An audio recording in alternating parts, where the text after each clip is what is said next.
right. It's finally that time. Probably 12 years too late. But it's finally that time. At least 10 years too late. Damn, I can't believe it's been that long. Whoo, boy. Well, I am live, according to YouTube.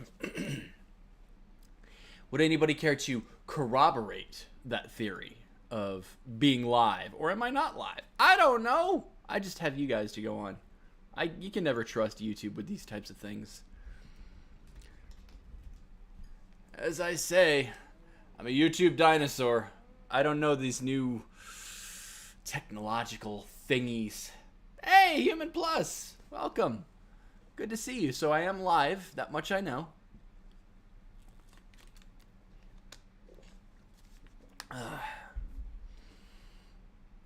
I am live. Woo, late FF7 remakes. Well, NB. Yeah, about that. We're not doing remake. We're not doing remake at all. Good gaming choice, the classics. Well, thank you, John Lee. I mean, I gotta be honest. I did not realize that the 25th anniversary of this game happened like 3 weeks ago.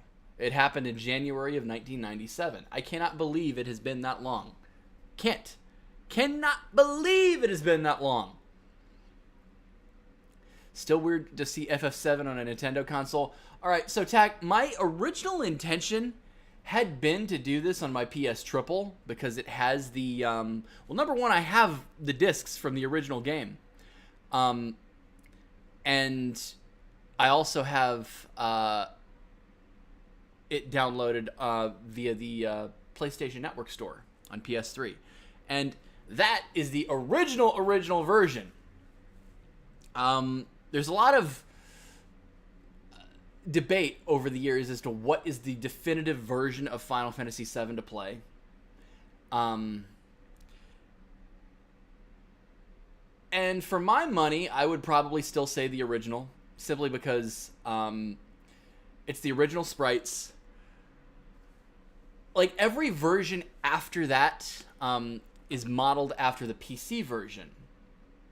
And those of you who may not know the PC version, quite a few of the characters have mouths. Now, this would be fine, you know, because the original game's sprites didn't have mouths. But quite a few of those characters with mouths have blowjob mouths. And it really, what the fuck takes you out of the game? What is this? Why did you put a weird gaping maw on everybody's fucking face? And it really ruins some of the most important scenes in this game. One important scene in particular, one of the most famous scenes in all of video games. I mean, the PC version had other issues too. It used, because it didn't have the sound font of the PSX, they basically remade the whole soundtrack on like a Yamaha, some kind of... I don't know exactly what the details were. But fun fact, that was actually my original experience playing Final Fantasy VII. But if you guys are here, hit the like button. Help out the algorithm and all that stuff. It hates me enough as it is. Hit the like button. Let it know that I'm here, and I'm here in charge, and I don't know.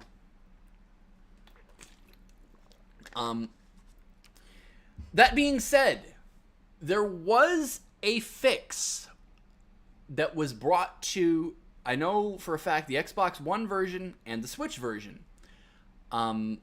Both have the fix to FF7's ridiculous mouths for everybody. Too cheap to use CD audio with the PC version? Probably.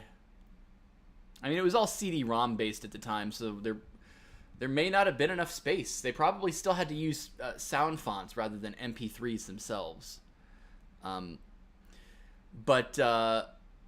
Yeah, over the years, this game has had numerous re-releases. Now, if I had my druthers, I probably would not be playing the Switch version, but the problem is I have to mess around with the...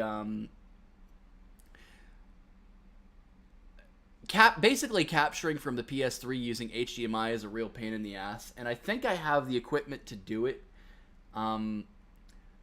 But I had a busy morning, busy afternoon. I didn't have a whole lot of time to mess around with seeing if I could get it to work, because copy protection is like hardwired into the fucking PS3. At least the PS4 has an option against it, whereas you just can't watch movies or something if it's disabled. But that being said, the Switch version is actually a very good version. And the reason for that is because they, like I said, they got rid of the stupid mouths. The music is all together. There is an equally important scene in this game, which, you know, there's the scene that everybody talks about, but there's another really, really important scene.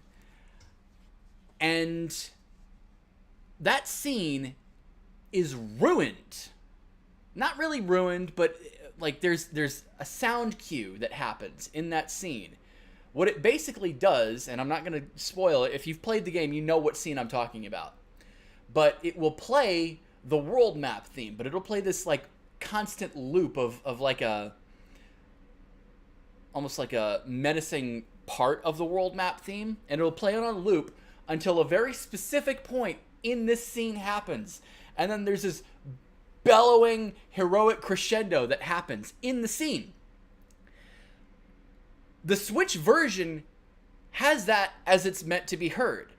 The PS4 version does not. The PS4 version actually, for whatever stupid fucking reason, used different music. And they patched in like a fix, but what they ended up doing is that it doesn't have that loop. It's fucking, it doesn't have that loop. It's really important to the scene, musically speaking. I'm not some massive purist of Final Fantasy VII. Again, my original experience with the game was on the fucking PC version. Does that other scene involve fire? I would assume that the scene that you're talking about is on disc 1. The scene that I'm talking about is on disc 2. And it's a very important scene to the main character of the game. It's a flashback, we'll say. There's a fan retranslation of the original PSX version, which is how you want to replay the game. Retranslation. So does it have this guy are sick? This guy are sick? I don't know. The Switch has done something that the PS4 didn't. What nonsense is this? Well, I mean, it's not just the Switch version. It's the Xbox One version as well. And the PS4 version also got a fix. I think the blowjob mouths are still in the game, though. I don't know. I'm not going to get the PS4 version, even though there's trophy support or whatever. Like, I don't care. If I had my druthers, I would probably just play the PS3 downloaded version, because it is the original version. But I don't know. Whatever. So this gives me an option if I'm ever on the go and want to play some Final Fantasy VII. It gives me an option to play it on the go. So are you guys ready? I have not, besides FF14, and you guys haven't seen me really play that on a start to finish thing. I have never played a Final Fantasy game on my YouTube channel, except for like a brief stint. I was trying to play 8. And of course, as problems will be at the time, this is why you never, mess around on laptops, especially not Dell laptops. Do you have any idea how many hard drive crashes I had over the years? Because I had a cheap-ass Dell laptop that I was running my YouTube channel with for years. No lie, from 2007 through 2012, all I had was this shitty Dell laptop. That was my computer. That's how I ran my fucking YouTube channel. Who do I consider my favorite character in 7? I don't know. I really like Tifa. I didn't care too much for Tifa growing up, because I had no understanding of her character. But over the years, I've actually really started to warm up to Tifa as a character. A lot of people say, "Oh my God, she's jacked, she's boobs." That's more of a concept art thing. and you know, the ridiculous sprite of hers. But no, I'm really starting to like Tifa a lot. I don't know if she's my favorite character. They all mesh together so well. I don't think you can like lift one character from this game and think to yourself, well, this is my favorite character. There are some people who will say Cloud or Sephiroth. I don't know. I haven't really thought of it like that. You're hyped for this, Shatter? The extent of your FF7 experience was Crisis Core? Oh. See, but the thing of it is that this game is fine. It's what followed this game that was just fucking unreal. The amount of hype that this one title in the Final Fantasy series got. It got a sequel movie. It got a prequel anime. It got On the Way to a Smile. It got fucking Crisis Core. It got fucking Dirge of Cerberus. The compilation of Final Fantasy VII was so... they just kept shoving more shit into the setting. And none of it comes close to the original game. And again, I'm not some fucking purist. When I saw that Remake was coming, I had an inkling in the back of my head that there was going to be plot changes. And I was okay with that. I was like, you know what? If there's plot changes, if there's something here, I'm going to be fine with it as long as it's done well. How do I feel about Sephiroth and Smash? I don't care. I haven't actually touched Smash in, like, goddamn, like, over 2 years now. It's been a while. Have I played the Dissidia games? No, I haven't. If this experience works out, I should rock out some FF6 as well. I mean, hey, I've got the SNES Classic, so I could easily play FF6. Red 13 is Flufo? Absolutely. We like Red 13. I like Red 13. I like most of the characters in this game. I can't think of one that I actually hate. Even somebody who's as stereotypical, like Mr. T as Barrett, is not actually that. That's the exterior that he puts out. His actual fucking story is sad as hell. Do I prefer Cloud's original VA or the remake VA? So you're talking about Steve Burton or the new remake VA. And here's the thing. When it comes to the remake, the voice acting is fucking amazing too. That's another thing that a lot of people don't understand. Is like, I actually prefer so much of the remake to the things that have come to the compilation since then. The problem is that fucking series of plot changes that they did. It's straight out of fucking Kingdom Hearts 3. Awful. But whatever. What's up, Dragon Master? All right, so I think I've pushed this off long enough, but I do have something here. I did a little minor thingy, not really that important. But if I'm gonna be playing FF7, you can't play it in widescreen. It doesn't exist in widescreen. So let's do a transition here, as I have the Shinra building behind. Who fucking cares? I am so god awful with green screen. Let's play.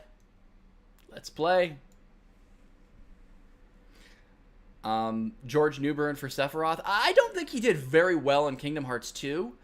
The stuff that I've heard of him in Crisis Core, I think is a lot better.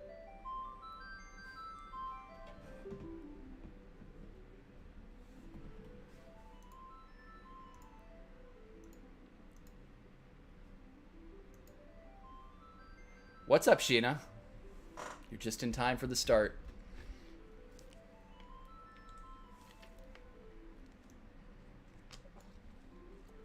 Nobuo Uematsu. Legendary. Main programmer, Ken Norita. Tetsuya Nomura.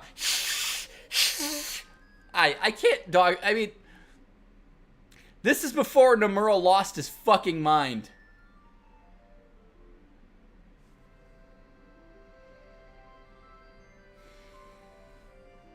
Amano is the illustrator.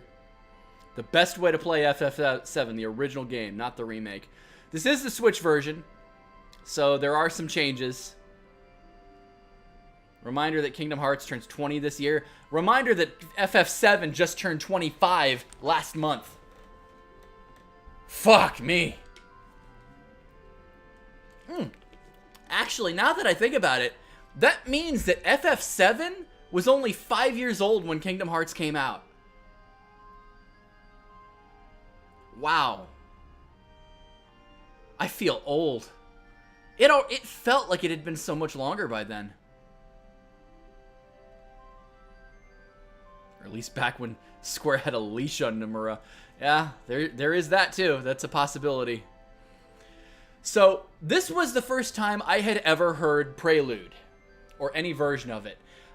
It doesn't really, to my knowledge, exist in Final Fantasy VIII, which you guys may remember, it was my very first ever experience with Final Fantasy.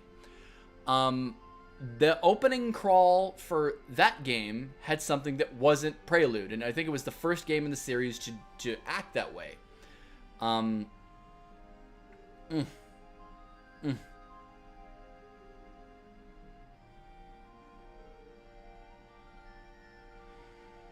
So this was the first time I ever heard Prelude, and I thought it was a song that was exclusive to Final Fantasy VII. I was like, wow, that's a really cool song.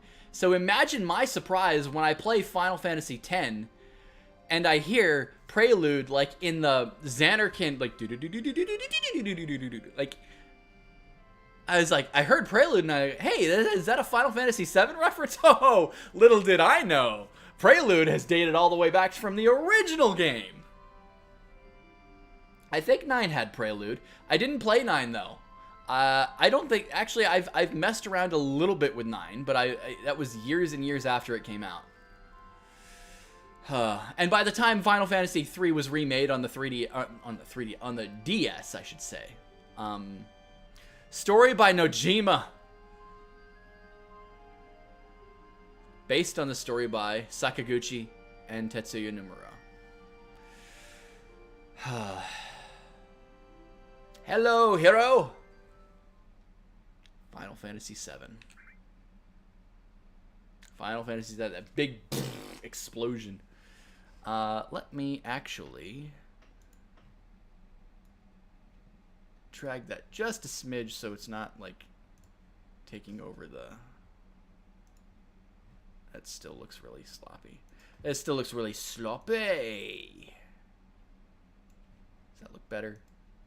I could just drag the color source forward. That would make more sense. All right. So, I still remember when I was watching E3. What was it, 2019? And they had the little... Or was that the... No, it was definitely E3. They said, new game, continue, remake? When I was convinced that they were going to do well... This weirds me out a little bit. Because we have something rather odd here. And this boggled my fucking mind when I saw it the first time. There's a cheat mode in this game. The weight of the Buster Sword. I don't know if anybody's determined that. Like, probably 50 kilos, I'd say at least, right? Probably at like 150 pounds. At least. That's a big fucking sword. That was a look of, why did you touch my story? But again, I was not opposed to something different. I wasn't. As long as it was done well, I'm a sucker for any new story. I had no attachment to Final Fantasy XIV. I love that fucking story. I love that game.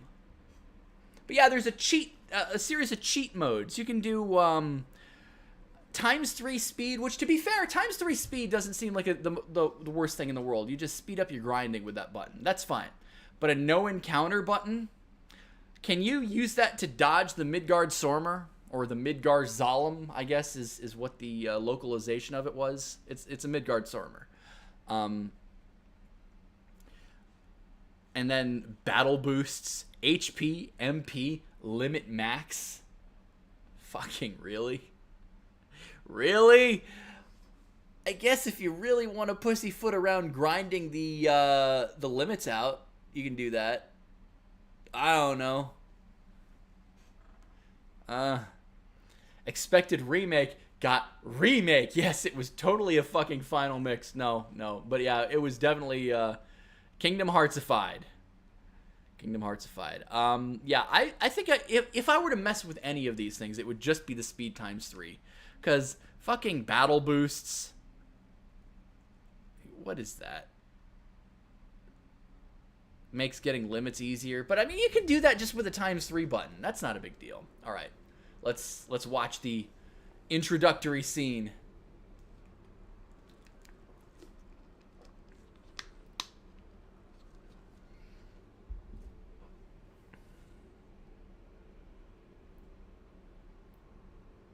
No encounter doesn't block forced ones. I shouldn't hope so.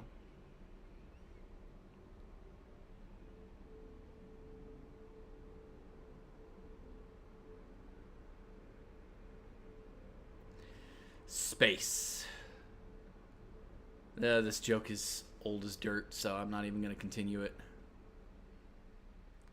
And there she is. The first face that you'll see.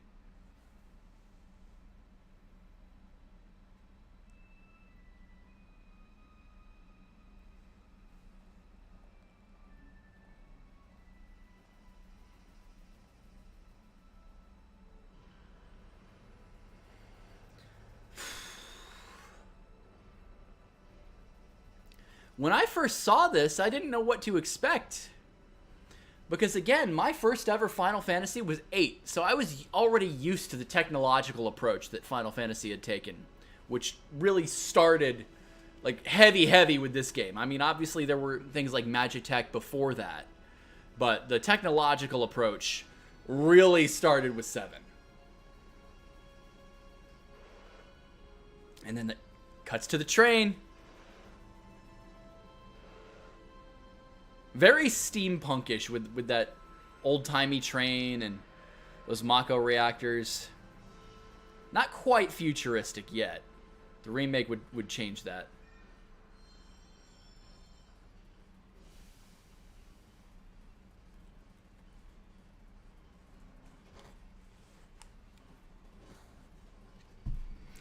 We got Biggs. We got Wedge. We got the big man himself and...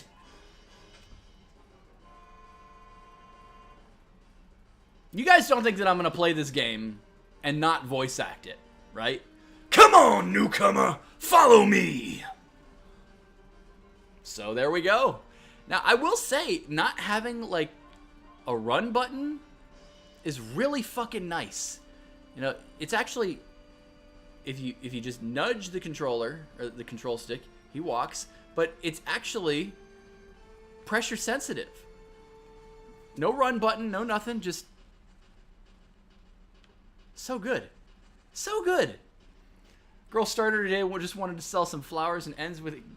I mean, that's not the day. That's not the day. It's not the same day. Different day. There were days that passed in between. Spoilers, by the way.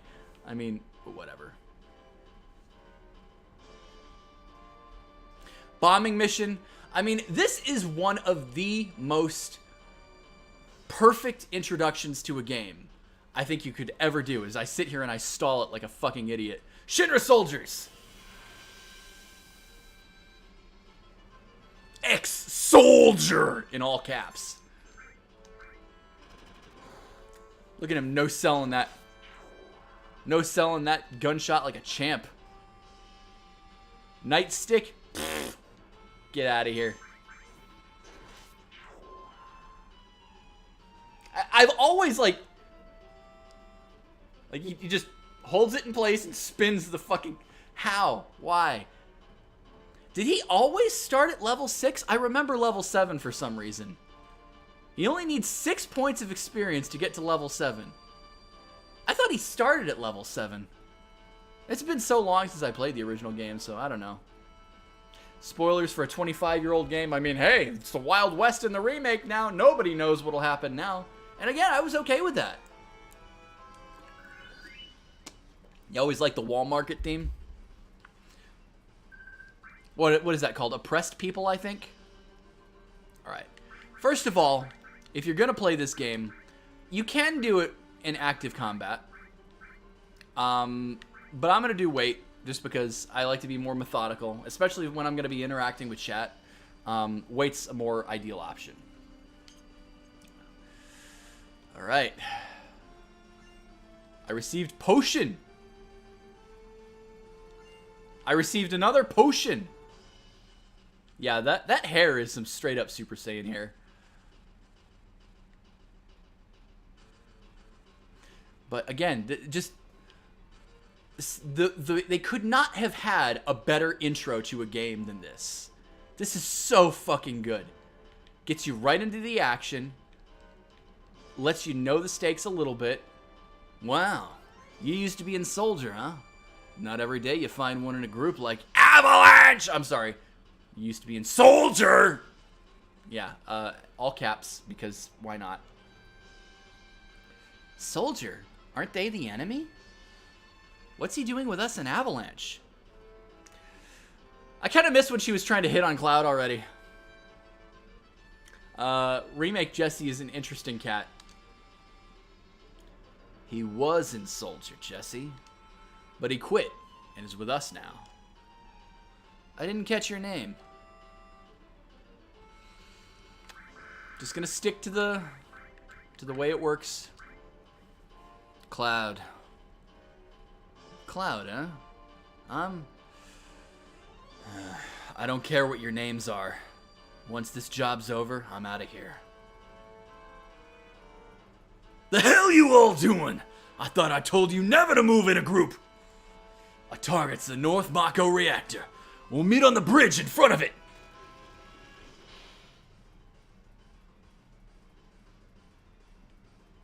Ex-soldier, huh?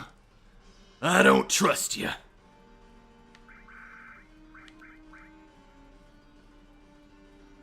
Press the directional buttons while pressing B to run. I don't have to press anything. What are you talking about? All right, and then it pans up and shows you the reactor. That's your target right there. They already knew their camera work when they did this. Like,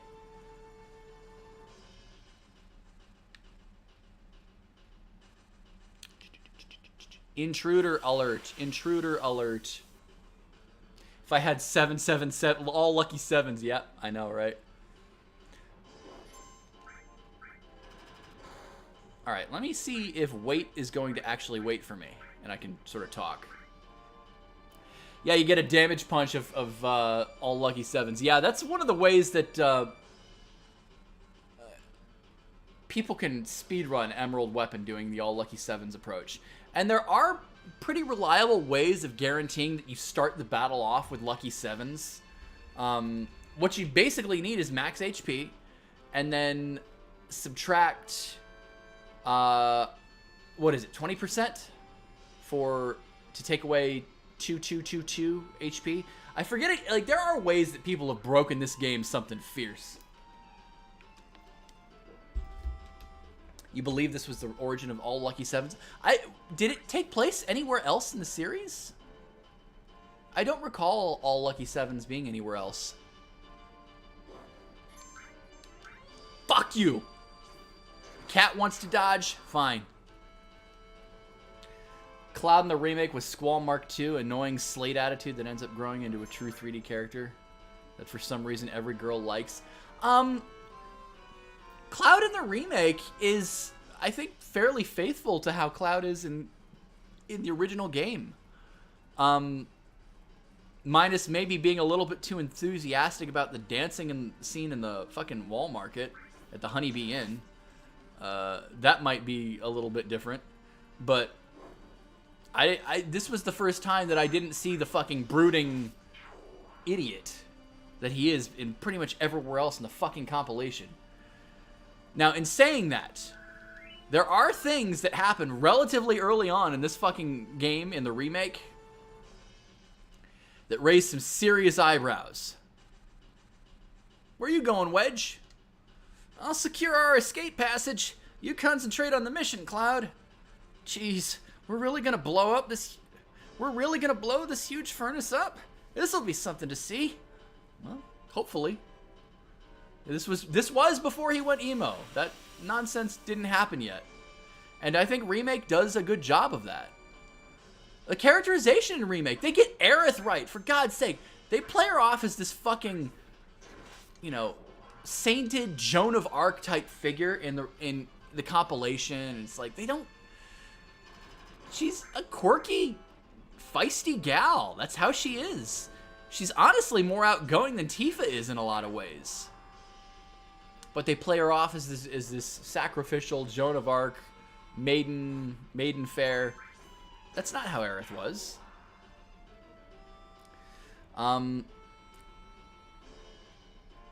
But in saying that, very early on in Remake, and I haven't played Remake. I own Remake. It's almost 2 years old, but I played the demo. I loved the demo. But right before the 7 Remake came out, there were some serious fucking eyebrows raised at the implications from people who were leaking. Yo, this your first time in a reactor? No. After all, I did work for Shinra, you know. The planet's full of Mako energy. People here use it every day. It's the lifeblood of the planet. But Shinra keeps sucking the blood out of it with these weird machines. I'm not here for a lecture. Let's just go to it. All right, you come with me from now on. All right. Biggs and I got the code for this door. Code deciphered. I always thought this was weird how they actually have to like relay code deciphered. Think how many of our people risked their lives just for this code. Many Bothans died to give us this information.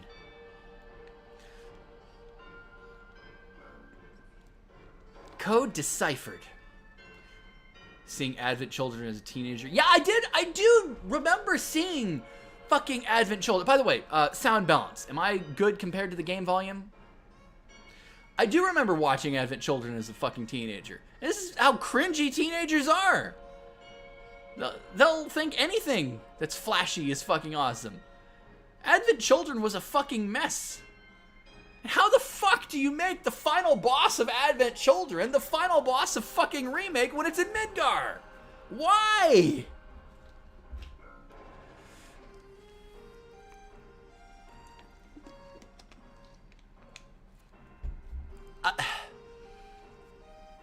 It's okay dumb little popcorn fest, I guess.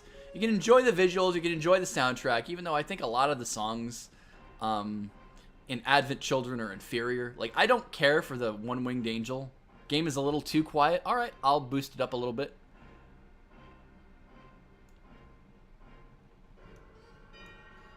Give it just a little bit more presence. Hopefully it doesn't overpower me too much. Push that button over there. Okay. And you notice they got rid of Jessie's blowjob mouth. She has it. Almost every fucking side character who's not in the party has those fucking mouths.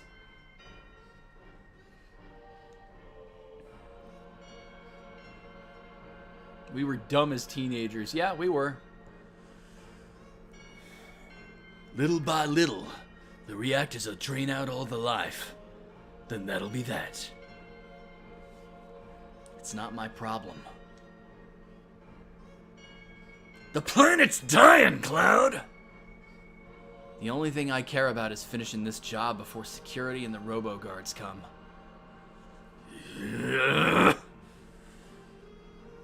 Got my eye on you, Merc.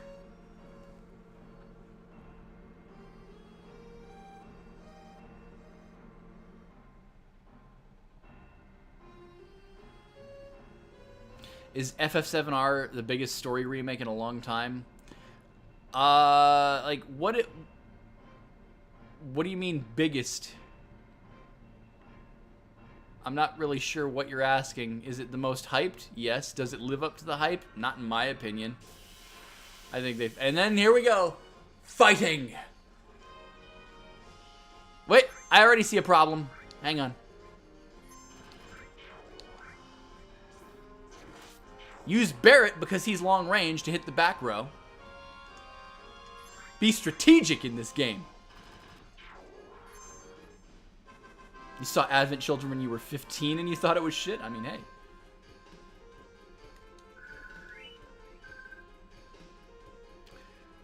Is it the biggest disappointment? There have been some disappointments over the years. I'm having a hard time of thinking anything that's quite as disappointing as Remake to me. But in saying that, let's fix something up here. Barrett needs to go back row, at least for now. Why? He's long range. He's got a Gatling gun. So there is no reason not to have him in the back row so that he takes less damage. It is kind of funny. It's old, you know, retro game design of people walking into your character. It's always odd to me. The original Genova. See, I like Genova. I actually prefer Genova Absolute from Genova Synthesis. There's something about that particular song that carries such a finality to it. I love that version. Or not really that version, that song. Press A in front of a ladder to grab onto it. Then use it. Yeah, okay, you're just giving me video game tutorials. I don't need to voice act that. Wow, Battle for Azeroth versus FF7R story to me. Here's the thing. Battle for Azeroth, I had red flags bing, bing, bing, bing, bing, bing, banging in my head when they unveiled it in BlizzCon 2017. I saw like that presentation and I was already starting to have questions. I had a feeling that something about Battle for Azeroth wasn't going to feel right. It was a shit show it was worse than I could have possibly imagined. Game-wise, story-wise, yes, but most importantly, gameplay-wise. What the fuck did they do with the systems in that game? And then Shadowlands is even worse. Yeah, Aaron, exactly. You don't even have to show Sephiroth. Here's the thing. You could show Sephiroth if you want. You can even have him as the final boss if you want. But there's one important caveat to that. If you want to have Sephiroth as the final boss of FF7 Remake, you don't stop the game at Midgar. There is actually a good point to stop, and it's not Midgar. Do you know where you stop the game if you want to have Sephiroth as the final boss? And I'm not talking about the smart-ass answer of, oh, let's just... If you're going to remake the game, remake the whole game. There are a number of reasons why you could say that Remake is episodic, and a big part of me knows that it's mostly cash grab. But in saying that, if you were still going to do it episodic, there is a point in the game that makes a whole lot of sense to have be the finale of a Remake Part 1. Nibelheim. Calm. The flashback in Calm. You have that, and you have this weird, trippy-ass fight with Sephiroth, where it's clear something's wrong here, and, like, something's wrong with Cloud's headspace, but you can have, like, an illusionary final boss where he's just doing a piss take on Cloud. You can do that. If you absolutely have to blow your Sephiroth load, there's a point in the game when you can do that. You didn't need to fucking remake Advent Children. Oh, piss off. These guys with their high evasiveness stat. Barrett don't give a fuck. He's got pretty decent accuracy. Boy, there's some serious gun spamming. God damn it. Piss off. That's okay. I got a limit, and I didn't even have to use a cheat to get it. Braver! Never save a limit. I mean, unless the fight's almost over, then save the limit. But most of the time, use it. You need to use Limit Break enough times to unlock the next one. And you need to kill enough enemies to unlock level 2, and so on and so forth.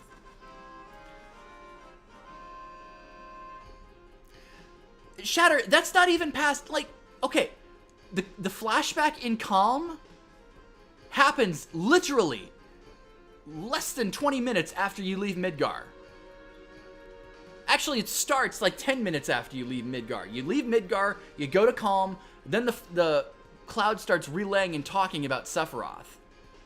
That's where you do it.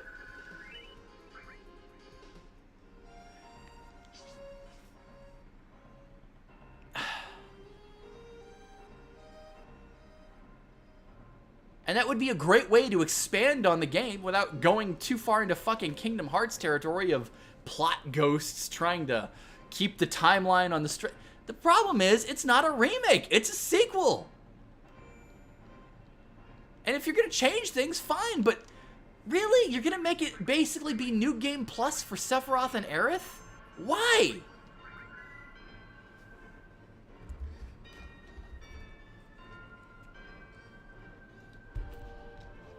A really good point I've heard of all the FF7 compendium acts like Cloud and Sephiroth are mortal enemies. Like he's the Joker to his Batman. You know, he didn't give a shit about Cloud. He didn't even remember his name. But here's the thing. I'm at the very beginning of the game, right? In fact, let me use a potion on Cloud. He's been attacked like a motherfucker. You don't go to Nibelheim, you flash back to Nibelheim. I received restore materia. I know how to equip, let me use it. Fuck's sake, let me get restore. When we blow this place, it ain't gonna be nothing more than a hunk of junk. Cloud, you set the bomb. Shouldn't you do it? Just do it! I gotta watch to make sure you don't pull nothing. Fine. I'll do it. But again, see, things like this right here, watch out. This isn't just a reactor. Things like this. Final Fantasy VII was already bloated with nonsense.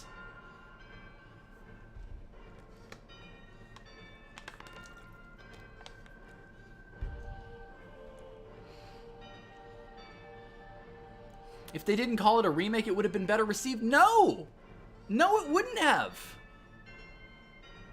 It was received like fucking gangbusters. There's a whole bunch of people who will insist that Remake is an amazing game. And again, gameplay-wise, looks great. Character-wise, spot on. Soundtrack-wise, mwah, chef's kiss. Visuals, good. Characterization, really good, really accurate to the like everybody feels like they should, not like a caricature or a watered down version of how they should be. They all act really well. But the fucking Kingdom Hearts ghosts, for me, are the kiss of death. It's like I play that, it's like I cannot possibly get past that. And there are other things too. Again, I'm not opposed to changing the plot, but there are certain things that you really should not touch. And listen, in 20 minutes time, I'm going to be at a point in the game where Cloud encounters Sephiroth for the first time in the remake. And Cloud says to Sephiroth, in the fucking remake, "You're not real. I killed you with my own..." What? What? I killed you with my own what?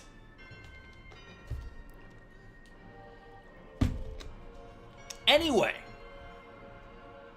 What's wrong? Huh?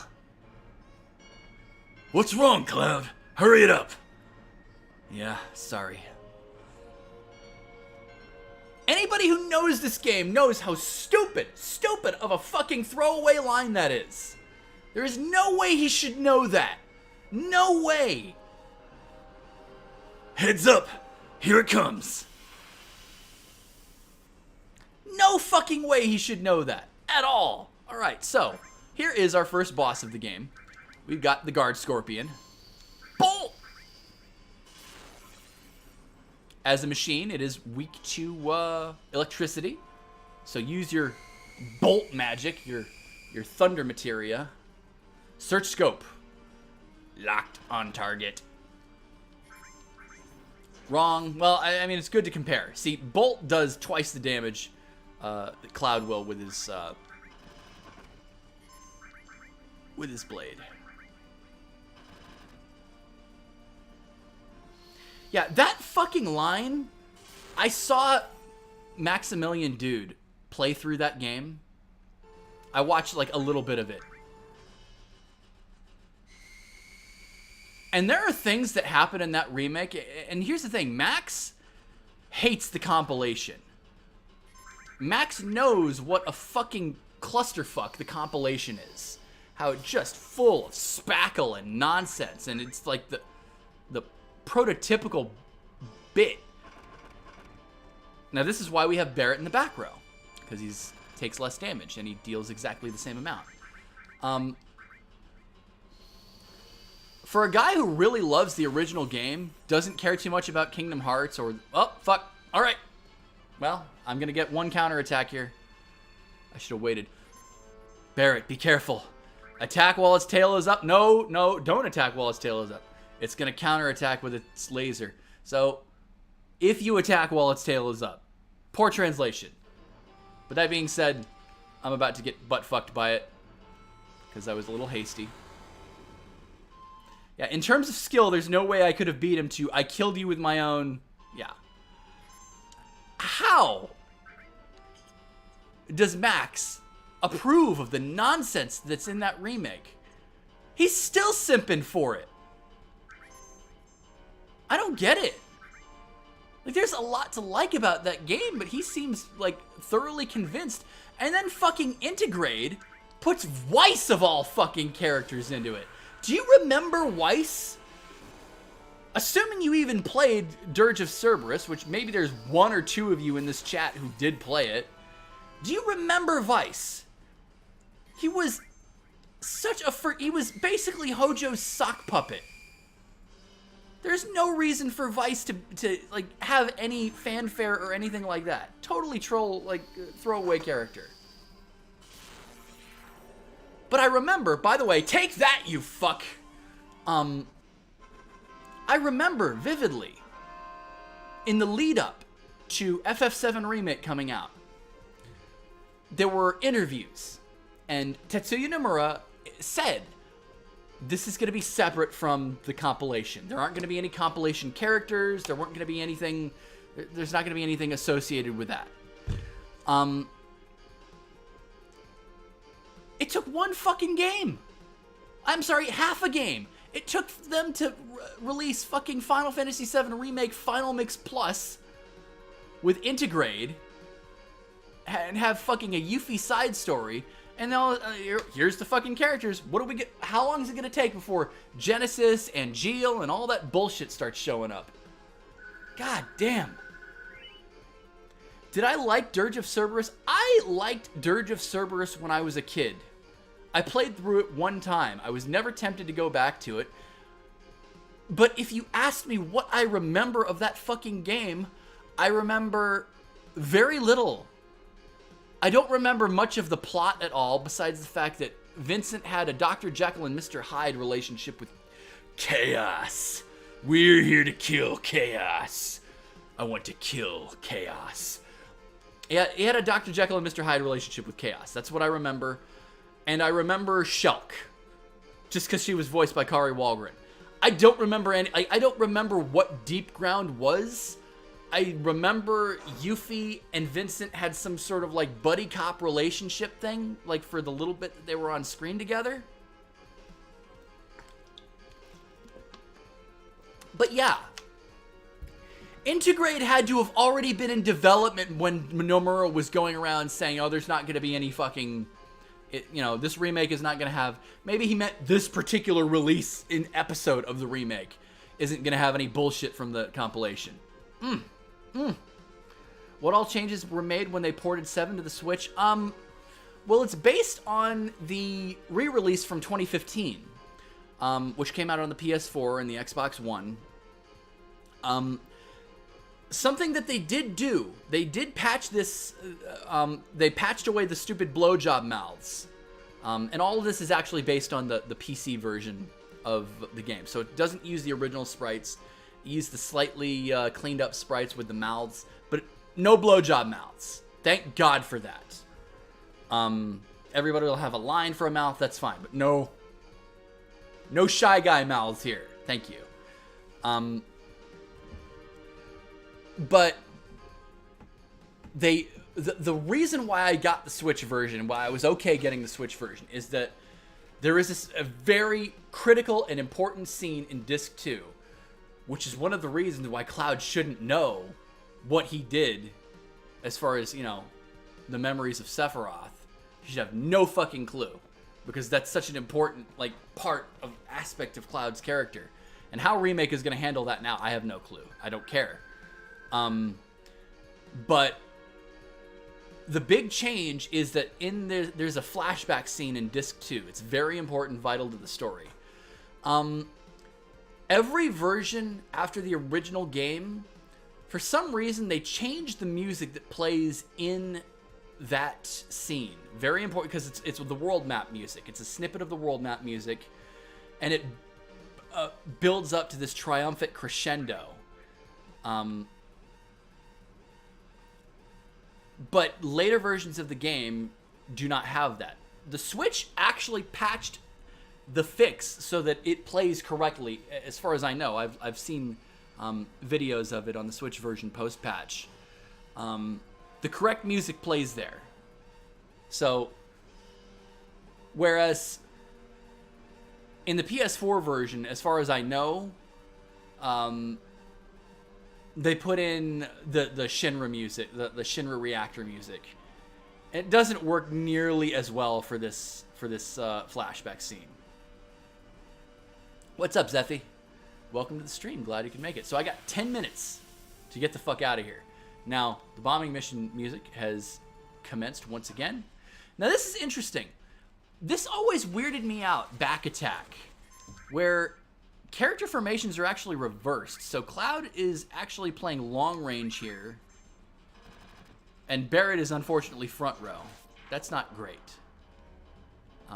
Also, one thing that I should do, I should change out Barrett's Gatling gun for the weapon that I picked up from the Guard Scorpion.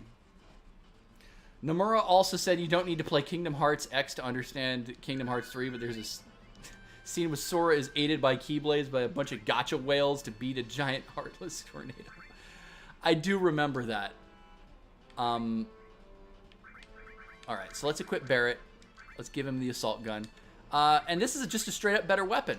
It has paired materia slots. I'll go into... I don't think I have to, like, really go into making a tutorial out of this game for you guys. You probably know this game. You probably do. Are pincer attacks a thing in this game? Yes, they are.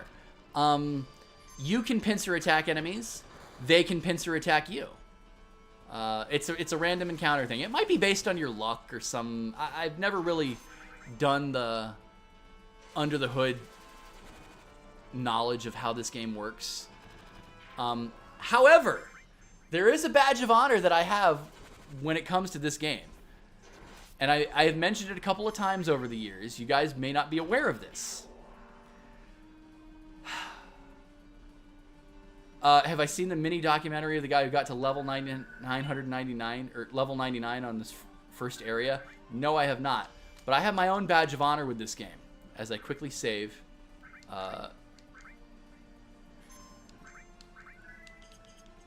This is how much of a no-life I was as a teenager. Does anybody know what master materia is in this game? I don't think that the save file exists for it anymore. And if it does, I wouldn't be able to access it on anything besides the PS2, because that was the last time that there were memory card slots, because the PS3 doesn't have it. Very important. Go back to get Jessie, because if you don't, you're fucked. You all right? My leg got stuck. Thanks. If you know what Master Materia is... I have told this story a couple of times over the years. It's 100% true. This is how much of a no-life I was. Every fucking... Not 3 sets. Every character in this game, I outfitted with Master Materia. Like, Master Magic, Master Summon, Master Command. Every single one of them. Not a lie. You get 1 free set from beating Emerald Weapon. The rest of it, you gotta grind like a motherfucker the hard way. Can you soft lock the game by saving with like 5 seconds on the timer? You probably can. I don't want to test it though. That wouldn't really be a soft lock. That'd be a hard lock. I mean, unless it resets the timer when you reload. I don't know though.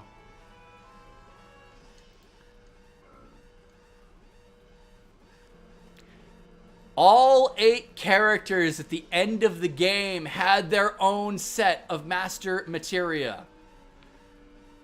Not a lie. Code deciphered. Really happened.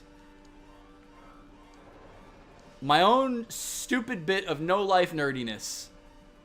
Every character had a set of Master Materia. I was anal retentive about that shit. I don't understand why Jessie falls over. This was always really cool. The seamless transition between in-game graphics and FMV scene. They knew what they were doing already with the PlayStation 1. Is there an optimal method for power leveling in this game? Yes, there is. If you're gonna power level, you're not even really talking about having characters leveled up to 99. That'll happen eventually along the way if you grind as hardcore as I did. What you really are after, let me pause. I guess I can't. That should keep the planet going, at least a little longer. Yeah.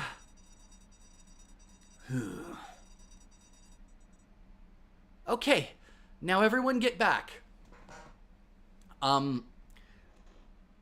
You do it in the Northern Crater. What you really try to do is power level AP. And there's a room in the Northern Crater where there's 2 different sets of enemies. There's magic pots, and then there's movers. Movers look like fucking jumping beans.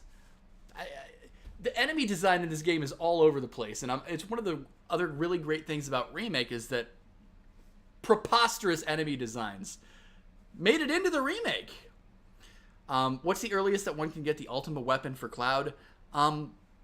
You get that from Ultima Weapon, or Ultimate Weapon, I guess it's called in this game. So you would need the High Wind to do it. And then you gotta go on that fucking merry chase with the High Wind across all of the planet to actually get to it. You've never seen what happens at Zero, much like Sarah Station. I think that FMV does happen. I have gotten a game over here.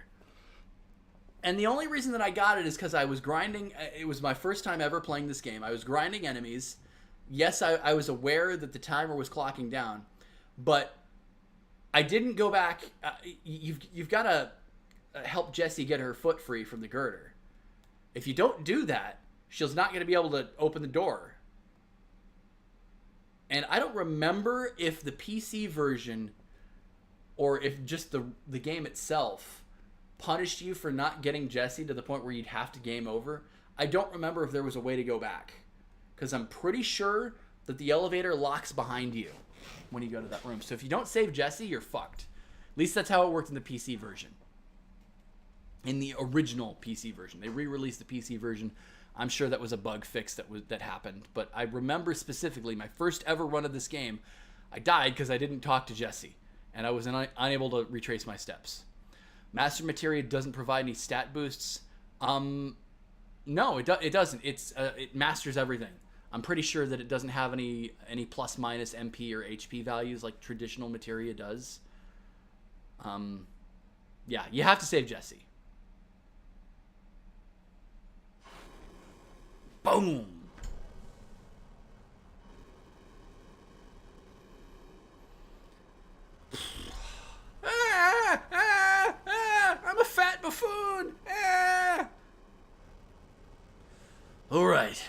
Now let's get out of here. Rendezvous at Sector 8 station. Split up and get on the train. Hey, if it's about your money, wait till we get back. Alright, well. And here we go, off into the city. Loveless! 6:25. Why would you do that? Excuse me.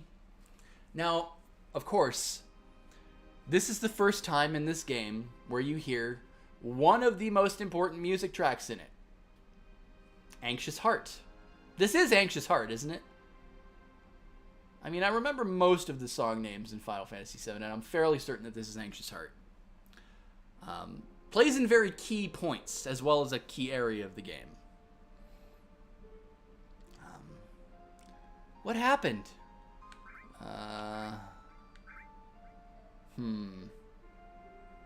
Nothing. Hey. Don't see many flowers around here. Oh, these? Do you like them? They're only 1 gil. Sure, 1 gil? That's... Oh, thank you. Here you are. And off she goes. Just like every other woman in my life. Off without looking back. Oh well.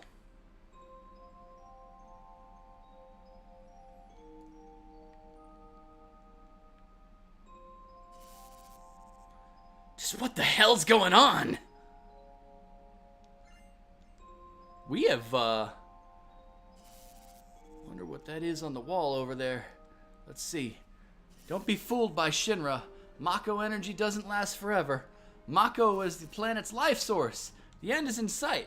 Protectors of the planet, Avalanche. That's right. We're playing fucking PETA. Well, I don't know.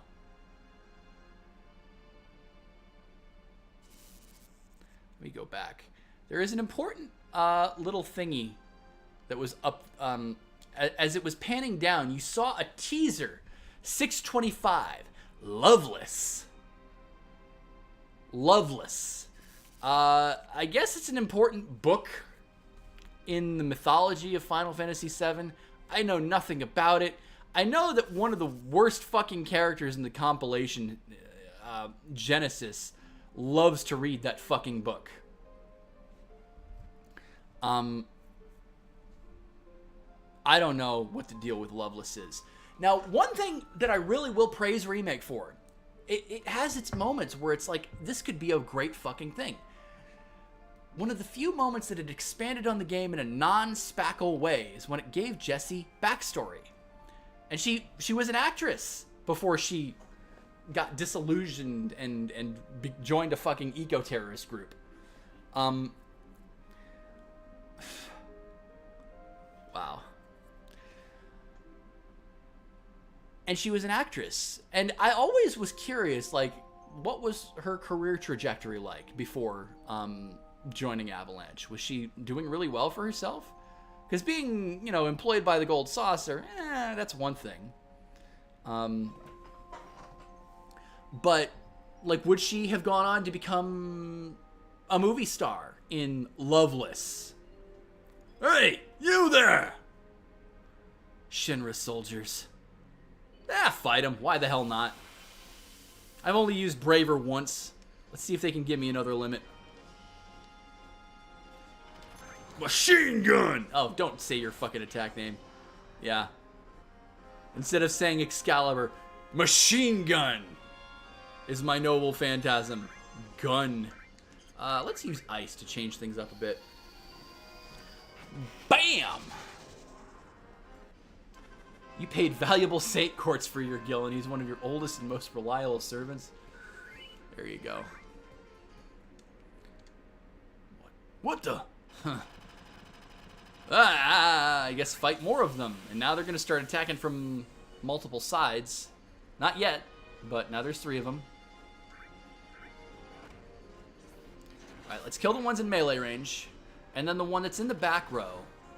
Let's use magic on him, just in case, I I'm not quite strong enough. Well, no, let me attack. So I'm doing like 42 to 44 damage. Let's show you, for those of you who may not have played this game before, what the difference is between front row and back row. Is that even a thing yet? Is that enemy not actually back row, or does Cloud just not give a shit yet? That's him! I guess fight more of them. You know, you can skip this if you feel like, but I'm not going to use the cheat button. Alright, here's the pincer attack. I can't escape! That's okay, we don't need to escape. These enemies are piss easy anyway. Bam!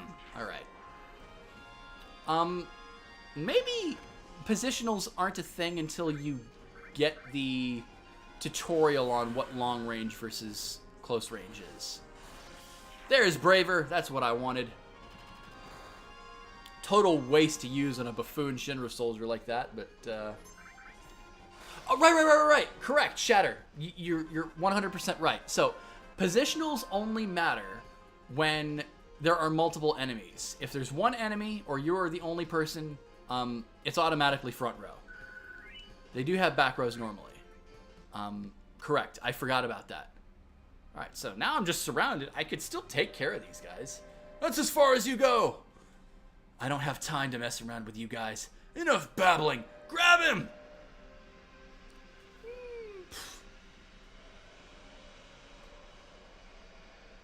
They do have back rows normally. Thank you, Edelin. Thank you guys so much. And that's the prologue chapter. You know who I didn't run into?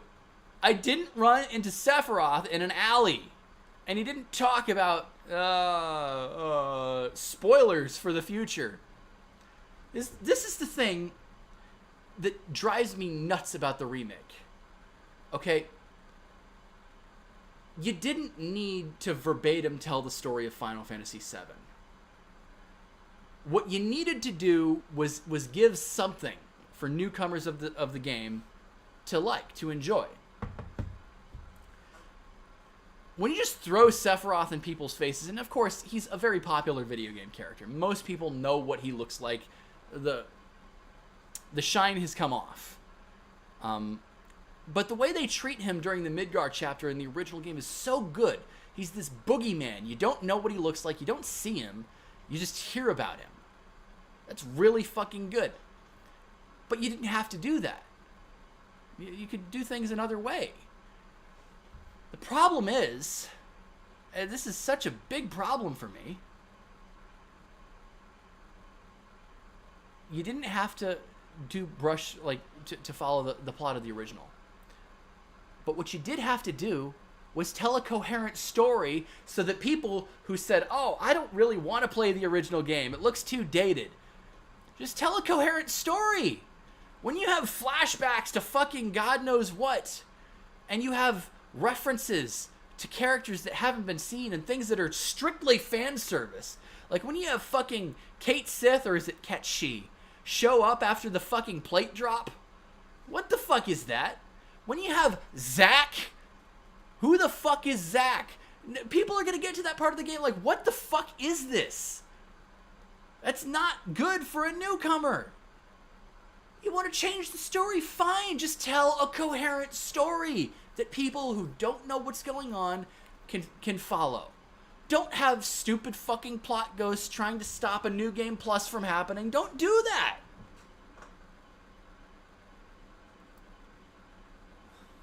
Cloud never came. Sure he did. He was with Tifa last night. Nice. Cloud, think he was killed? No way! Cloud.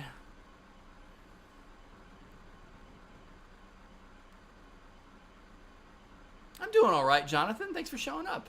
Doing all right today. Say, do you think Cloud's going to stay on and fight for Avalanche? How the hell would I know? Do I look like a mind reader? If y'all weren't such screw-ups. Hey, Barrett, what about our money? Nothing. Sorry.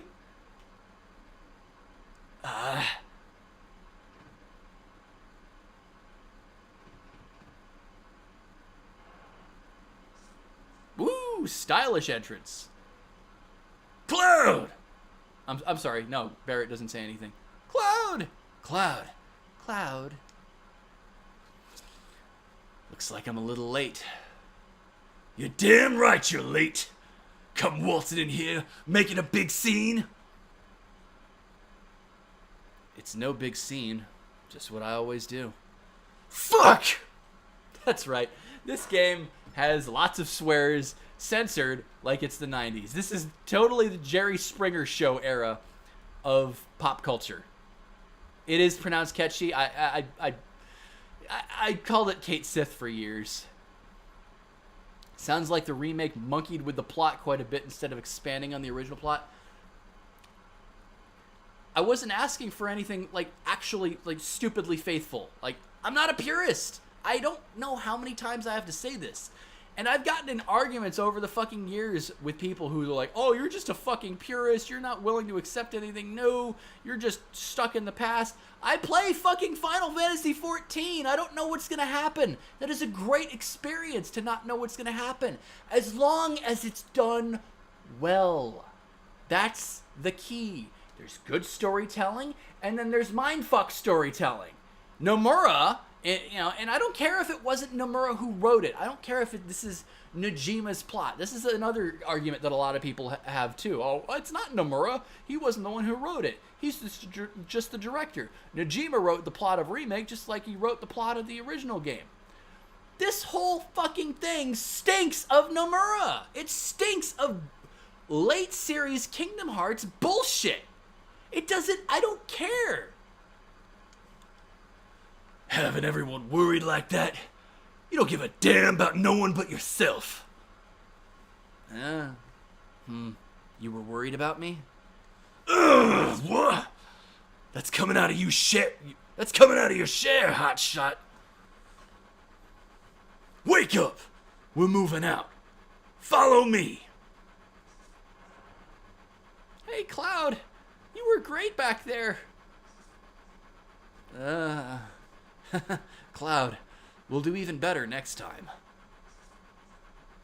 And then here is the first bit of shipping for Clessy. Is that the ship name? Clessy? Cloud, Jessie? Careful, I'll shut this. Oh, Cloud, your face is pitch black. There you go. Aw. Say, thanks for helping me back there at the reactor. Do you want to fuck later? I'm sorry, this isn't the remake.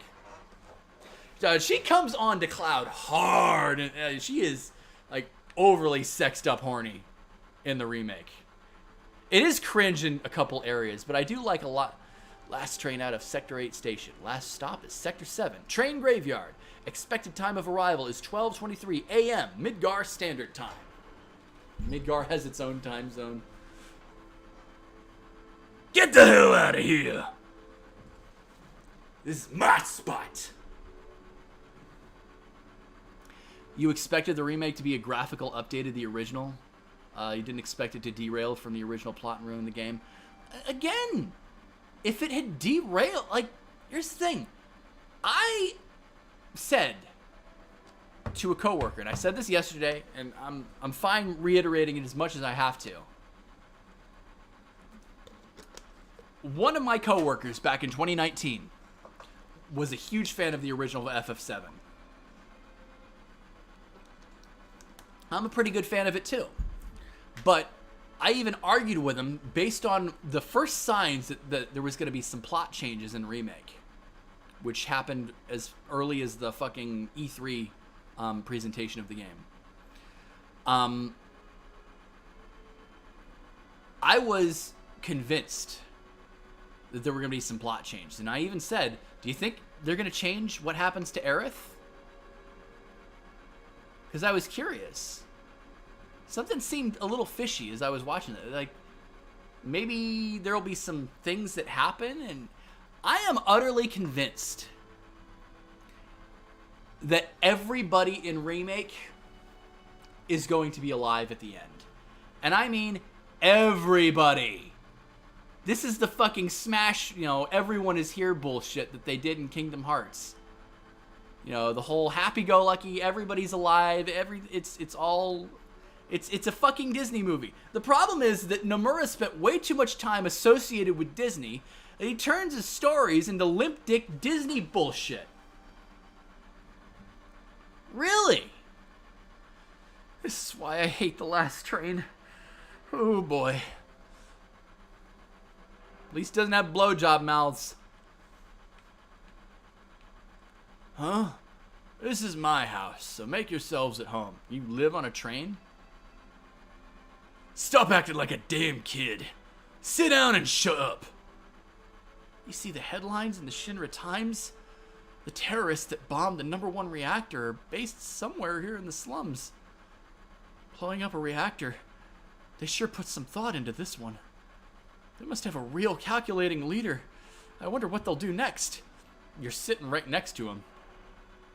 Please, don't bother the other passengers. You might be late, but those ghost things were from Kingdom Hearts. No. They weren't from Kingdom Hearts, but it's like, it's so Kingdom Hearts. Arrakis and Xehanort actually die and stay dead, though. I mean, do they really, though? Maybe at the very, very end of Kingdom Hearts 3 they do. This train hasn't switched to security mode yet. I'm sure that'll change by tomorrow. Someday, Avalanche is gonna be famous! And me, too! Cloud! Don't you think I got a bright future ahead of me? I could be nice. Don't hold your breath. Oh man, that's pretty harsh, Cloud. You really think I won't? I'm sorry, I played the original game. I know how things end for you. Remake, I don't fucking know. You're probably still alive in Remake. How did you survive getting blown? Yeah, Rufus Shinra survives in Advent Children. Kind of weird. Have I played Chrono Trigger? I love Chrono Trigger. It's one of my favorite games of all time. I've not played Diablo, though. I shouldn't say So, I visited a cousin of mine back in 99, 2000-ish. And he had a PSX. I did not actually ever own a PSX. I owned a PS2 like in 2004, 2005, I want to say. So it was very late in the system's life cycle that I got any kind of PlayStation. But I went to my cousin's place, and he had a PSX, and on it he had Final Fantasy VII. He was up to Emerald Weapon and Ruby Weapon. He had not been able to beat them. And he also had Diablo 2, and I saw Diablo 2. It looked really interesting. Never played it, but it looked really cool. Diablo 3 I never tried, though. And I'm so fed up with Blizzard now that I don't know if I could justify it.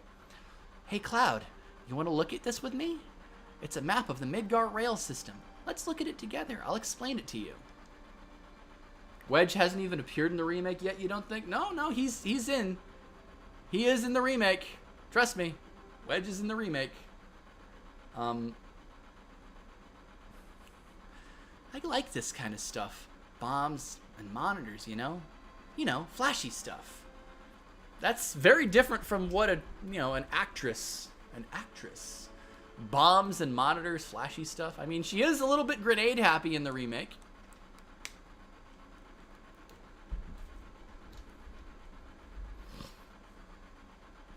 Okay, it's about to start. This is a complete model of the city of Midgar. It's about a 1 of 10,000 scale. Or 1/10,000 scale. The top plate is about 50 meters above ground. A main pillar supports the plate in the center, and there are other support pillars built into each section. Whisper. The #1 reactor we blew up was in the northern section. Then there's #2, #3, all the way up to the #8 reactor. The 8 reactors provide Midgar with electricity. Each town used to have a name, but no one in Midgar remembers them. Instead of names, we refer to them by numbered sectors. That's how things turned out. Whew! Look what's next. Look. This is the route the train is on. The route spirals around the main pillar. We should be coming around the center right now.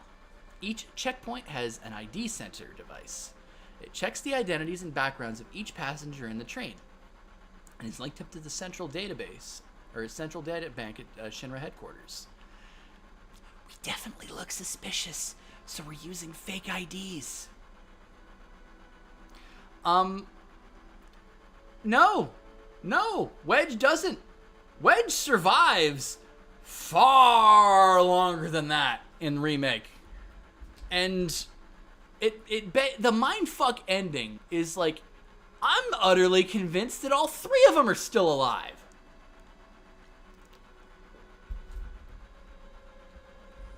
Uh-oh. Speak of the devil. That light means that we're in this ID security check area. When the lights go off. Oh god, the flashy lights. You never know what kind of creeps will come out. We're almost back now. What a relief. And this game has a bit of a weird light show thing, so apologies to anybody who might have epilepsy. I know. Next time, I'll make one just for you. Looking forward to it. Okay, and I'll put a little extra effort and make it with a bang. I'm seeing stars. This sucks. I hate the dark.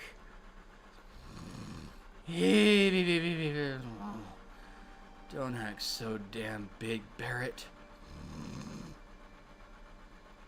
Look, you can see the surface now. The city don't have no day or night. That's another problem that I have with the remake-ish. Midgar looks great. It really does. But in Remake, if you look out far enough, you can see the sky. In this game, visually speaking, nobody sees the fucking sun unless you're on the surface. If you're on the top plate, sure, you get to see the sun. But nobody in the lower section of Midgar can see the fucking sun. It's built like a dome. If that plate weren't there, we could see the sky. Again, you can see the sky. You can't see the sky at all. A floating city. Pretty unsettling scenery. Huh? Never expect to hear that out of someone like you. You just full of surprises. The upper world. A city on a plate.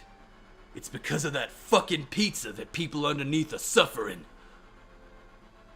And the city below is full of polluted air. It's like people being in a fucking garage when they start their car and not having the garage door open. That's what Midgar is like. It's like there's no fresh air. It's oppressive. It's ridiculous. I don't know. On top of that, the reactor keeps draining up all the energy. Like, you're only supposed to see the surface of, like, the sky if you live on the surface. That's like the ritzy, you know, rich neighborhood of Midgar is the surface of the plate. And why doesn't everyone move onto the plate? Dunno. Probably because they ain't got no money. Or maybe because they love their land, no matter how polluted it gets. I know. No one lives in the slums because they want to. It's like this train. Can't run anywhere except where its rails take it.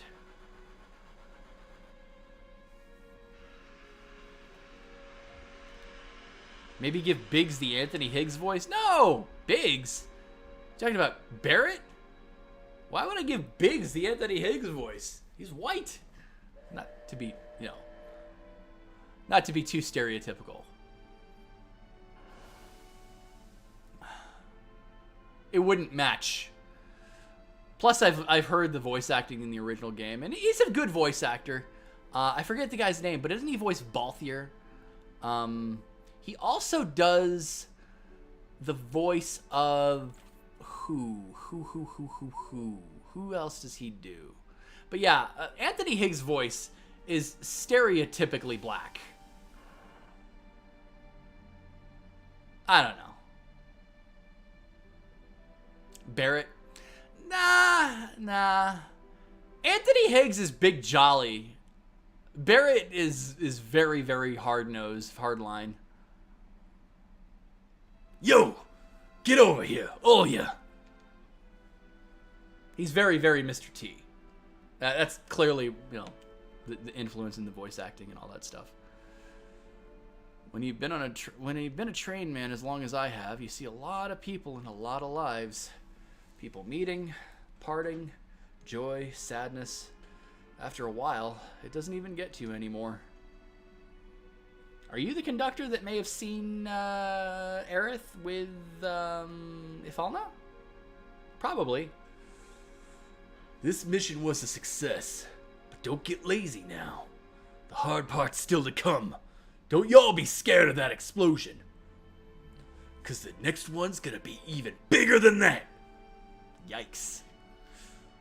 Meet back at the hideout. Move out. Maybe don't advertise the explosion stuff, Barrett. I'm not letting you go tonight. Wow. Isn't there somewhere where we could go to be alone? Wow. Wow. There's only the train graveyard around here. And they say there's ghosts around too. Damn. What? Yeah, wow! What is that? Alright, so we got some avalanche stuff here.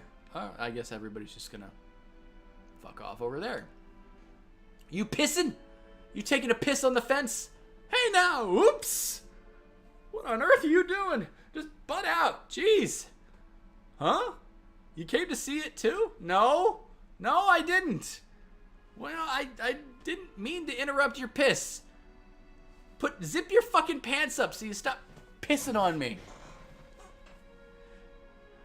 There was a bombing on top. If this pillar should come down, everyone in the slums is dust. Well, there's no point in worrying about that. Hey, check it out. It's huge, ain't it? Dude, I don't want to hear about it. Oh, that pillar. Okay.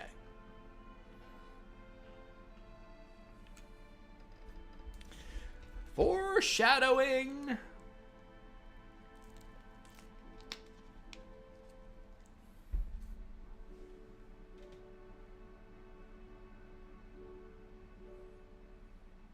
I don't want to see shit. Fucking 32-bit graphics. Hey. This is a strange and wonderful. What is this? What is this? Dude, what are you doing? This is a strange and wonderful place. Yeah, exhibitionist. This is my place, but you can come here if you want. See ya, bro. No, I don't want anything to do with your place. Polygon Penne. Yo, Cloud, over here now.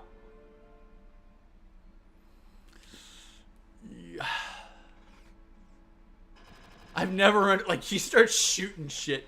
Get the hell out of here. It's my place. And then the fucking, what is that? Explosions, explosions. Oh man, Avalanche is so cool. Did you hear? There's a news update. They say that there was a terrorist explosion up above. And this time, it was a Mako reactor. Wasn't me. Do you know what that means? No, what? You see, I keep on top of these things. And if you ask me, if you knock out Midgar's power, then all its computers and signals are going to be knocked out too. Financially, there must have been about 1 billion gil worth of damage. And that ain't all. A lot of innocent people got killed too. If the explosion had been in the middle of the night, that would have been one thing. At least the people could have gone in their sleep. We may not be the happy, fun heroes that we typically are in a Final Fantasy game. Ah, shit! What the hell's wrong tonight? I thought that long blackout was strange. They say a Mako... Oh, is that Johnny? Dude with the red hair, is that supposed to be Johnny? They say a Mako reactor was destroyed above. I was just sitting here drinking, watching the news by myself, and all of a sudden, I get kicked out of the shit. Or, I get kicked out of the fucking store. What's up with that? Oh, hang on. No, this is Johnny. Woo! Ah, jeez. I'm blitzed. I just love them homemade cocktails. They sure do creep up on you. I know, right? Okay, go on ahead. Papa! I gotta admit, when I first walked in here, I thought Marlene is Cloud's daughter. But Papa...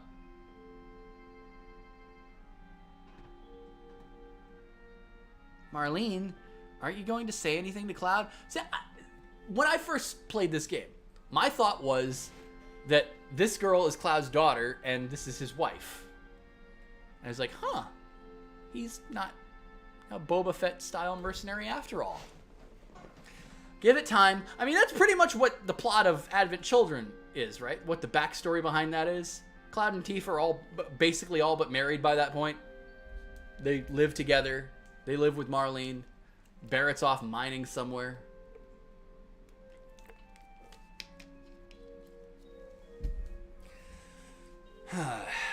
Welcome home, Cloud. Looks like everything went well. Did you fight with Barrett? Yeah, I should have known. He's always pushing people around, and you've always been in fights ever since you were little. I was worried. So, I gotta be honest. Again, as far as remake versus original voices go, Rachel Leigh Cook, I really liked. But the new voice actress for Tifa in Remake, out of the fucking park.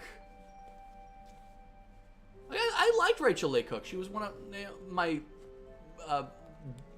more liked cast members. Oh, shit. Oh, God. Oh, God. Oh, God. Oh, no. Oh, no. I'm gonna have to get new earphones. Shit. Or glue it.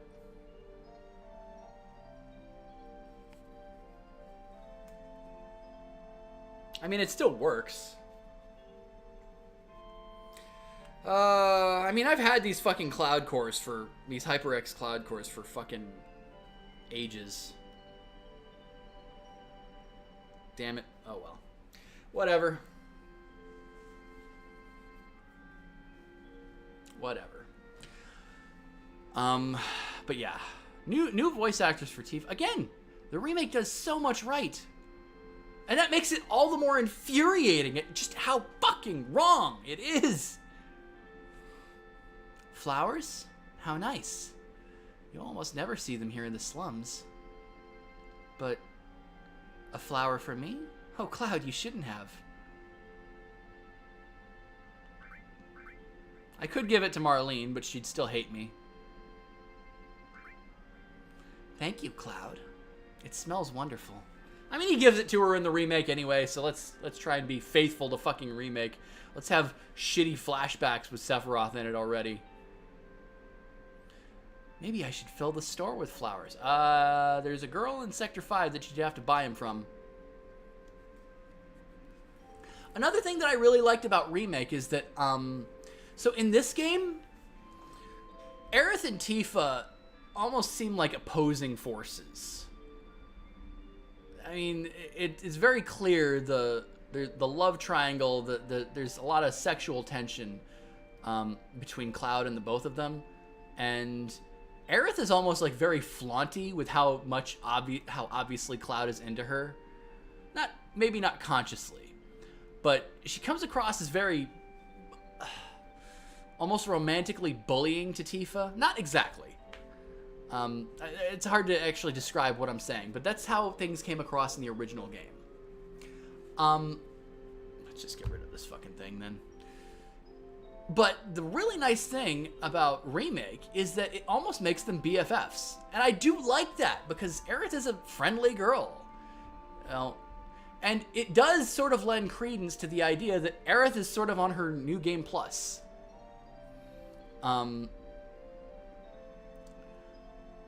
So maybe she's doing things to try and be more friendly to people that she wasn't. That's my only theory. Aerith is on her New Game Plus. That's all I can theorize. So, sorry, Cloud. Marlene seems a little shy. Hi. Aw. She's a mute with me. Aw. I mean, I don't think romantic bullying is the right phrase for it, but you understand what I'm saying if you've played the original game.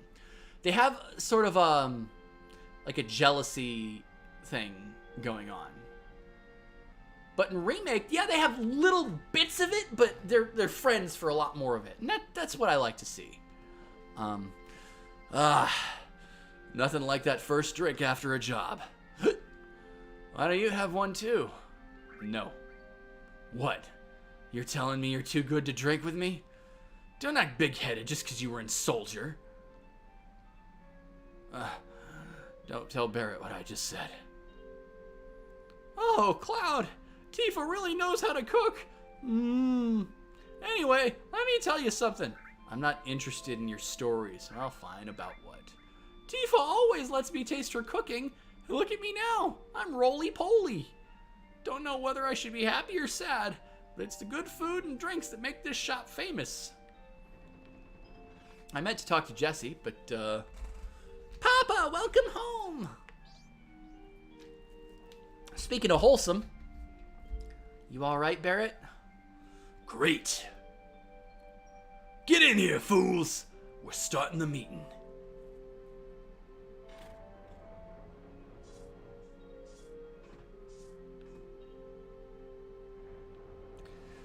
Time for some alone time with Tifa.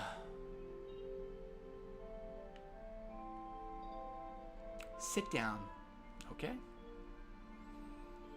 How about something to drink?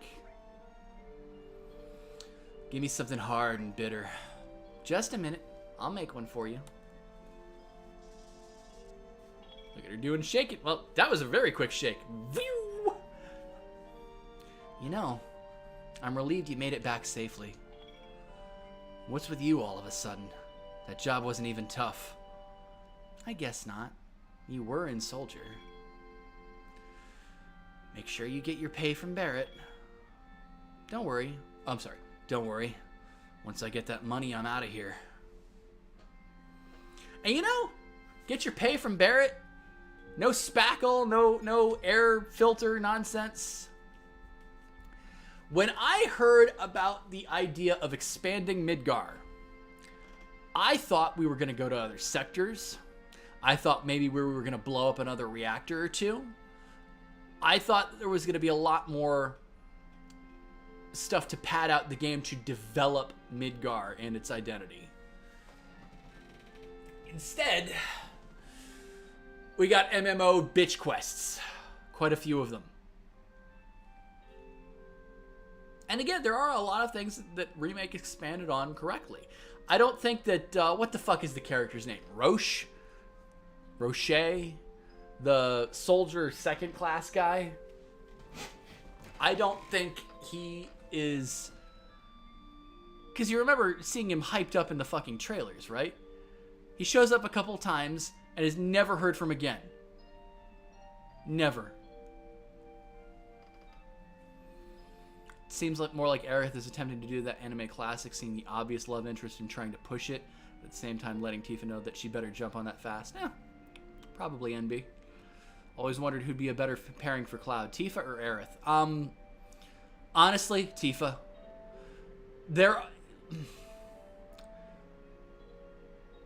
I'll let you guys debate in the chat. I'm about to go take a restroom break. I'll let you debate in the chat. Who's better for Cloud, Tifa or Aerith? My personal take is Tifa, but you can discuss amongst yourselves as to why. I'll be right back.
All right, poll it. I don't even know how to poll. Oh yeah, here we go.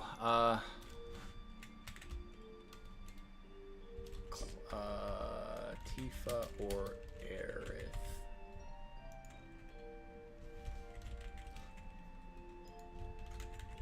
I can do polls, can't I? And I'm not going to do a meme third option because the meme option is totally fucking like... does the poll show up? Alright, Tifa or Aerith, just now. Let's see what we got.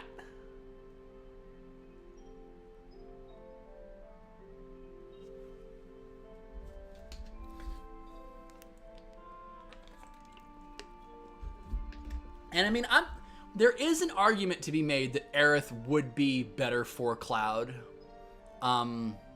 There are some asterisks involved in making that argument, though.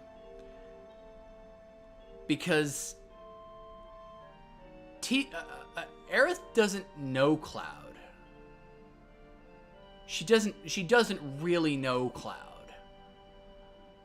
Tifa knows Cloud. Tifa helps Cloud get to know himself. And with that in mind, because her survivability is much higher. I mean, hey, all bets are off with the remake, right? It feels like I'm gonna take this off. I have it on for stream alerts, but I haven't needed that so far. Aerith worked better with Zack. Who is Zack? Who are you talking about? I don't know who a Zack is. What is a Zack? The fucking remake. Let's just throw in the final scene of Crisis Core. Let's change it, and let's not explain to any newcomers what the fuck they're watching. Aerith could work with Cloud, but again, she doesn't know him. She knows the illusion. She knows this weird fucking amalgamation. Could they work together? They probably could, but they don't get the chance. Maybe Remake will change that. I don't know. Like I said, I'm 100% willing to put my chips on the table and say, I think everybody's going to survive Remake when it's over with. I think every important character... Hell, I'm not even 100% convinced that Sephiroth is going to be the bad guy this time. I think they might have blown their load with that because they're just going to go so far off the fucking deep end and there'll be something going on. And because there are theories going around in the finale, the very, very final scene with Sephiroth, that it is a different Sephiroth because he seems a little bit more reserved. His Japanese voice acting uses ore instead of watashi. And Sephiroth switches to watashi when he becomes this fucking psychopathic, I am God, the God complex. So if that is in fact true, that in Remake, at the very end, Sephiroth switches back to ore, he might not even be the enemy anymore. Who knows?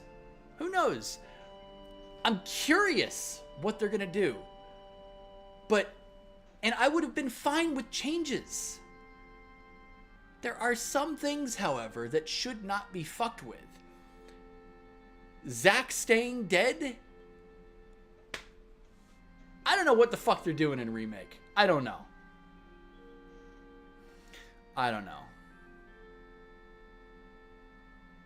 But anyways, looks like the poll is closed. So Tifa wins, 81%. Tifa and Cloud, natural relationship. Aerith and Cloud, fan service. Vom today! I'm sorry, Grace Jenkin. Let's hide user. Go away. What is Vom today? So, that's the results of the poll. Aerith, 18%, 16 votes. Tifa, 81%. But yeah. Cloud, are you feeling alright? Yeah. Why? No reason. You just look a little tired, I guess.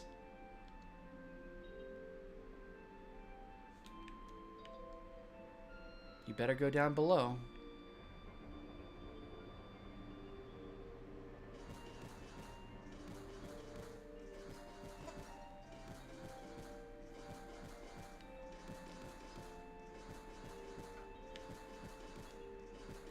You think I'm a little too uptight? No. I think you're very laid back. Well, that's okay. Don't worry about me. I don't look like it, but I'm a coward at heart. You may not look like it, but you definitely act like it. Yeah, sure. The next mission will be to blow up the Sector 5 reactor. Cloud, you're great. Don't you ever get nervous? Or are you, like, impervious to feelings? Nah, that couldn't be it. I guess I can't talk to Biggs.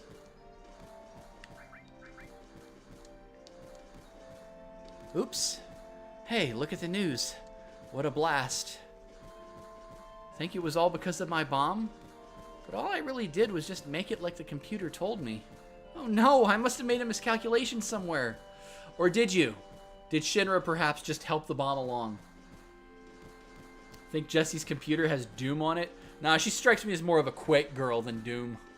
Quake 3. Did Quake 3 exist? Probably not. It probably didn't exist then.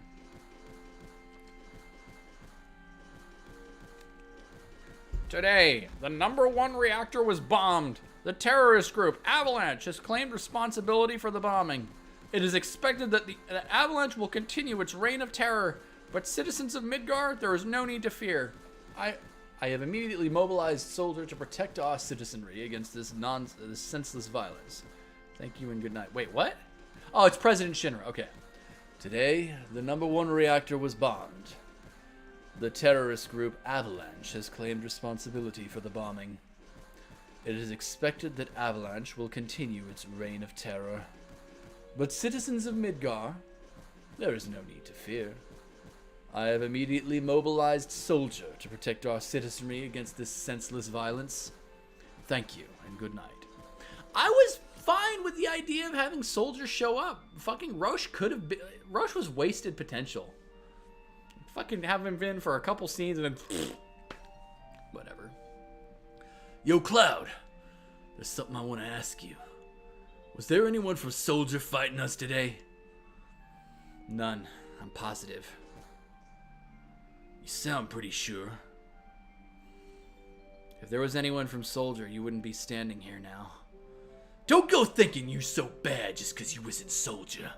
Let me hit him. Let me hit him. Jesus. Yeah, you're strong. Probably all them guys in Soldier are.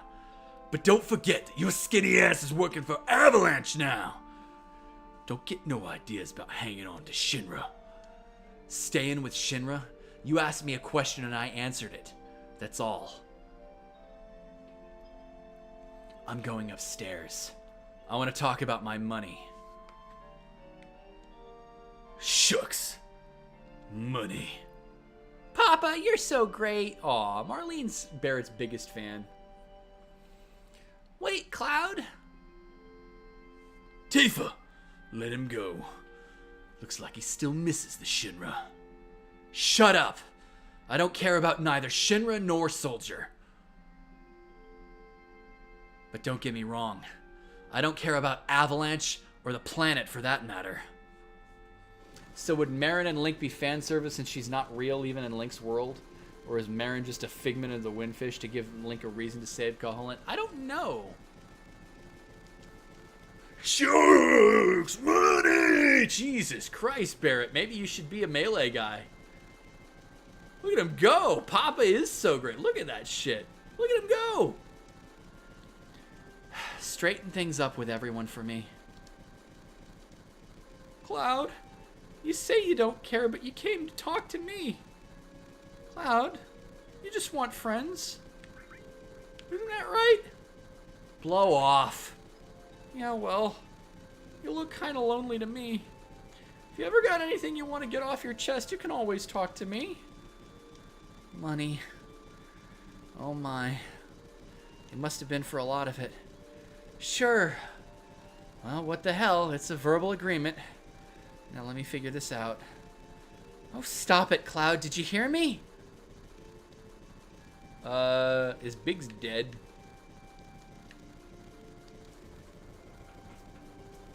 Mike Tyson level fucking pit bull. Quake 3 was multiplayer only. Was it really?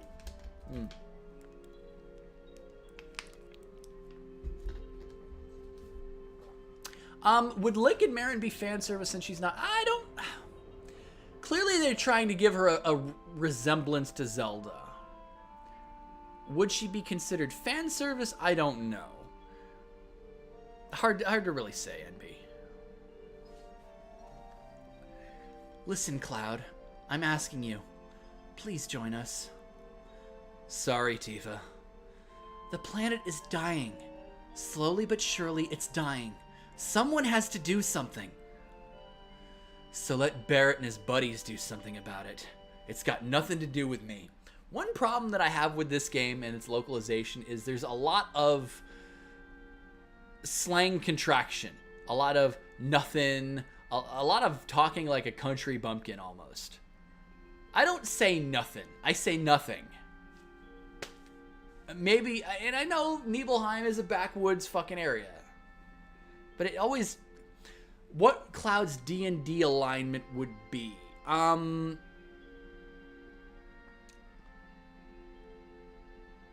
would say... You've really got to segment it out into 2 chapters. His original alignment as he is right now. I would say... True neutral is such a boring fucking... Like, it's like a blank slate alignment. I don't know if I could consider him true neutral. He's not lawful neutral. He's not really chaotic. I'd say Cloud is chaotic good to start off with. Afterwards, neutral good. I don't think he'd ever be lawful. Like, lawful is probably a wrong alignment for Cloud. But I'd say right now, probably chaotic good. Later, probably transitions more to neutral good. So, you're really leaving? You're just going to walk right out, ignoring your childhood friend? What? How can you say that? You forgot the promise, too. Promise? So you did forget. True neutral at first? I mean, maybe. Maybe I'm underselling true neutral. It's just a really weird fucking alignment. He becomes chaotic good? So you have it reversed from the way I do it? You say he's neutral good right now and becomes chaotic good? I don't know. I think right now he's probably more willing to do really stupid fucking things because of who he thinks he is. But later on, I think it gets a little bit more towards neutral. Remember? Cloud, it was 7 years ago. We were 14. Look, the well. It's always seemed like a weird little way to introduce a flashback to me. Do you remember? Huh. Yeah. Back then. I thought you would never come. And I was getting a little cold.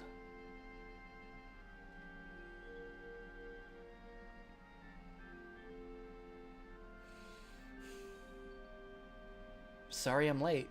They basically one-to-one'd this fucking scene in the remake.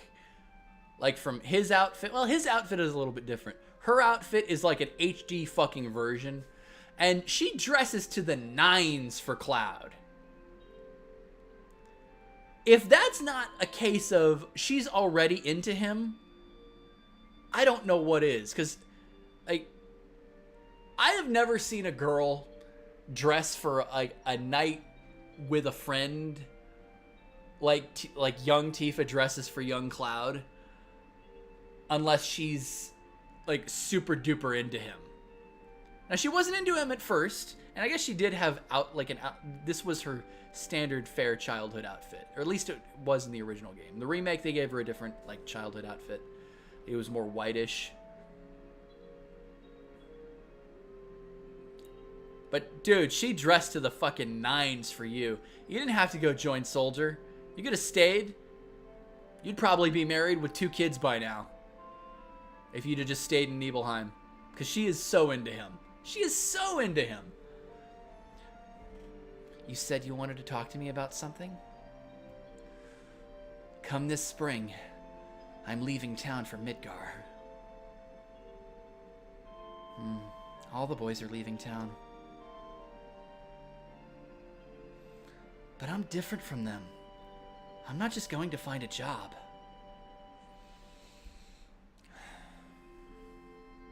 I want to join Soldier.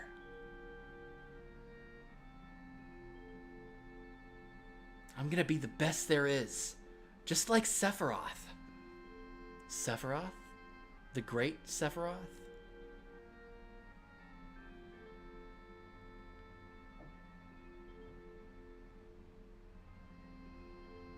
When's the last time you played through Crisis Core, I remember? I have never played Crisis Core. I've seen snippets of Crisis Core. I never owned a PSP, so I couldn't play Crisis Core.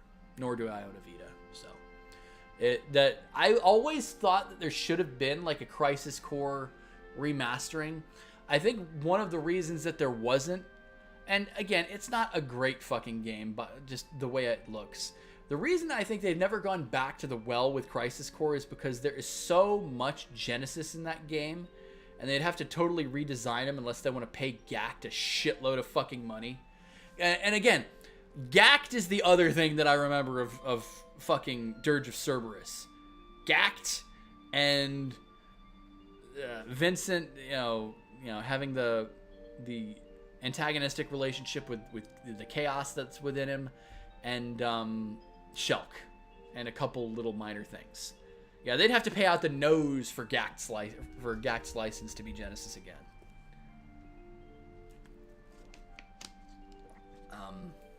Anyone who'd say mosey along is true chaotic, no matter their morality. Yeah. Isn't it hard to join Soldier? I probably won't be able to come back to this town for a while.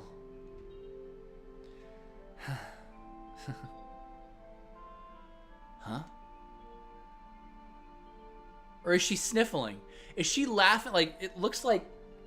Is she laughing, or is she, like, really super sad?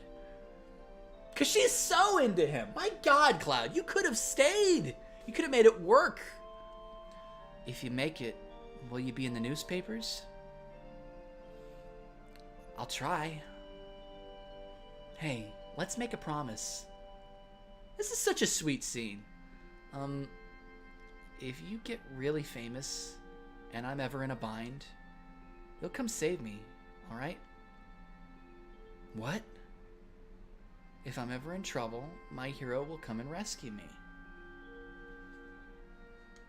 Cloud, you joined Soldier to impress Tifa. Dude, she's sending you signals like a fucking television station. I know you're both 14 and you're young, stupid children. But she is... If you asked, like, this is basically a date to her. She's treating this like a date, and you're doing this as a, oh, I'm gonna leave town because I want to get big and strong and impress you. That was never what it was about. I want to experience that at least once. What? Come on, promise me. All right, I promise. This was done perfectly in Remake. This fucking flashback scene is... I see the Remake scene in my head right now. And then there's a little shooting star. Aw. So good. So good. You would be the Brady Bunch up in here? Yeah, if Tifa was your girl. Fair enough, straight. You remember now, don't you? Our promise? I'm not a hero and I'm not famous, so I can't keep our promise. But you got your childhood dream, didn't you? You joined Soldier. So come on. You've got to keep your promise. I mean, you're not really in a bind, are you, Tifa? This is a really loose interpretation of you being in trouble. Dude, use the pinball machine. Wait a sec. Big time, soldier. Promise is a promise. Here. Received Barrett's stash, 1,500 gil. This is my pay? Don't make me laugh. What? Then You got the next mission lined up? I'll do it for 3,000. What? It's okay, it's okay. We're really hurting for help, right? That money's for Marlene's schooling. 2,000! Thanks, Cloud. Aw, we're taking Marlene's money. We're taking her...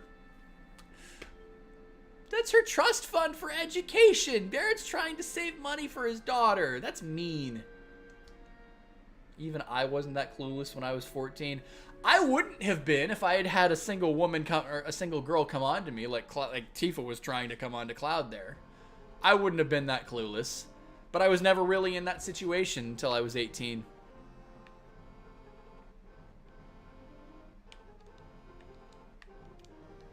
Did somebody forget to pay the cable bill? Like why are we watching the color test screen? I always thought this was cute. Marlene behind the bar. Can't talk to her though. Good morning, Cloud. Did you sleep well? Next to you, who wouldn't? I don't know what you mean. See, Tifa isn't the big boobalicious flirt that a lot of people seem to think that she is. She's a good girl. I'm going this time. Okay. Our target's the Sector 5 reactor. Head for the station first. I'll fill you in on the train. Yo, Cloud! Before the next mission, I got something I want to ask you. I don't really know how to use materia. I'll give you that materia we found. Just teach me how to use it. You wouldn't understand. So, this is what makes them guys and soldiers so great, huh? Okay, I'll ask Jessie again later, but you're in charge of the materia. I don't feel like going through a tutorial. I know how materia works. I know now. I mean, so here's the thing. For a guy who went through and got a set of master materia for every fucking character in this game, I did it 7 times. 7 times I mastered materia, and I got an 8th from Emerald Weapon. First one. It's the first set, actually, from Emerald Weapon. 7 fucking times.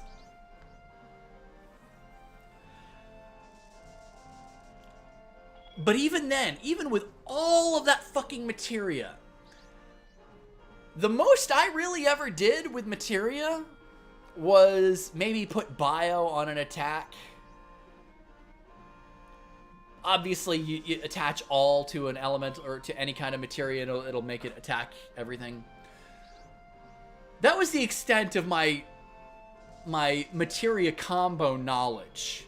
And for the amount of times, just the AP alone required for materia like fucking Knights of the Round, fucking Mime. What else was a really big guzzler? Ultima was a big guzzler. For the amount of times I had to master all those fucking materia, you would think that I would have actually tried to experiment around with the system. There is so much in this system that I cannot wait to try later on. If I can get into the later points of the game without just crapping out like I do on everything that I play. Because now there's things that I know work in this game, and I want to try it. Things that I didn't know about. Even, the last time I played this game, I think I was 19 or 20 is the last time I really played it at all. So it's been 13 years at the very least for me. Aren't the holes in the Buster Sword for materia? They are. And they do... Are they paired? Yes, I think they're paired. Cloud, I got a message from the weapon shop man upstairs. He has something he wants to give you. Don't forget. Marlene, you watch the store while we're gone. All right. Good luck. Aw, Marlene. Watching the store. Take care. Oh, she's talking to me now. Well, she's probably talking to me strictly because Barrett is here. But yes, materia. There are holes in Cloud's Buster Sword. And they're paired materia slots. That's what they are. They're for materia. That being said, I'm going to take one of these off. Cloud only need... you don't need to have... like... there's pluses and minuses to the materia system. At first, you know, you get -1 strength, +1 magic, max HP down to 2%, max MP up 2%. So there's pluses and minuses to it. You don't want one character to hoard all of the things because they'll end up losing a lot of HP and a lot of strength. And if it's somebody who does physical attacks a lot, this is going to sound really, really stereotypical, but I'm going to give Tifa the restore materia. A little bit sexist to give the monk, you know what? Fuck that. No. Tifa's going to get ice. I'm going to give Tifa ice, and I'm going to give Barrett restore. Why? Because he's in the back row. And when you have a healer in the party, you want... everybody in this game can do basically anything. This was like the real beginning of the end of classes, character classes in the Final Fantasy series for a while. 9 has sort of dipped its toes back into it. 10 dipped its toes back into it, but with the sphere break system, like you being able to break through key spheres or lock spheres in 10, everybody could do anything in that fucking game. Like the only difference was limit breaks and certain other minor aspects to their characters. But yeah.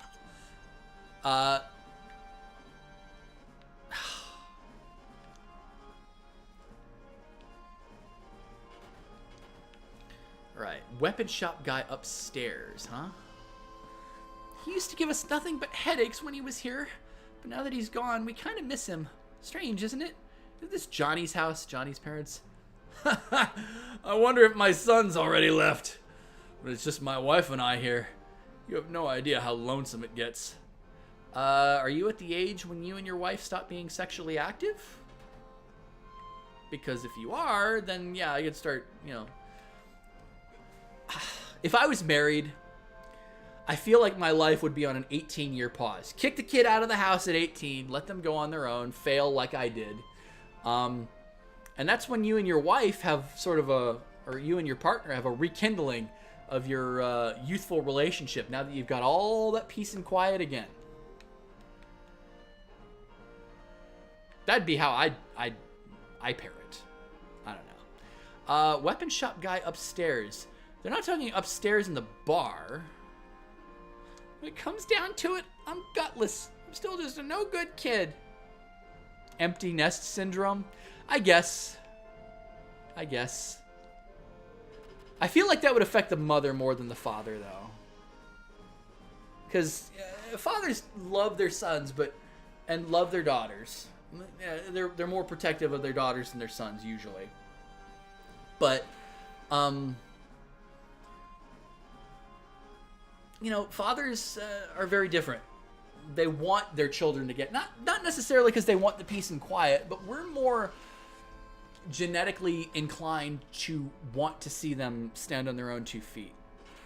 Whereas my mother, for so many years, has always told me that if I'm ever in a bind, if I'm ever in a financial situation where I'm absolutely fucked, that there will always be a place for me to live with her. And as a 33-year-old guy, I love her to death. It would be an interesting choice for me to A, go homeless, or B, live with my mother.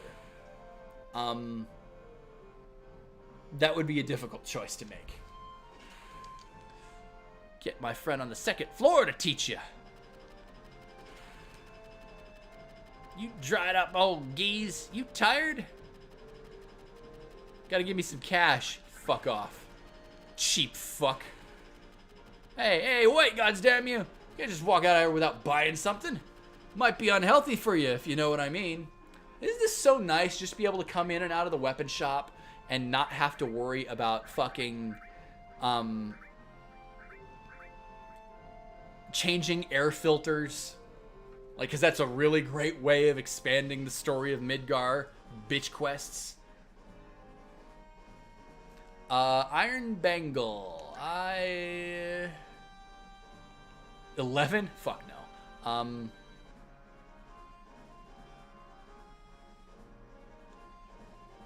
I could buy 3 of them.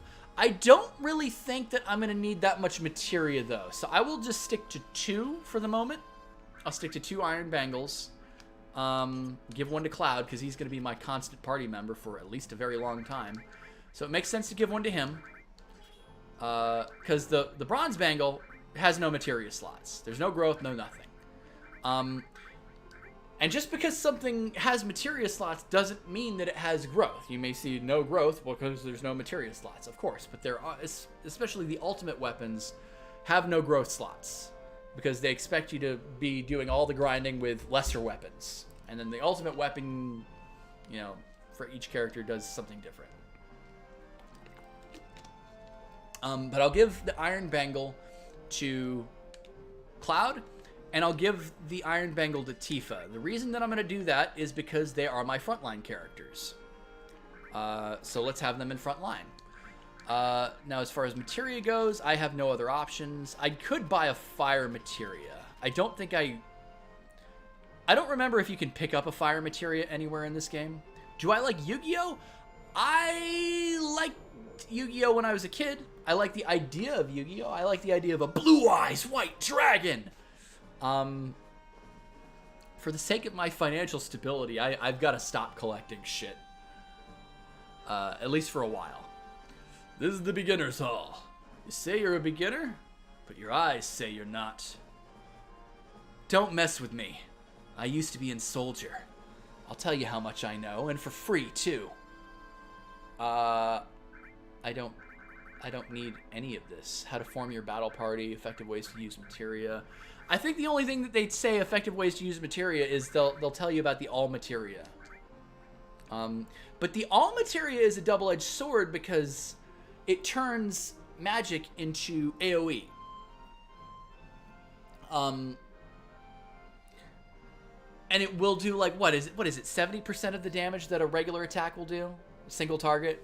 So there is a case to be made for not using the all ability. Smack, knock, hell. What is going on here? Bullying? You've got to hang in there. Your limit gauge is just starting to build. Wah! Okay, now your limit gauge is full. Go ahead and use it. Fight with your limit technique.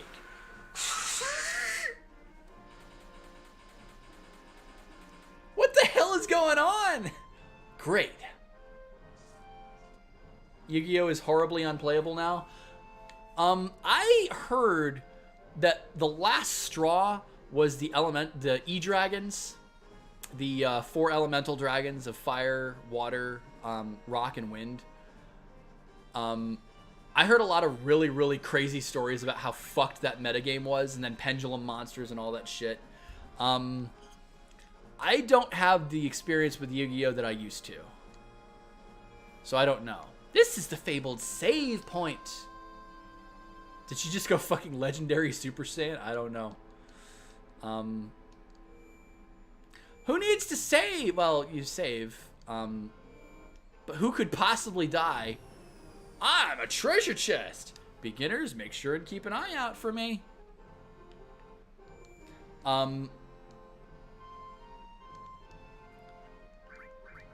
Who could possibly die in this game when there's a button that basically turns on cheat mode, God mode? Gives you infinite, like, it fills your limit gauge, it fills your health and MP. Would it be able to stop, or would it be possible? Because I've never played this game with a cheat mode before. Can you cheese something like Emerald Weapon when it does fucking Airtam Storm and just wipes out your entire party in one attack? Does cheat mode work with that, or because it wipes out your entire party with one attack, does it does it totally change how it works? Dragon Whirlers were a fun deck, it's just they fucked everything else. Doggo!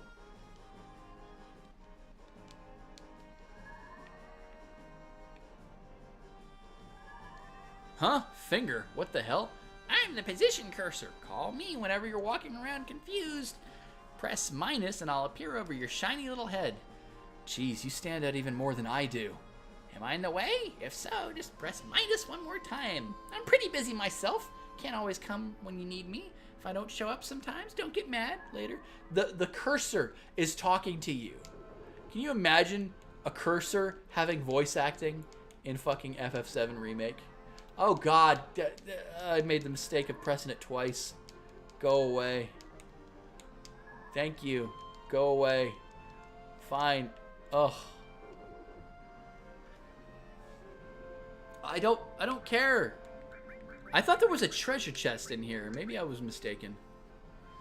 What am I playing this on? I'm playing it on the Switch. Yes. The fabled save point. And it brings up the treasure chest. Brings up the save point. I could swear that a treasure chest spawned in here. Maybe not. Oh, fuck's sake. You know what? This sounds like a job for ×3 mode. Go away. Oh my god!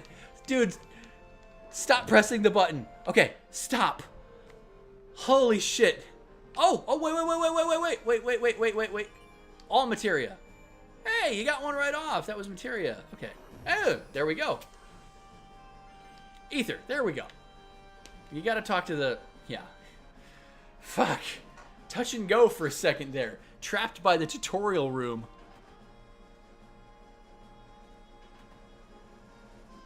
This is a slum, so don't think you can stay for free. Tough guy, huh? You better sleep when you can. You better save when you can. That's a trick to being tough. Remember that, old dude. Who would get the skull and crossbones pillow with... Presumably that's a Japanese character. Oh, that's Cloud for sure. So who gets... Does Tifa get stuck with the fucking twin-size bed and then Barrett gets the middle one? Is that a bra? Or is that a strap? Oh, is that a strap? Oh, Jesus. I don't want to know what that is on the bed. That was K-Pora Gabor all over again? Yeah, that was. Hey, jump down! Good man, Cloud. Good man. Owl flashbacks, very much so. Alright, so I've got the armlet. I've got the all materia. I suppose I will give all to Cloud simply because.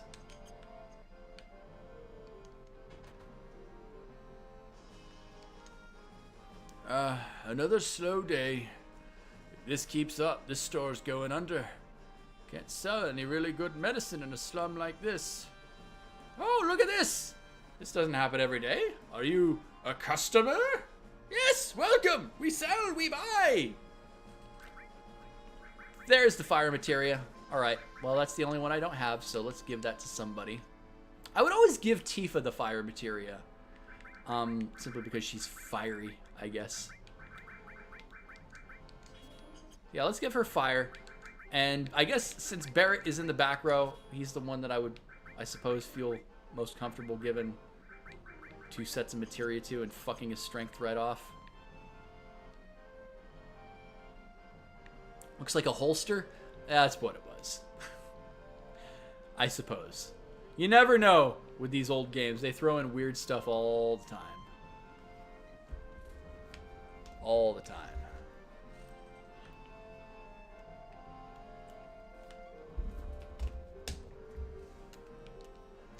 I've had it! Me too. You know, this is the first time we've ever agreed on something. Yes. Well then, shall we? Yes.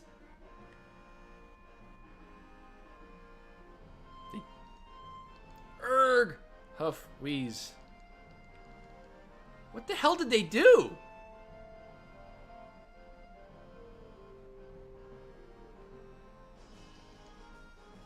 Morning. Dawn comes and things never change. You be careful not to get hurt. Come on back again, you hear? Alright, let's play. The tutorial is over. No, it's not. Midgar itself is a whole fucking tutorial. Alright. Yo! This ain't no private car. It's a split up. Hoodlums again.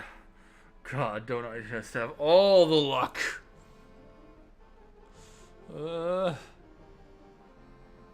You say something? I said you say something? Now look at that. It got empty all of a sudden. What's going on? Damn! It's empty because of guys like you! Jesus, Barrett! What the fuck? Yipes! You? I'm sorry. You've seen the news, right? Avalanche says there will be more bombings. Only devoted employees like me would go to Midgar on a day like today. You work for Shinra? I won't give in to violence, and I can't see what else he says, and I won't something neither. Fuck! You lucky shit. I don't know. So what are we gonna do now? Fuck! The hell you so calm, or shit? He says something. You're busting up my rhythm. Main character stat boost spoiling. Looks like they just finished connecting the cars. We're finally leaving. So what's our next target? Huh. Listen to Mr. Serious about his work. Alright, I'll tell you. Jessie's probably already told you. There's a security checkpoint at the top plate. It's an ID scan system, checking all the trains.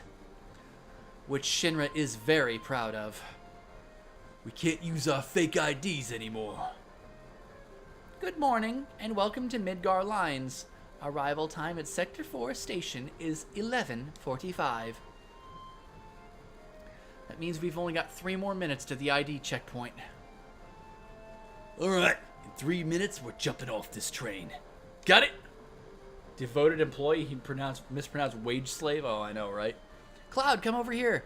Let's look at the railway map monitor. Hey, Jessie and I did that. Oh, you're the only ones that'll talk to me or come to my house. I'm impressed. Yo, Mr. Know-It-All. Big time soldier. You ought to know the area around the number 5 reactor, right? Let's hear your explanation. I had to talk to the guy, but looks like you've seen this already. It's alright, come a little closer.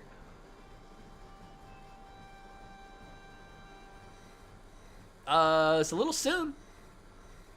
That's odd. The ID checkpoint was supposed to be further down. Type A security alert. Unidentified passengers confirmed. A search of all cars will be conducted. Repeat, Type A security alert. Unidentified passengers confirmed. A search of all cars will be conducted. What's happening? What's going on? We're in trouble. I'll explain later. Hurry, get to the next car. Shit! Someone blew it. Unidentified passengers located in car number 1, preparing for lockdown. Let's go! Keep it up. Ah, don't worry about me. Oh man, I'm gonna brag at work to everyone at work about this. Okay, so he's a bit of a thrill seeker. Upgraded to level 2 warning. Hurry! I'm sorry. Hurry! They're locking the door, sir. Unidentified passengers in car 2, preparing for lockdown. Just run! Just calm down. Gosh, you're adults, but you're acting like kids. Please behave. Does this mean we're in a bind? Yeah, I don't know. Car number 2, locked down. Upgrading to warning level 3. This is really fucking hard on the eyes. Alright, we clear? Oh, Vom Ong! God, it's the same message from this spam bullshit. It's not. Is that even a link? Not yet. They're starting another check. If we're caught, we're done for. But don't worry. If we move up the train car by car, we should get past it. Jesus! Moving to front of the train. Currently tracking location. Adios! Later, Midgar! Adios, goodbye. Sob. Brr, it's terrible. Who'd expect underwear bandits in this day and age? Really? Underwear bandits? Scary broad may be scared. Of course. Okay, I can't even spend time reading this. Alright. Car number 4, locked down. Upgrading to maximum security alert.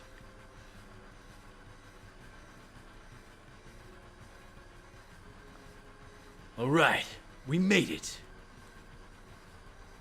Yo, this way. Let's go. We're gonna dive out of here. That's ballsy. Guess who? It's me, Wedge. Looks like things were a success. Okay.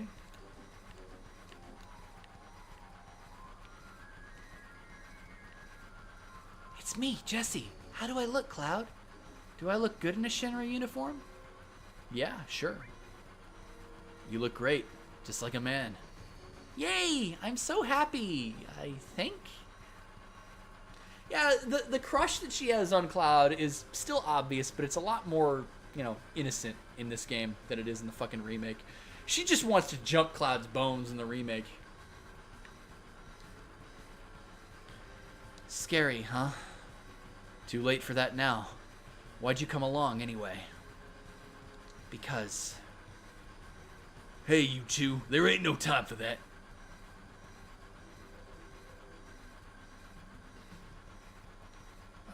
Not now. Just concentrate on our plan. You're right. Sorry. Can I talk to Biggs?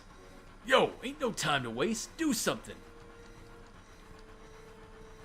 I guess I can't talk to Biggs.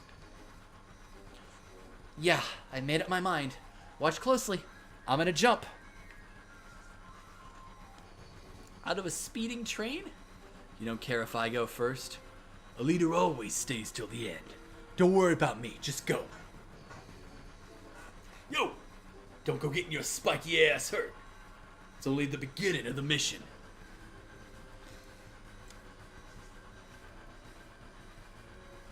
Yeah, lock down all cars simultaneously. Later. You take care of the rest. Look at Wedge. Just... He's still in suspenders. He just takes his hat off and changes his shirt color. And there they are. They'll totally be okay when we see them again. Right? Good. So far, everything's going as planned. Don't let your guard down till we get to the Sector 5 reactor. Biggs, Wedge, and Jessie got everything ready for us, so move it! The reactor's just down this tunnel. So let me go the other way. Let me go the other direction, totally. Alright, so, preemptive attack. I can use Bolt all. Let's have Barrett attack somebody in the back row. Let's have Tifa, or let's just watch them all die. Simultaneously. Yeah, translated, I'll jump after I make sure it's survivable. Pretty much. Alright, so Tifa starts off weaker than the other two.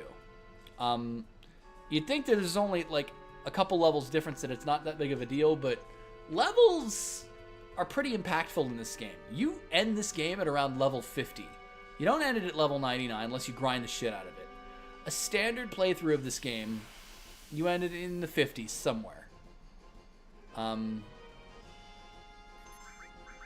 so Barrett, I'm going to have him attack the back row. I'll have Cloud attack front row. I'll have Tifa double up on it. There's not really much point to this. Like, the game at this point right now is basically just button mashing. You don't need to go too much into strategically planning out how to kill an enemy. Although in saying that, try to attack the front row so that the back row is left vulnerable. But whatever. Doesn't make that much of a difference. Alright, so... yeah, right now, this is one of the reasons why I was so curious how they were going to handle Midgar. Midgar is one of the most memorable parts of Final Fantasy VII, but in terms of gameplay, it's one of the most boring. Like, I would argue that the game doesn't seem to get very, like, fun combat-wise until, at the very least, the Shinra building, if not later. I would say maybe around Junon, things start to open up a little bit combat-wise. I know, that's my opinion. When do you guys think that you are the biggest fans of this game, as far as how everything is set up? What point does Final Fantasy VII, if you even like the game or have even played it? I don't know. Maybe some of you haven't. But when does it pick up for you?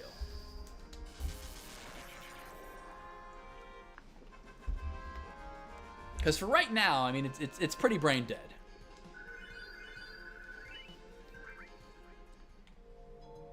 Like I said, the most advanced tactic is just sticking the fucking all materia on a magic and going ham with it. And some of these early enemies are so piss easy that's a viable strategy. Haven't played it? All right, fair enough. Shinra security guards are there. We've got to turn back. Do we really? You're the Avalanche! Do I have to turn back? I don't think I do. Shinra building? I would agree. Shinra building is a decent first part. Alright, so let's stick to this, and then let's bolt everything. Let's try and kill everything semi-simultaneously. And there we go. You played Final Fantasy IV DS and it never actually clicked. I got 4 for DS. It never really clicked for me either. Avalanche is attacking.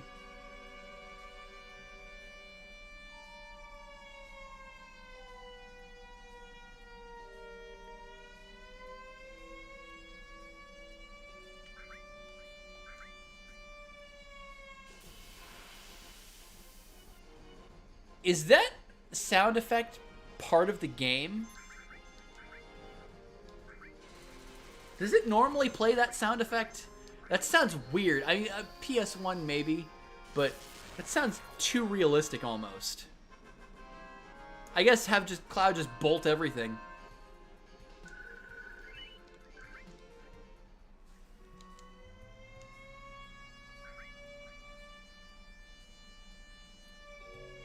Is this just a grind spot? Do these guys ever run out? Because if they don't, like, give me any new enemies, then I'm just gonna leave.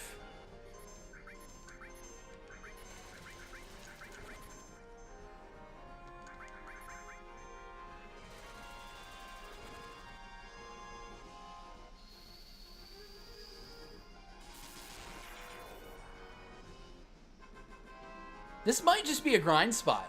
I thought I remembered if you go the other direction that you can get some stuff, though. A terrorist attack! Intruders! That looked like a different, that looked like some different dialogue. A terrorist attack. It's like when you go to the Republic of Dave in fucking Fallout 3. A terrorist! It's a communist!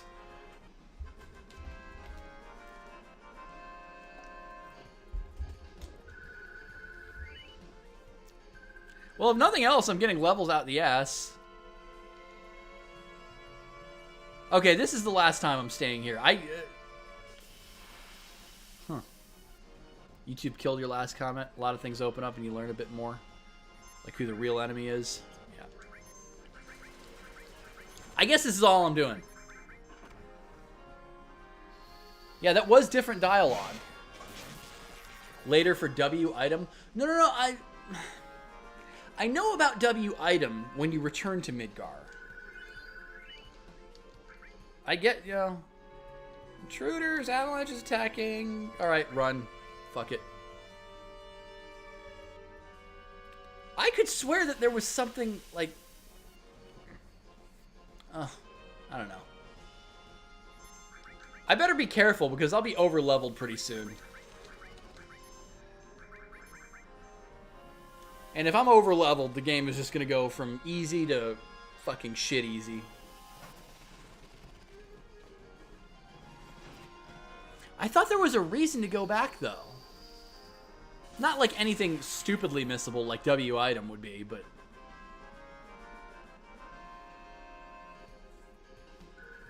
whatever. I got more levels out of that than I probably should have.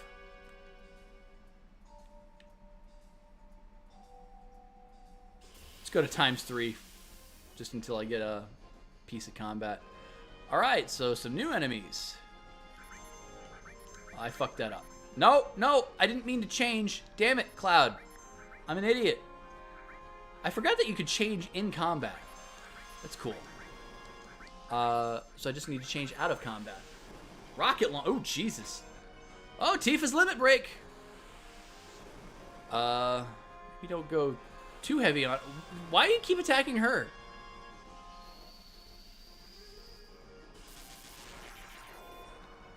Alright, I guess I'll save slots for later. I do want to use a potion, though.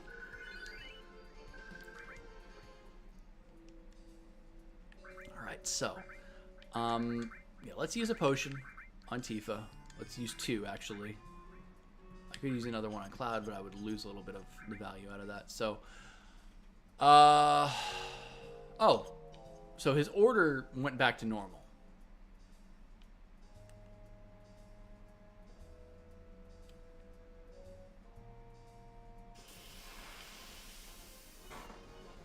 I'm happy that the music doesn't go to, like, hyper speed. It's strictly just reserved for, Aw, I thought I'd yeah. I wanted to yeah. Yeah, baby, yeah.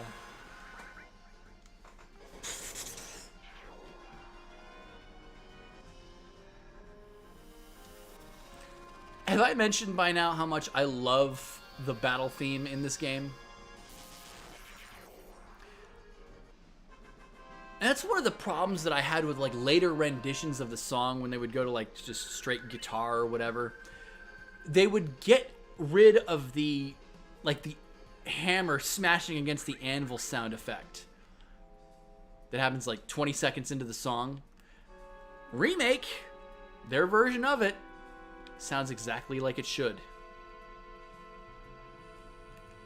Okay. Those light beams are the Shinra security sensors. We can't go any further. So this is what I remember. I just remember... I thought there was a treasure chest or something you could get if you went all the way back. Whatever, that's my bad. So I gained a couple levels, and now it's probably going to be stupid easy. It was already going to be easy, but whatever. It's one damn tiny hole. You're telling me to squeeze into that to get under the plate? No way! Yo, Cloud, what are we going to do? Look inside first. Doesn't seem to be anything that'll get us stuck in this duct. Okay, but if we go down this duct, we won't be able to come back.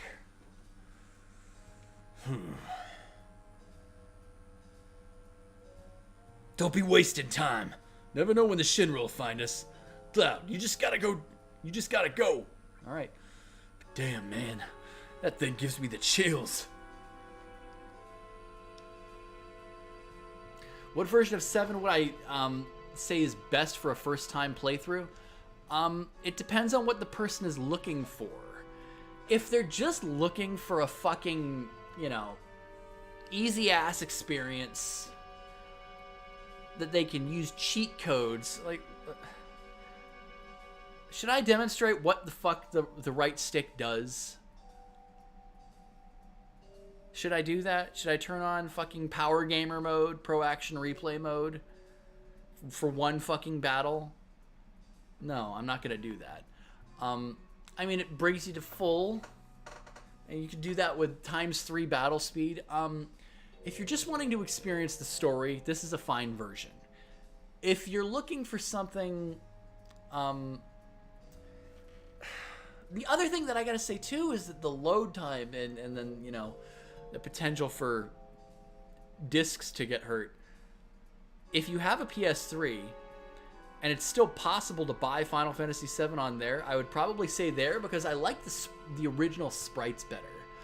These versions, I mean, don't get me wrong, I'm happy that they finally got rid of the stupid fucking BJ mouths, which was an embarrassing part of later versions of this game. Totally embarrassing. I'm happy that's gone. So, at the very least...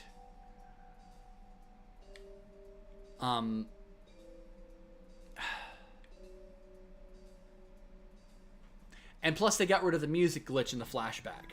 So the change of music, the music is what it should be in the flashback in disc 2. So that's good. Perfect. So if you want a version, you know, with all of the modern conveniences, I would say get either Switch or Xbox One.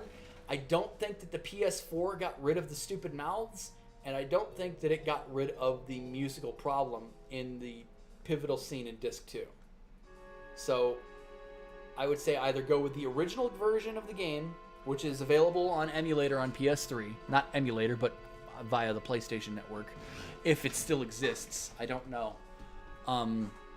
Or if you can't get access to that one and don't want to fucking shell out for the original discs, and I'm sure they're a fucking collector's item, then get this version. It's a fine version.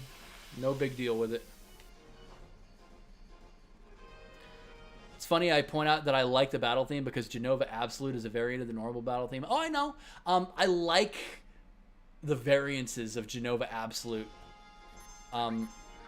It definitely sounds like a final battle song version of fighting, which is good. Very good. Da, da, da, da, da. I really forgot how weak everybody besides Cloud seems to be at first. Alright, I gotta feed him an ether pretty soon, because he's gonna run out of MP before too long. Alright, so I've got to take a look and see what I want to do. Do I want to go up here?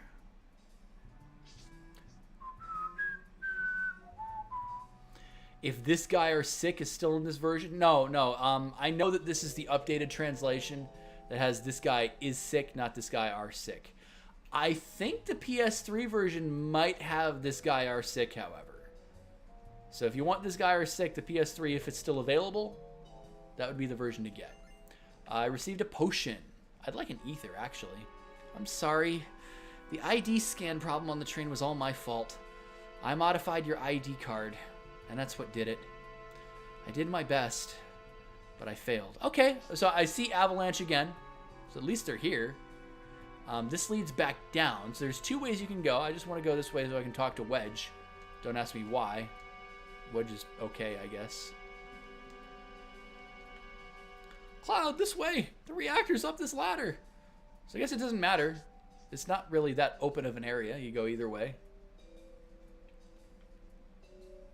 And you find your way back in the same place. I can hear Genova Absolute in this song, though. Very similar.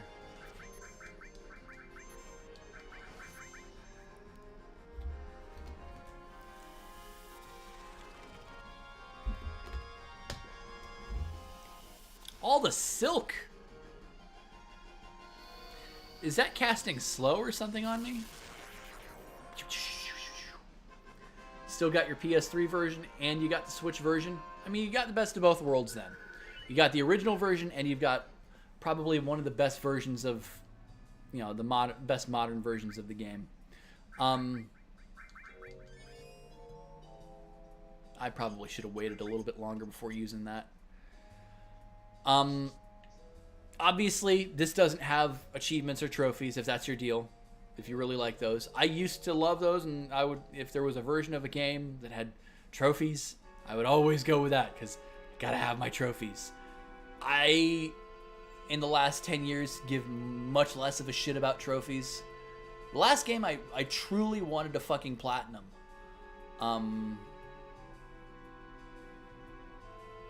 That I went out of my way to stupidly platinum was probably Skyrim. And I've cared about trophies since then, but I don't think I've been able to platinum a game since then. Or if I have, it's been a really easy one. We're gonna pull out now. We'll meet up at the hideout. Cloud, we're counting on you to blow up the reactor. I'll see you soon, Biggs. You're pulling out. What exactly is the point of you being here? The game also isn't bad on Steam. Yeah, plus you can have mod support if you get the PC version. And I hear the modding scene on this game is quite extensive now. There's like new threat mods you can use. Oh, down the slide we go. Yeah, I remember the town that I grew up in. There was always like a little fair that would come around every year or so. So for those of you who may not know, I was born in Chicago. I was actually raised until I was about 10 years old. It was 9 actually. I was 9 years old when we moved to Wisconsin. It was a little suburb of Chicago called Melrose Park. And every year they would have the Taste of Melrose. It'd be this little fair with all these types of, different food vendors. You could have so many different cuisines of all kinds. And there would always be like fair rides. And I lived just down the road from where that fair would come every fucking year. Really fun memories. And I remember one of the things that I really liked was one of the giant fucking slides. Like giant fair slides. I'd go down that a bunch of times. I mean, I have platinumed other games since then, but it hasn't been like a priority for I've got to platinum this game since Skyrim came out. I'm pretty sure I actually platinumed Spider-Man PS4. I think I did. I don't really remember. I don't really care. It doesn't matter. You platinumed Bloodstained and Spyro Reignited. God, these jokers again? These guys die in one shot. Chicago, your condolences. I mean, Chicago was a nicer place to live then. I mean, it's a absolute shithole now. Or at least it was last time I went. I haven't been there in a long time. When you think what was the point beyond FF14 Square, at least mainline FF fell from grace? When I think was the point beyond FF14? No, the point was before FF14. There are a lot of people who love and live and die by Final Fantasy XII. I've never gotten the appeal, but then again, I haven't tried to play the game in about 15 years. I'm sure it's a better game than I give it credit for.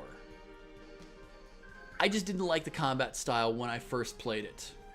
And now, and the real point when the series fell off was undoubtedly, Final Fantasy 13. 14, 13 is really the beginning of Square Enix's current status. 14 is an anomaly. I don't consider 14 to be Square Enix. I consider it to be Creative Business Unit 3, which is, the studio in Square Enix. Square Enix is the publisher. CBU 3 is the actual development team. So you've got to always consider that to be the asterisk. 14 as a game would not exist under any... You saw what happened when, the old hats at Square Enix decided to make Final Fantasy 14.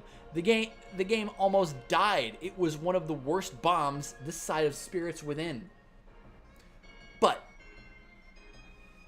really, it's a story of the phoenix rising from the ashes. That game was not supposed to be as good as it is. I don't want to say it was all Yoshi P, because there were other people involved in it too. But the policies, it's almost in spite of it being Square Enix, rather than it being Square Enix. 14 happened after the, quote, beginning of the end of Square Enix. Because again, Kingdom Hearts 3, I don't know what the fuck the deal with that game is. I'm sure there's other games that they are involved in that are really good. I've never played them. I've never played them. And those are also probably the product of, you know, smaller storytellers, more intimate storytellers, people who really care. Is there a treasure chest anywhere? I forget. Probably not. Have I ever watched Inuyasha? I have. It's been many, many, many years. I actually get kind of nostalgic thinking about the music of Inuyasha. But I haven't watched Inuyasha since, you know, the Adult Swim days, like 2005, 2006. I actually have the first 2 movies of Inuyasha on DVD. Oh no. Oh no. Oh no. I know what room this is. There's an ether. Thank you very much for that. Oh no. Oh no. Hang on. Maybe I gotta try to go through the door first. Maybe? Maybe not.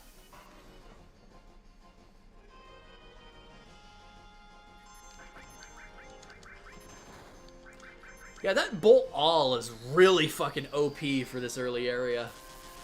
Yeah, All is like the easy mode button. You'd like it if Sephiroth was a boss fight in Final Fantasy XIV? I don't know if I would or not. I am not unconvinced that there will be a Final Fantasy VII collab event like they did with 15. I think that might be in the cards at some point. You know what? No, don't run. Running's for assholes. Just use regular melee attacks for right now. You platinumed 15 until Square added more trophies. Sad day. Ugh. Shout out to Chocobo's Mystery Dungeon. Really? Like a Pokemon Mystery Dungeon drink? Okay, this is the reason why you use Bolt All.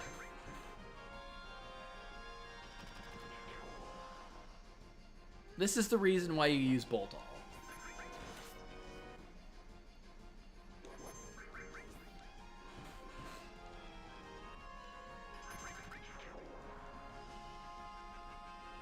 Metroid Prime 3 style.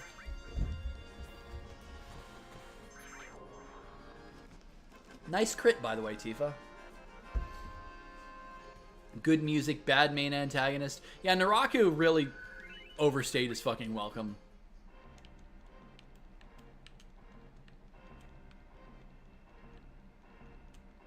Hello?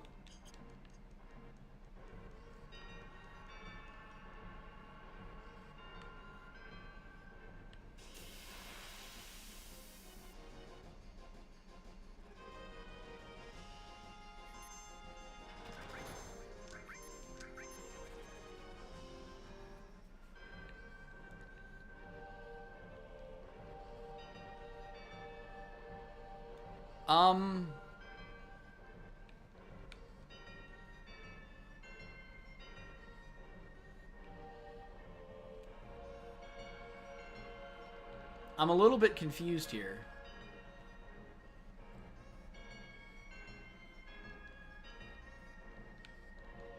I know what I'm supposed to do in this room. If I want to turn on cheat mode to top off. No. No. I'm not doing that. I'm not gonna resort to fucking cheat. But what the fuck is this? Why aren't they interacting with the control panel? You know that the door is locked.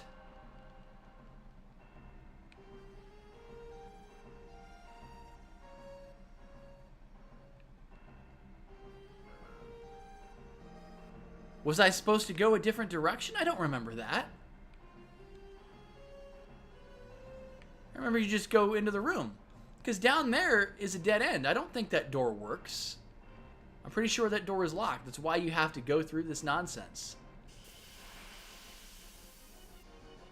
Wait. No. I'm an idiot. No, I am an idiot. Never mind. I think I remember this. I'm supposed to put the bomb in, then I come back up. Because the fight with Airbuster isn't until after you set the bomb. So I set the bomb first. I go back. Yeah. I was getting ahead of myself. But yes. But for whatever reason, I was thinking that this was a dead end. But it's not. It's built exactly like the one before. It's just me getting in my own head. I'm an idiot. What can I say? Fuck. I feel like such an idiot doing that. Because I played this game before. I've beaten this game before. I've fucking gotten a master save file on this game before. Now the real trick is to get a set of master materia for everybody before Emerald Weapon and Ruby Weapon. That is the true master save file, because then you can use all manner of dumb shit combat, like materia combos, while you're like when you're fully decked out. And then the extra master materia you get from the Earth Harp is just pointless. It's happening again. Flashback time. I'm kind of ashamed that I didn't do that. I should try to go through the door. Why was I remembering the door being, like, locked that way? That's stupid. Whatever. Papa. Sephiroth? Did Sephiroth do this to you? Sephiroth. Soldier. Mako reactors. Shinra. I hate them all! Yeah, I can't go high-pitched. And she takes the sword. Damn, man, get a hold of yourself. You alright? Tifa. Hmm? No. Forget. Come on, let's hurry. Let's hurry, Cloud.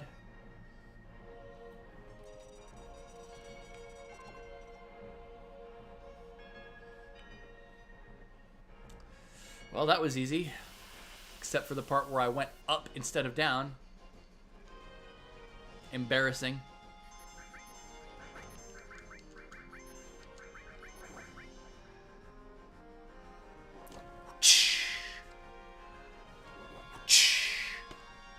Like that anvil sound that plays. Ugh. Nobuo Uematsu is a fucking legend. Dude's music slaps. I can't remember like a bad Uematsu song. I can remember some ones that weren't really that memorable to me, but I can't remember, as far as bad songs go, I don't think a bad Uematsu song exists. Maybe early on when he started. I don't need to save yet. There will be a save point later, I think. Right in front of Airbuster. I think. Game is usually almost overly generous with its save points, as I recall, so. Bum, bum, bum, bum, bum.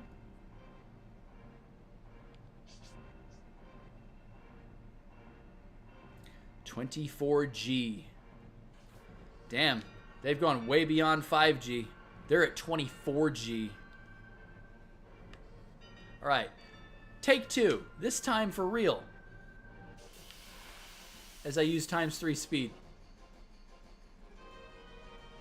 Well, I can kill you guys in one shot. Cloud, so help me God, Cloud is going to get access to fucking Blade Beam super quick.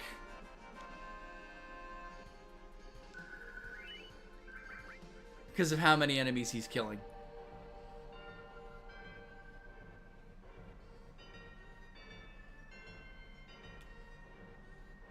I think the plot pertaining to that flashback scene Cloud just had is way better than Aerith thing people claim is the big spoiler of the game. I agree, Gold Crow. And the thing is, this is what I was referring to. The plot thing in that flashback, the real thing, not like the little flashes or snippets of it, but the real thing has music which is fucked off by so many later versions of the game. But in saying that, I'm so happy that the Switch version fixes that musical glitch. Because that song in that scene is perfection. You know, you have the sinister little loop of that one little dark segment of the world map theme. Holy Jesus Christ! Amateur Daredevil. You still order cold cut combos toasted to this day? Oh, fucking hell, Ben. Even if you think it's the worst Subway sin. Man, cold cuts were the worst! Fucking anything with bologna in it. I hate bologna. Jesus Christ, Ben. $50 super. Again. Holy shit. Thank you so much, man. Me or Chip that had a problem with it. God, Chip. That's a Chip. That's a name that I haven't heard in fucking 10 years. Chip. Thank you for the $50 super, Ben. I hated the cold cut. I don't know if Ben, I don't know if Chip hated it too. I hated it. I fucking hated the cold cut combo. Jesus. Like fucking anything with bologna. Bologna is like the dirtiest meat ever. Ugh. Ugh. But thank you. Thank you so much, Ben, for showing up. And for the $50 super. My God. What the fuck? Ugh. I mean, hey, it's cheap. It's cheap, that's the thing. Jessie said we all have to push the button at once. That's not at once. No good. Let's try this again. No good. Let's try it again.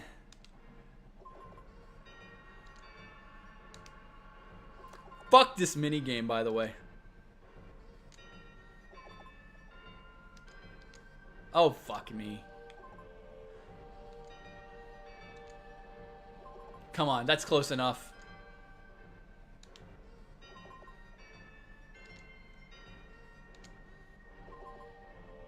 Oh, bullshit! Okay, that's perfect. Thank you. My God. What is that, like 20 times? Okay. Chip is in Florida? You haven't seen it? I haven't kept up with anybody. I think I was friends with Lauren on Facebook, and that was it as far as the Subway crew from back in the day. When Brady left, Brady was such an awesome dude. You were too, man. I have not kept up with anybody in many years. My whole social life has just progressively collapsed over the course of. I have a tent. I could use the tent. But no, I don't think I will. I'll just use potions. How are you meant to get that through fucking trial and error? That's one of the worst, like, puzzles. Like, indefensible. Alright, so. This way! Huh? Shinra soldiers. Hey, I didn't even know that line was coming. Shinra soldiers. I said it and he did it. Shinra soldiers? Why would you not toast the meatball sub? You always toast the meatball sub. Always. Shit! What the hell's going on? A trap. And now one of the best songs in this game, in this amazing soundtrack.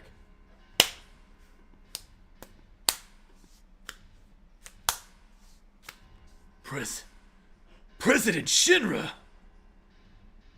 Why is the president here? So you all must be...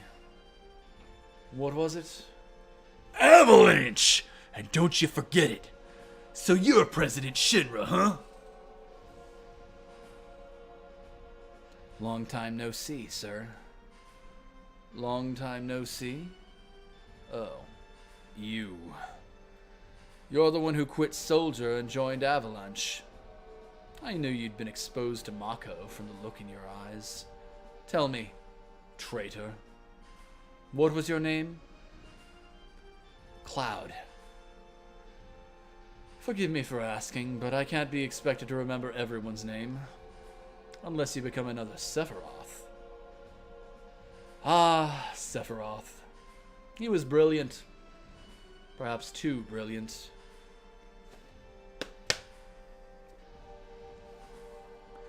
Sephiroth? Don't give a damn about none of that. This place is going up with a bang. Big bang soon. Serves you all right. And such a waste of good fireworks. Just to get rid of vermin like you. Vermin? That all you can say? Vermin? Shinra the vermin for killing the planet. Guess that'd make you King Vermin. So shove, jackass.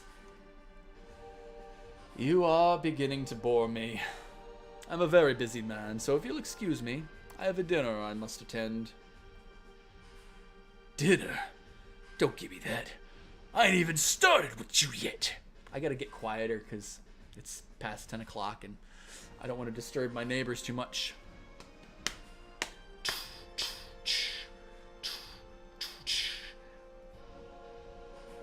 So good, so good.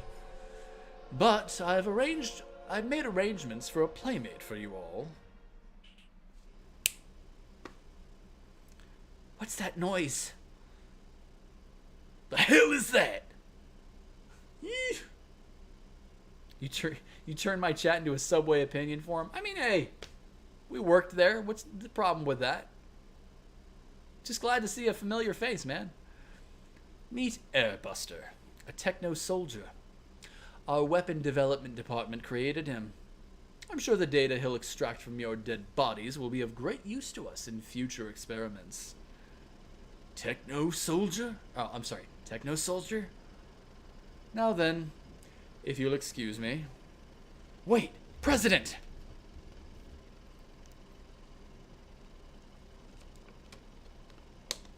Barrett, stop slapping your arms and just shoot him with your gun arm. This is a thing that Remake improved on, I will say. Having him appear there via hologram makes a lot more sense for him to confront a terrorist organization like Avalanche is, rather than in person with a guy with a gun grafted on his arm. That's pretty fucking stupid. But what's more stupid is that Barrett doesn't just shoot him. Exactly. Yo, Cloud, we gotta do something about him. And here we have our first pincer attack. Help, Cloud! This is from Soldier? No way, it's just a machine. I don't care what it is. I'm gonna bust him up. First time those who fight further plays in this game. Alright, side attack. Ice. Shit. Counterattack. Uh-oh. From behind. Ugh, 80. Jesus. Big bomber. Oh, that's gonna hurt. Tifa limit break? Alright, well, let's just go nuts. Yeah!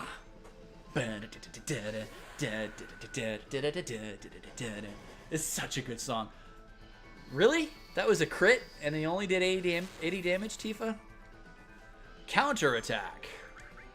Alright, Barrett, cure up Tifa. Cloud limit break. She can use fire. Oh shit. Big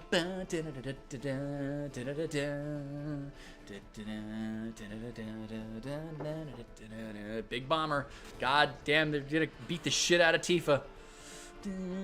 I love the ramp up of this part. I'm probably... Jesus Christ! 661 damage? Turn function non-operational. Counterattack. Okay, so stick with behind attacks now. It's a groovy song. Alright, so this is going to be the front counterattack, which hurts, and 15 damage ain't shit. Let's stick with Bolt. Hit him from behind with Bolt. and have Barrett cure himself and Tifa. And then just pay to win. Or just kill, because fucking Braver did a crazy amount of goddamn damage.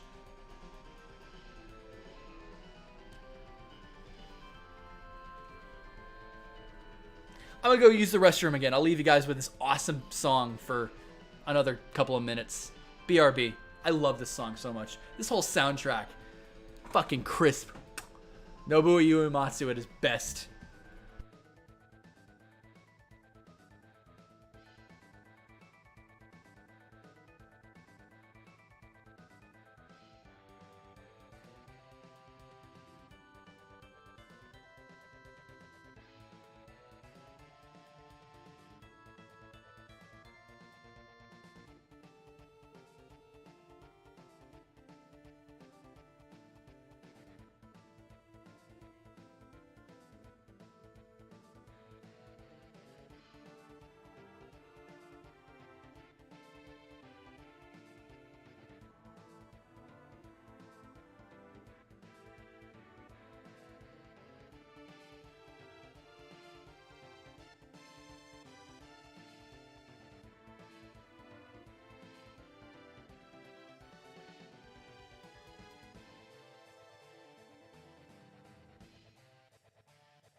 He takes like 5 times damage from the back.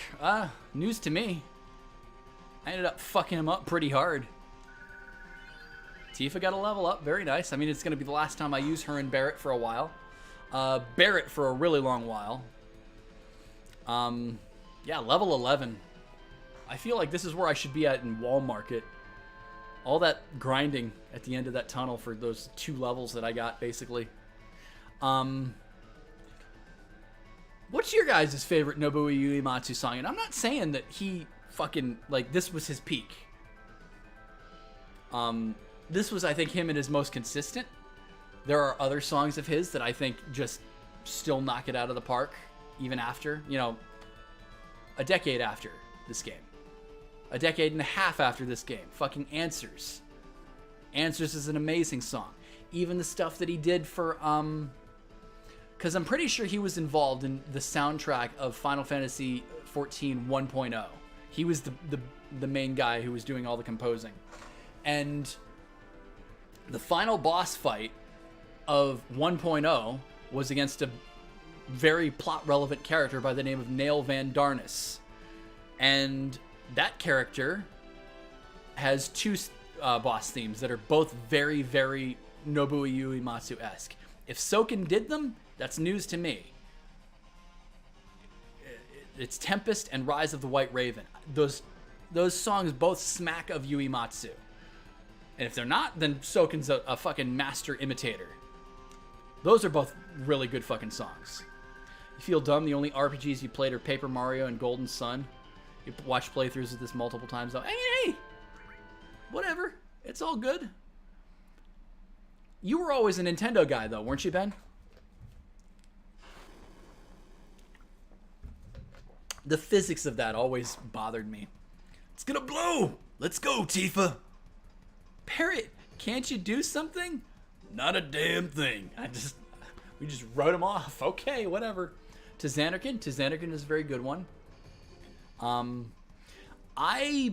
If you're gonna ask me what song from 10 I like of the Xanarkin motif, I'm gonna say the one that plays when you get to Xanarkin itself. And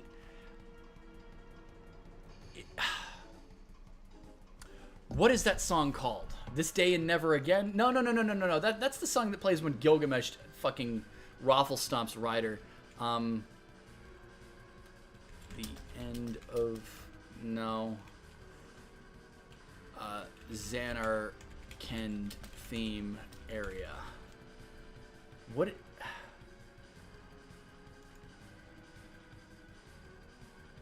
is that particular song called? The one that plays in Xanarkand itself. I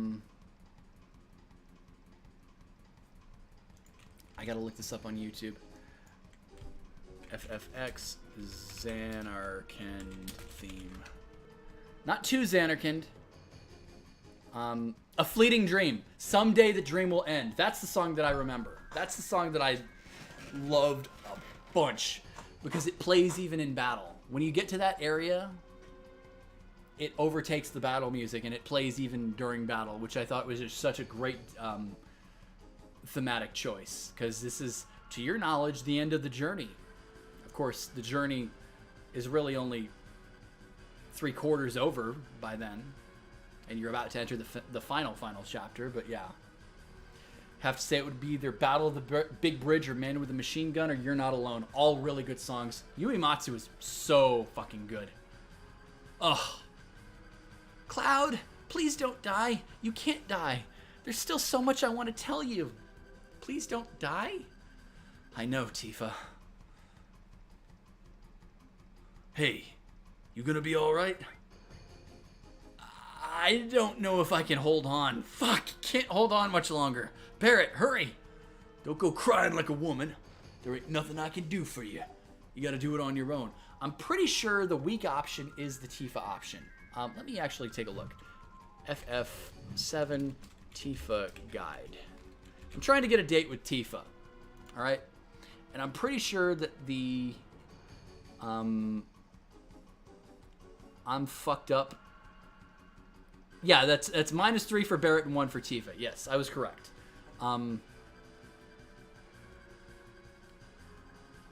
Right, we're about to enter the Aerith part of the game, where you got to do the right barrels. Oh god. Oh, the barrel puzzle.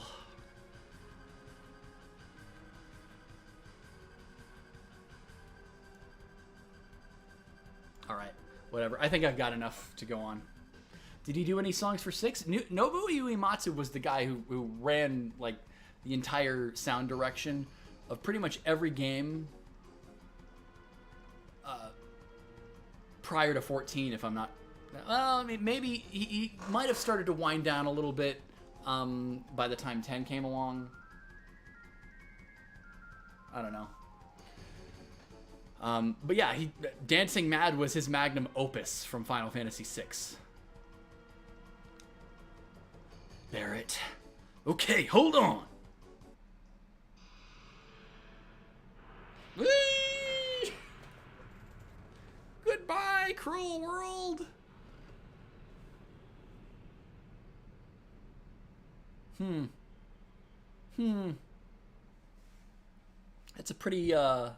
That's a pretty big drop.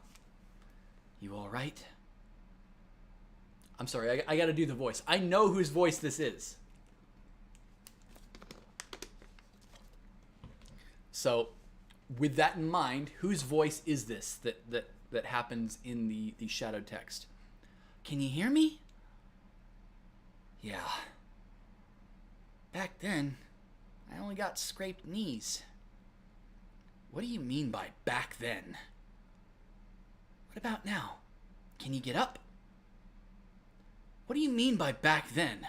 What about now? Don't worry about me. Worry about yourself now. I'll try. Oh, it moved. How about that?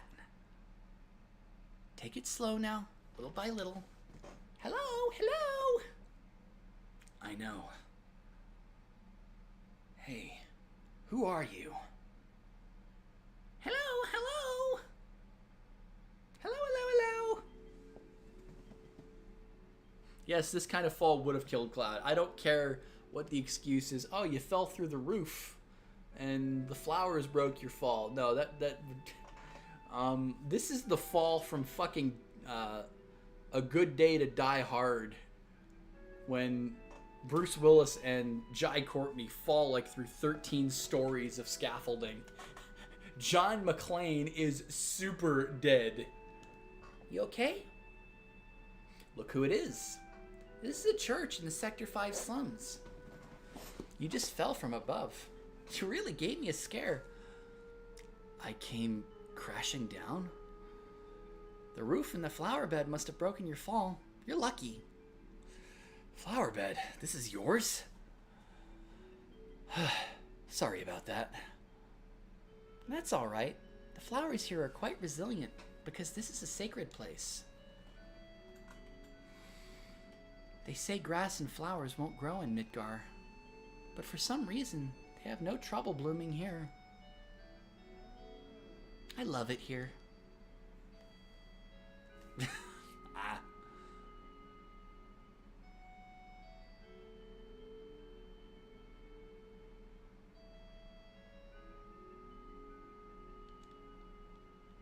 Goodbye. I should just leave you behind. I'll give you a little more time. Who? Wait, what? Am I talking to Reno? I'll give you a little more time. Who the fuck is... That's gotta be Reno, right? Because he's who is about to pop in. So, we meet again.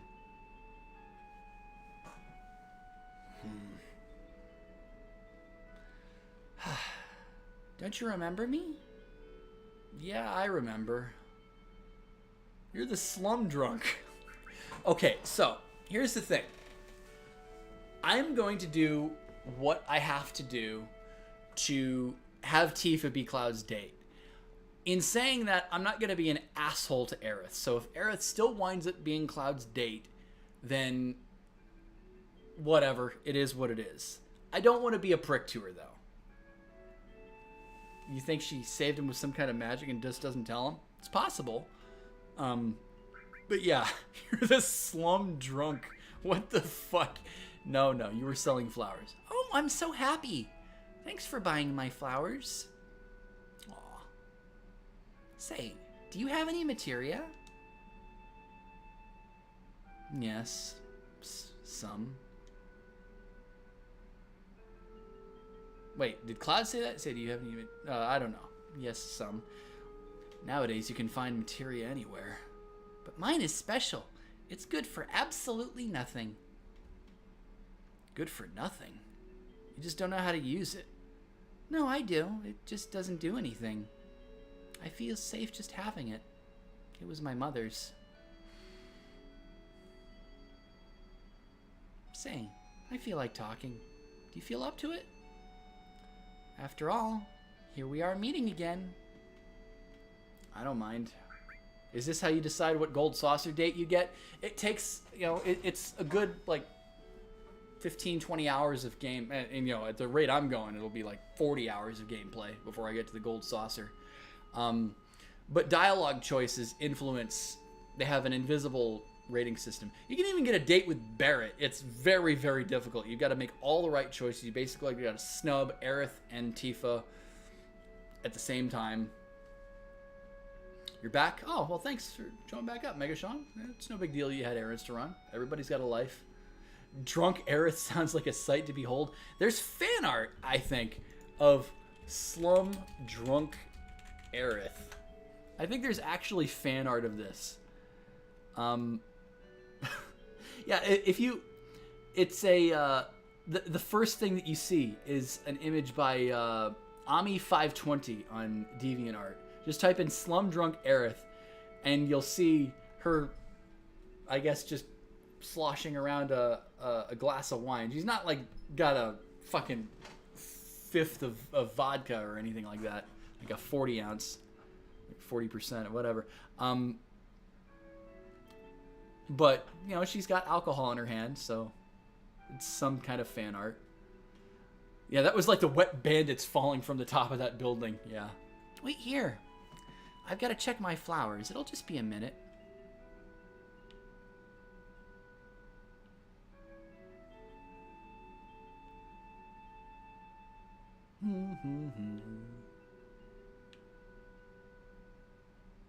Got anything else to say, Reno? I'll give you a little more time. Yeah, okay. If you luck into that on your first playthrough, who are you supposed to think that is? I know it's Reno, but just a little longer. Oh! Now that you mention it, we don't know each other's names, do we? My name is...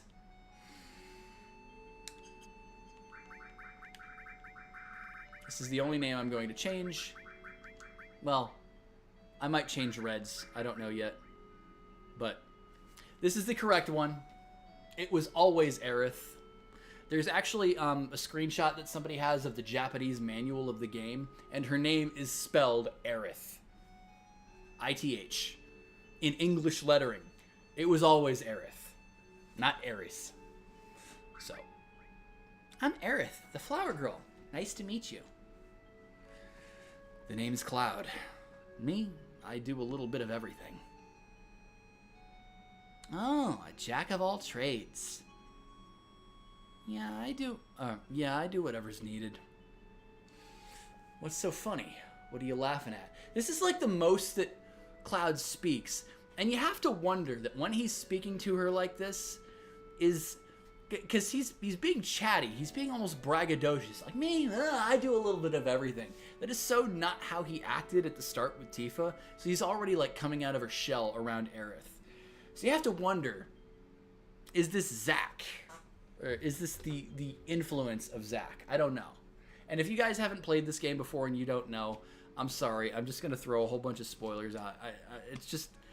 I have to compare this to the remake, even though I still haven't played the remake.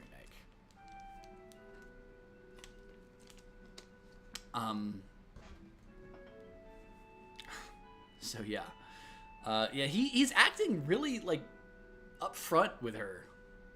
What's so funny? What are you laughing at? Sorry, I just... Sorry, bad timing on my part. Cloud, don't let it get to you.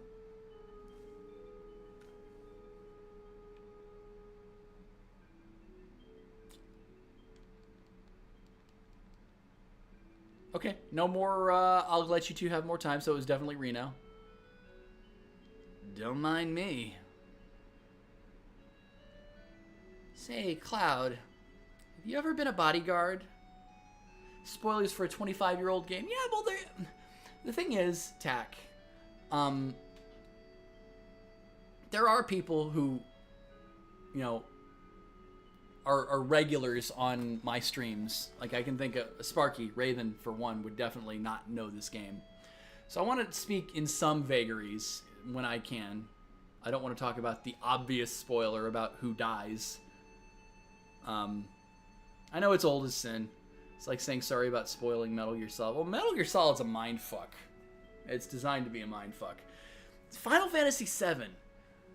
The compilation is a mindfuck. Absolutely. The remake at the end devolves into a mindfuck.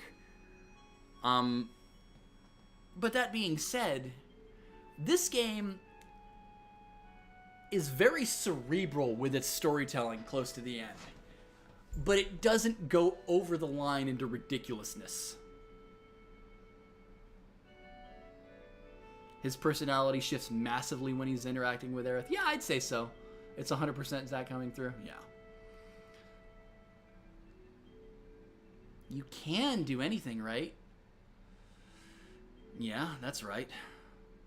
Then get me out of here. Take me home. Okay, but it'll cost you. Okay, then. Let's see. How about if I go out with you once?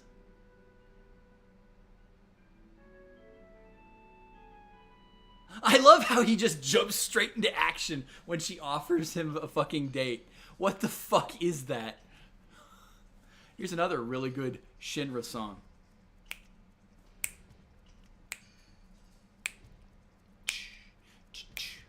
Yeah, she says, I'll give you a date. He just, oh, yes, ma'am. You need a bodyguard? Sure thing. That is so not how Cloud acts around anybody else. It's definitely got to be Zack's influence. I don't know who you are, but you don't know me. I know you. Okay, so these are not the letters in shaded text.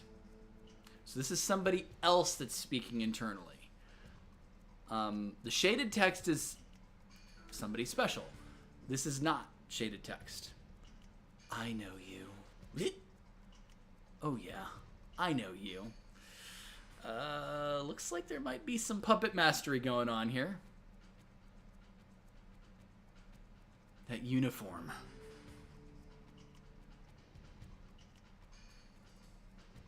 Hey, sis. This one's a little weird. Shut up, Shinra spy. Reno, want him taken out? I haven't decided yet. Found a scan of the Japanese. Yeah, it was always Aerith. It makes the translation. The reference was right there. The spelling was right there. It was always Aerith.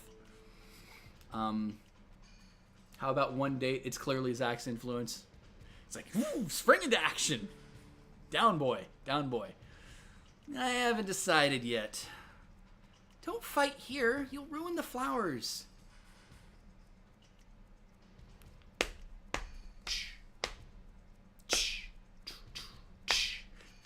The church theme is so fucking groovy.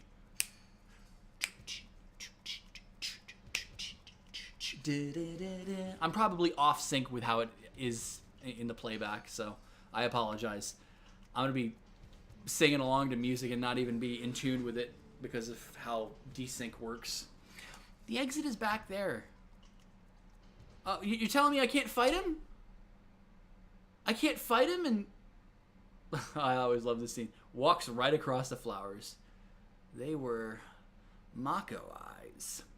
You telling me I can't fight him? I can't fight him and fucking have plot ghosts like...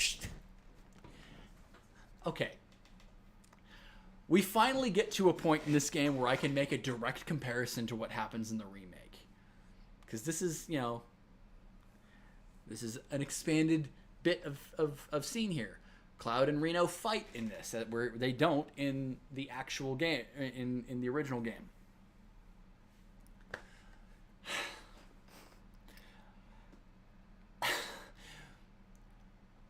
You're about to murk him. Okay, it's not... The writers chose to do this. He's about to murk him. Aerith doesn't say stop. Well, she does say stop, but I don't think Cloud's going to listen to her. He's about to murk Reno, kill him off, and then the trash can ghosts, or the trash bag ghosts, come in and drag him and Aerith out. They're like, no, you're doing this wrong. Go back. Listen, I understand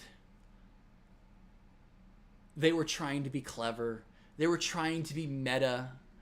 They were trying to say, oh, this is what the fans would say. So, yeah, he's not doing that right. No, you gotta do it right. They thought they were being witty and meta by making the stupid Watchmen, the Whispers of Fate ghosts into an insert of the fan base. Which, to be fair, the Final Fantasy VII fan base can be a little crazy sometimes. I've seen it happen. I've seen Preach, one of my favorite streamers. He played Final Fantasy VII last week. Not last week, the week before now. Maybe it was a little bit of last week he was playing. No, it was definitely the week before. I'm an idiot. And the point is, the amount of backseating, the amount of just crazy fucking people in that chat just spurging over and over again about everything that was going on. Like, they couldn't help themselves. This guy is one of the few people that doesn't know how the story in this game goes. He doesn't know about the big death that happens. He knows nothing about this game, but they're going nuts in the chat. These people are fucking crazy. And yes, that's partly just the nature of the beast with Twitch, but holy shit. There were some... I legitimately facepalmed a number of times watching the chat and how he was just so fucking... They were ruining the experience for him. What the fuck, people? But the ghosts in the remake are like the time police in Marvel, but they specifically wrote that shit in.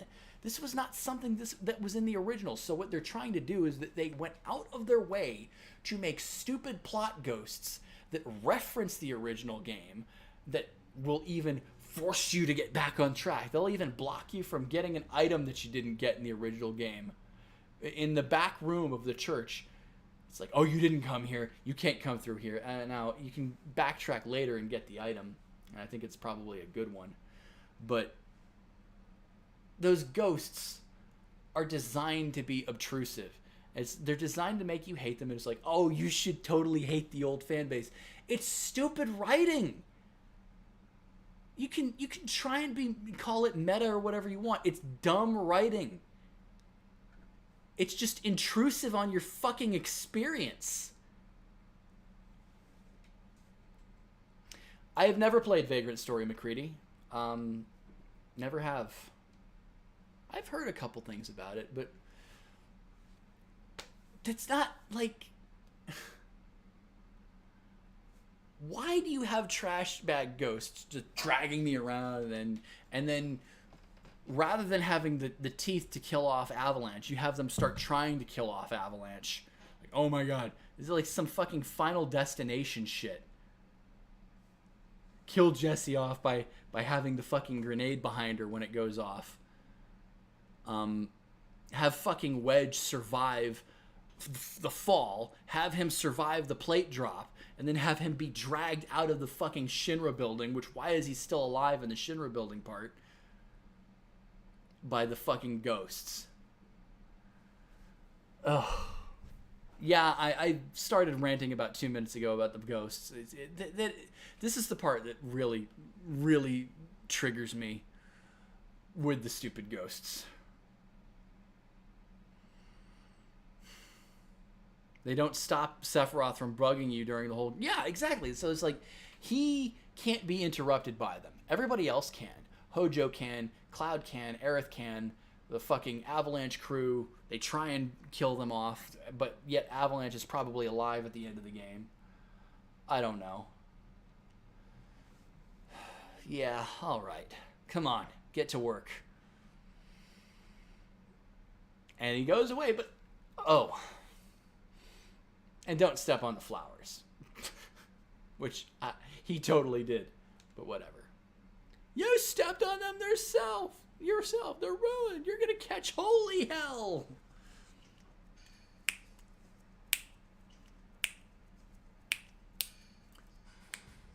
So we got some Turks music.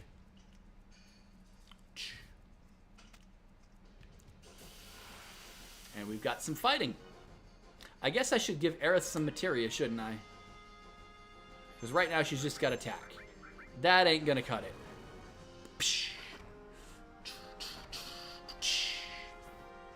Yeah, 15 damage. Not good. She has no magic, and if I fuck up the barrel part, she's about to get into some battles. So I don't want to have her be stuck with that. Aerith is who you want to stick magic materia onto, because she's already got healing limit breaks. She's already set to be back row by default. Yeah, they don't stop Sephiroth from bugging you during the whole game. They don't stop Cloud from somehow... Why are you here? I killed you with my own... And they don't fucking come in and, like, neuralize him or something like that. Like the fucking Men in Black. I mean... I don't get how you could be okay with the story, though. It's not that it's different. I've said this enough times by now. I would be fine with different. What I'm not fine with is the total bullshit nonsense. Like, it's intrusive storytelling. Those ghosts are stupid. Doesn't make any sense to me. At all. Even if you didn't grow up on the OG, you have to admit, you are thrown ridiculous references, and for somebody to say, oh, you can be a newcomer and really enjoy that game, I disagree entirely. The final act of that game is bullshit. You would not know anything that's being referenced or anything that's going on. It's referencing the original game. You wouldn't know that she dies. You wouldn't know who Zack is, what he looks like, the meaning of the final scene. You wouldn't know what the fuck is this when he somehow survives. When the thing happens, do you lose the materia she has? No. So you notice, I didn't take the materia off of Barrett or Tifa, but because I lost access to them, all of their material wound up. Now, later on, you'll get the PHS, but no, when the thing happens, you don't lose anything that's on Aerith besides her weapon, or obviously you'll lose whatever limit progress you have. Great Gospel is entirely pointless. It's a thing you can get.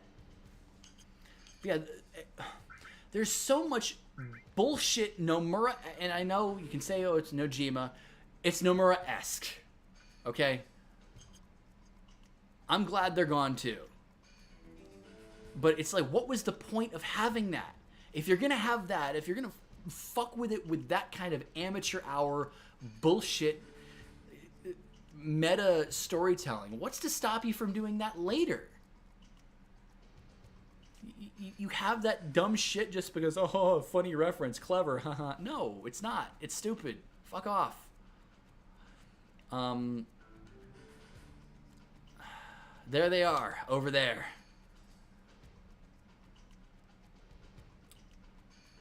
Cloud, that one. I know.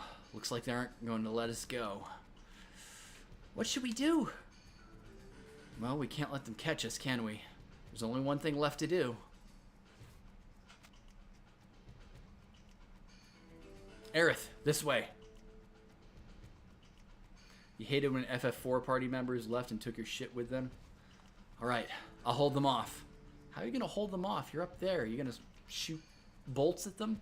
Right. Make sure they don't get through. The Ancient is getting away. Attack, attack, attack. Ooh, yeah! Aerith. Think we killed them? They never should have fought us. Dude, they did the work. You just told them to shoot. Cloud, help! Alright, so, let me think about this for a second here. Damn. What's that? Let me see if I remember this. Hold on a minute. Alright, so. I want to say that this is the one. Here's a barrel. Push it. Okay, cool. I got it right. Thanks, Cloud. Now, every single time you get a barrel right, you get affection points with Aerith. And that's not what I want, but I'm not, like I said, I'm not going to purposely fuck up. I'd like to get Tifa's date organically. If I can. Cloud, help! Hold on a minute. Okay, I guess I'll fight an enemy. These thingies.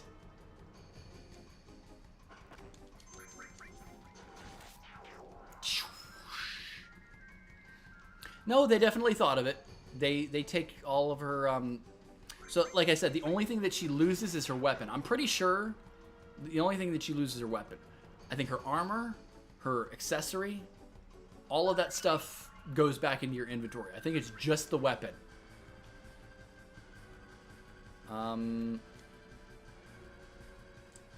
Is this where I want to go? Push the barrel? Aha! Thanks, Cloud.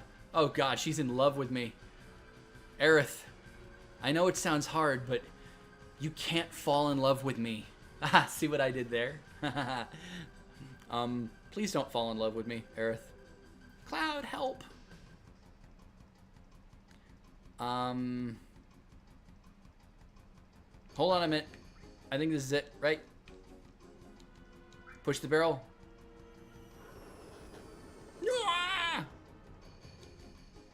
Thanks, Cloud. Alright, I think that's it. And then that fourth one is just a red herring. Alright, yep. She's totally gonna be fucking head over heels for me. Yeah, fucking barrels in the rafters is just nonsense. Is this sequence in the remake? With the barrels? Because that's just fucking 90s silly video game design. I don't think I remember, like, closely looking at this part of the game. I think I was just raging over the trash bag ghosts by this time. I didn't look that closely when I watched Max's playthrough. Aerith, this way.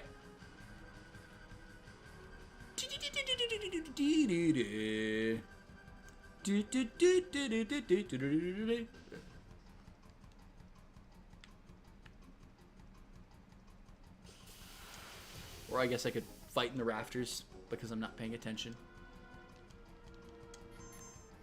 Oh shit, no, not ×3. Fuck.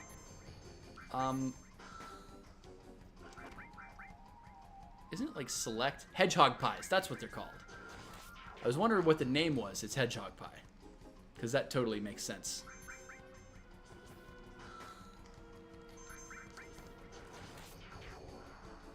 $501 playbacks. Damn, this is getting a lot of views already. A lot of playbacks. Only 24 concurrent viewers, though. I'm not holding people's attention for very long. It's a 10-minute, 14-second watch time. I guess people are just tired of my rambling. That's okay. You think it's just an escape? I think it is too, but I haven't played it to actually. Would you guys like to see me stream that game sometime? It won't be for a very long time, but I'm just curious. You know, especially since my free time is about to dry up because I'm about to go working for an old employer. They're looking for me again. You mean it's not the first time they've been after you? No. They're the Turks. The Turks are a Shinra organization. They scout for possible candidates for soldier. This violently? I thought they were kidnapping someone. They're also involved in a lot of other dirty stuff on the side. Spying, murder, you know. They look like it. But why are they after you? There must be a reason, right? No, not really. I think they believe I have what it takes to be in soldier. Maybe you do. You want to join? I don't know. But I don't want to get caught by those people. Those people? Then let's go.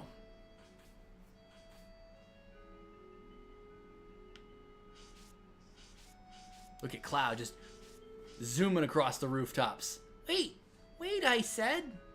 I always thought this was a cute little thing. Takes it at her own pace.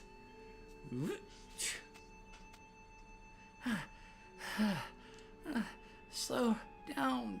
Don't leave me. Funny. I thought you were cut out to be in soldier. Oh, you're terrible. Hey, Cloud. Were you ever in soldier? I used to be. How did you guess? Your eyes. They have a strange glow. That's the sign of those who have been infused with Mako. A mark of soldier. But how did you know about that? Oh, nothing. Nothing? Right, nothing. Come on, let's go, bodyguard. You'd be focusing on the fun parts like the banging OST. I'm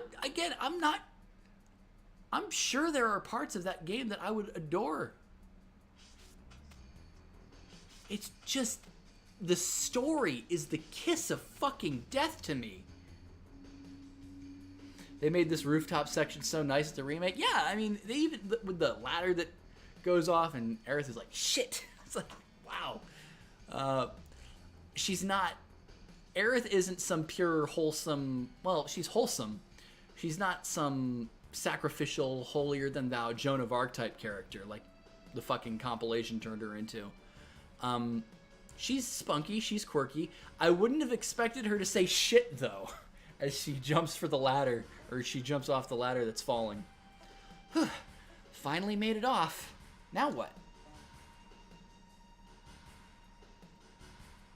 My house is over here. Hurry before they come. Can we go back? Oh, Jesus. That rooftop section was incredibly small. Very, very small. Let's go back inside the church. Oh, hey! Kitty's there. We're taking care of the flowers for the lady here. Is that okay? I don't mind. Take good care of them. Yeah, sure. Did that have the little flash the pixel flash of Aerith, the Aerith ghost Easter egg. I thought I saw something out of the corner of my eye. I may be wrong.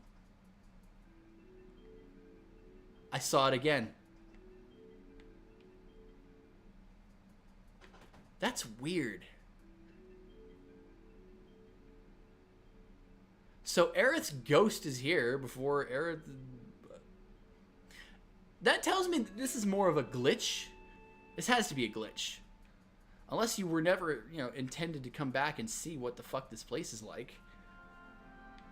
Speaking of not intending to see what a place is like...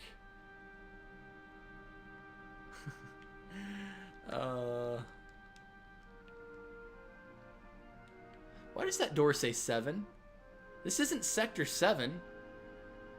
Hello, all you beautiful people. What's up, JPEG619? You didn't see it? It only pops up. Look between the two front pubes. Pubes. Yeah, right. The two front pews. You'll see, like, a split second, you'll see Aerith pop up.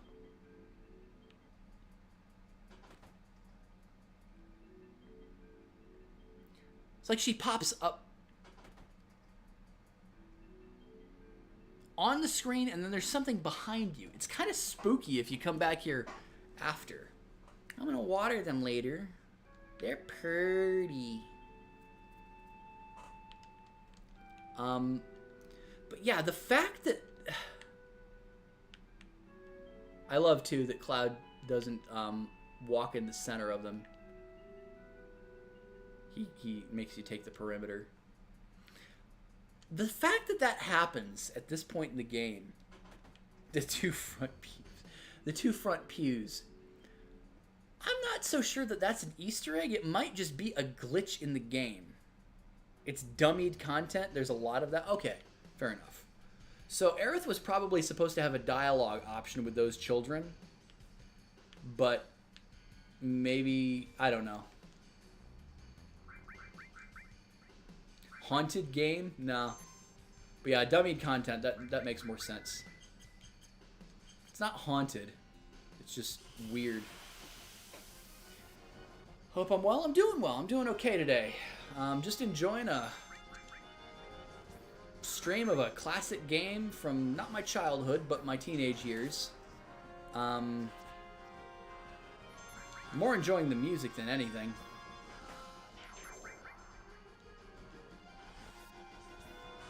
Ooh, I was just envisioning a crit in my head too. Don't you love it? It's like when you're playing darts and you're about to throw a dart. You throw a dart, and you know before it even hits, you know that it's a fucking bullseye. You're less surprised and more like just, that's what I'm talking about. That's what sometimes crits feel like. Like I expect it coming and it happens. You think you'd enjoy the remake more? It depends on what you're after. The remake is semi-faithful to this game. And again, I have to keep restating this over and over again. I wasn't looking for faithful. If they were going to make changes to the plot, I just wanted them to be good. I wanted them to be good. I've got some serious problems with the plot of the remake.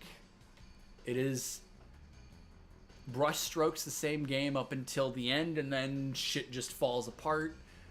And if you don't know this game, or if you don't know like the events that happen in the Final Fantasy like 7 compilation, you're gonna be lost.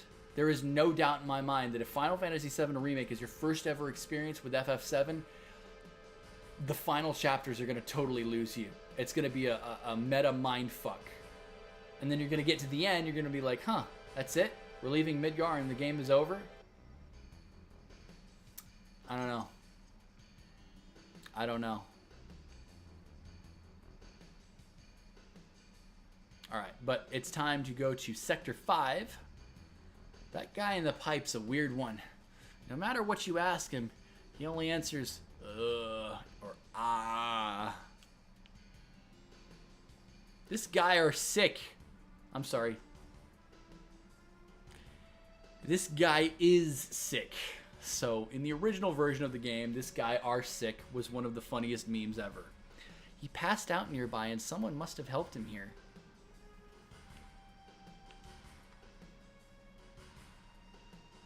Yeah, if you play the OG first, you'll understand the extra shit thrown at you in Remake.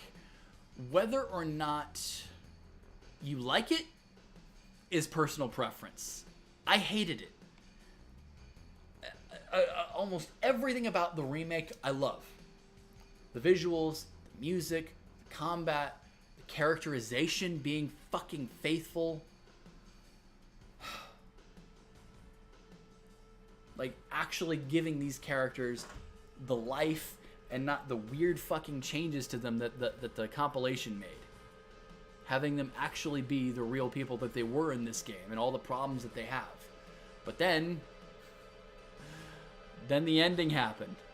She said it wrong. Ruined. Literally unplayable. This guy are sick.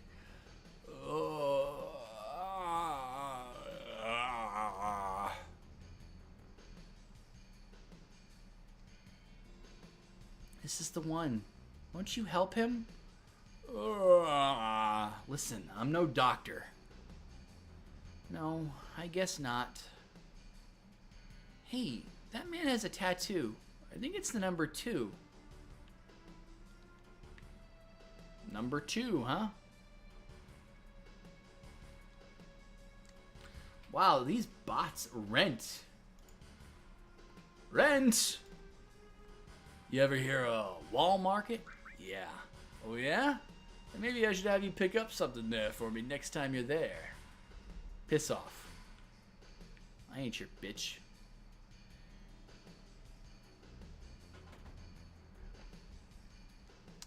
Alright, so I don't care if it's scrap metal or materia. We can get anything here in the slums. Got a lot of good materia here. Why don't you look it over?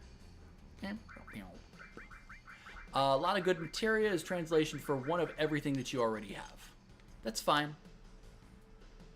They replaced the barrels with chandeliers. Seems a bit more realistic and cliche, but darker. Fair enough. What am I doing? I'm walking around, looking at the ground. You find a lot of things people dropped when you look down. You never find them when you're looking up, right? So does this game have hidden items that you would... Like, you know how in Pokemon when you see a dead end or a really peculiar spot and you press A and your item finder would find it for you? Does this game have anything like that? I've forgotten. It's been so many years. I know there's the Bone Village that you dig at. That's not what I'm talking about. I'm talking about like weird hidden items that you just... We only trade items for gil here. Let's get a tent. Let's get 2 tents, actually. I don't need any Phoenix Downs. I'll get one more, just in case. Aerith didn't say this guy are sick. Her name is Aerith. For God's sake. Aerith versus Aerith should be proof enough that this game had a really questionable localization. Everything President Shinra says is a lie. But you can't trust that avalanche or whatever you call them. You can bat around it all you like, but it all comes down to wanting to live like the people up there. So who do I believe in? Myself. Me. I never lie to myself, that's for sure. And now for the news. A terrorist attack by the group called Avalanche has parts of Midgar temporarily out of power, but they will be restored momentarily. Following President Shinra's address, Mayor Domino. Jesus, Mayor Domino? Who is that? Is this a person in Remake? Also spoke out today against Avalanche. Oh, okay. So we're not going to hear like a clip of Mayor Domino speaking? Whatever. Aerith, I say. Okay, whatever. Everything that can be picked up is shiny. Yeah. Glog, glog. Now no one will find it. Top drawer and then the bottom one. Huh?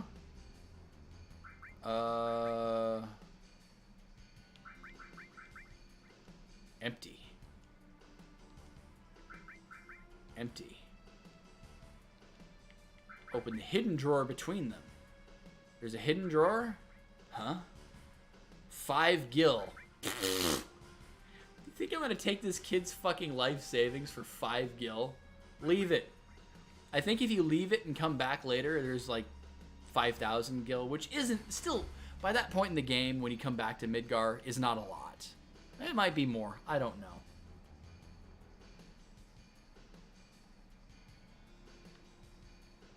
Mayor Domino's in Remake. All right, cool. Taking care of yourself is the law of the slums, but to do that, first you need weapons, right? Titan Bangle. There's a second one of those. I could buy another one. Let's buy a second one. Sure. So let's get equip. So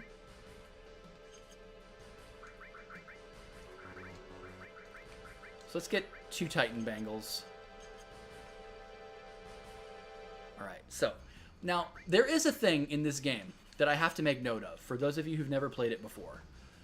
If you equip too much materia, you'll start wanting to use magic. I mean, that's the point of materia. Like, materia is basically customizing how you want to play your character. Now in saying that, you don't want to load too much materia on people. At the same time, there is a perk to doing so. Because if you do, you will level it up from the AP that you get. So it's important. Obviously, materia grinding isn't something you can do yet. I mean, you could theoretically materia grind a little bit, but it's not that viable until you get your first couple of double AP weapons. Huh? You want weapons? That's too damn bad. I ain't got no weapons to sell you. And the reason is, the weapon store is over that way. Jesus, you're a little prick. Huh?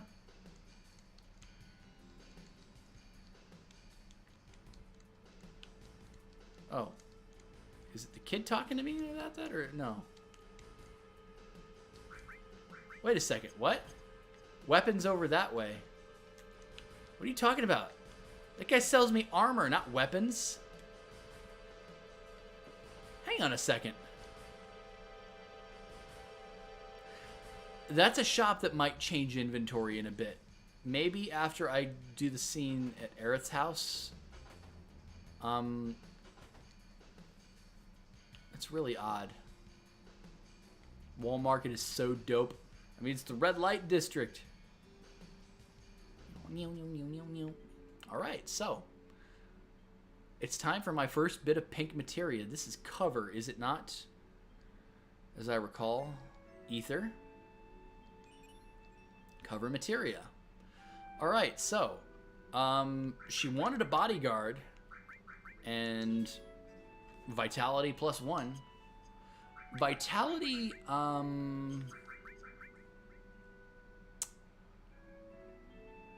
strength, dexterity, vitality, magic. I forget exactly what stats do what in this game. Strength is obvious. Dexterity is your speed.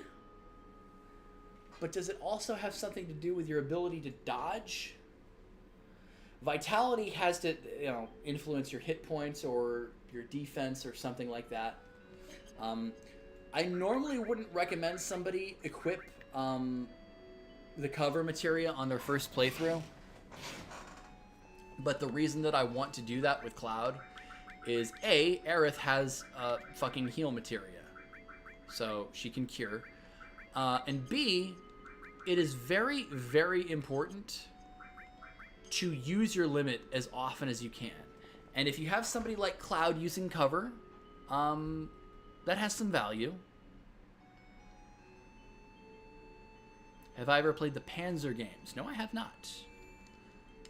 Like Panzer Dragoon, I want to say, is one of the games. I've never played it, though.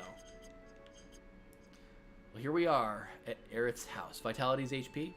I'm home, Mom. This is Cloud, my bodyguard. Bodyguard? You were followed again? Are you all right? You're not hurt, are you?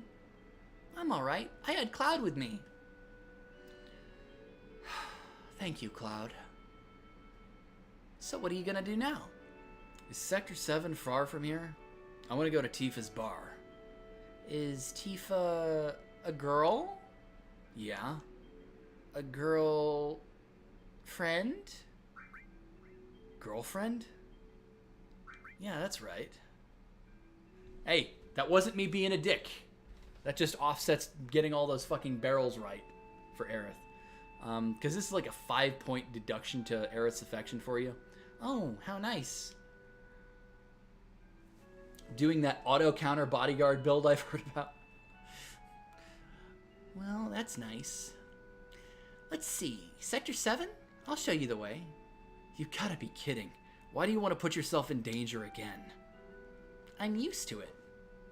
Used to it? Well, I don't know. Getting help from a girl... A girl? What do you mean by that? Dude, Tifa kicks ass. I mean, sure, her attack power's not that great, but she's an ass kicker. She's a fucking monk. You expect me to just sit by quietly after hearing you say something like that? Mom, I'm taking Cloud to Sector 7. I'll be back in a while.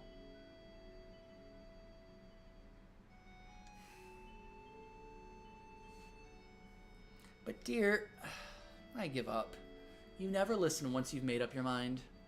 But if you must go, why don't you go tomorrow? It's getting late now. Yeah, you're right, Mom. Yandere Rage Retribution inbound? I don't know. She's not that kind of a girl. She is spunky, she's quirky. I don't think she's yandere. Dex effects dodging, likelihood of missing. Oh, cool. Aerith, please go make the bed.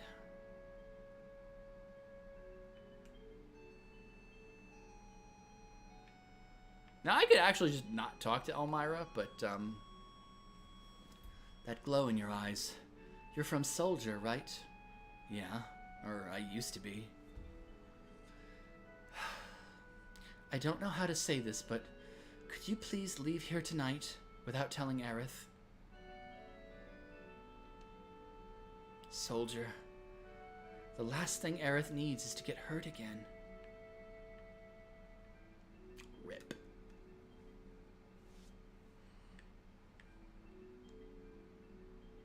You need to get through Sector 6 to get to Sector 7. Sector 6 is a little dangerous, so you'd better get some rest tonight. Cloud, good night. Okay. Oh, man.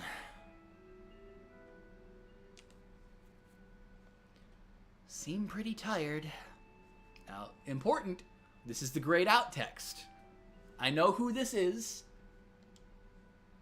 Huh? I haven't slept in a bed like this for a long time. Oh, yeah. Ever since then.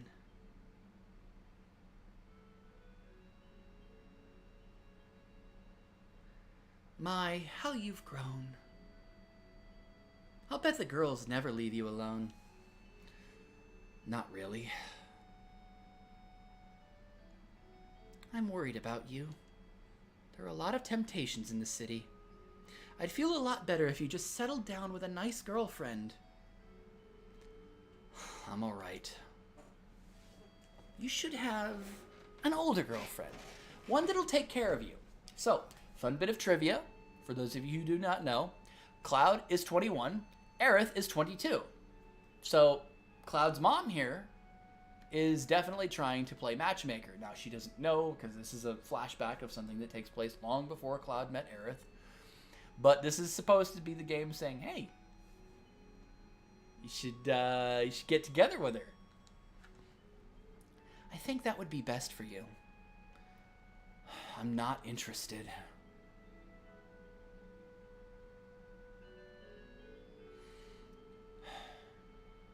I must have fallen asleep. Sector 7's past Sector 6. I should be alright by myself. So, potion, Phoenix down.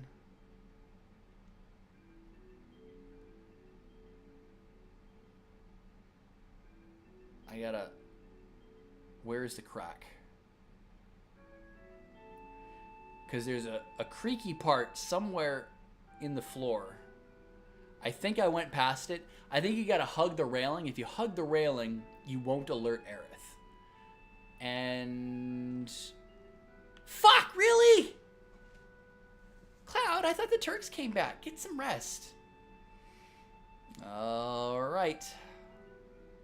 Let's try that again. This is one of the issues because you're not supposed to run either. Can't get caught this time. You're not supposed to run. You're supposed to walk. But because there's not a run button in this version, or at least running is tied to... Let me try hugging the wall then. So if I couldn't hug the railing, let me try hugging the wall. It's... damn it! This is kind of fucked. This version. Is there a way for me to toggle?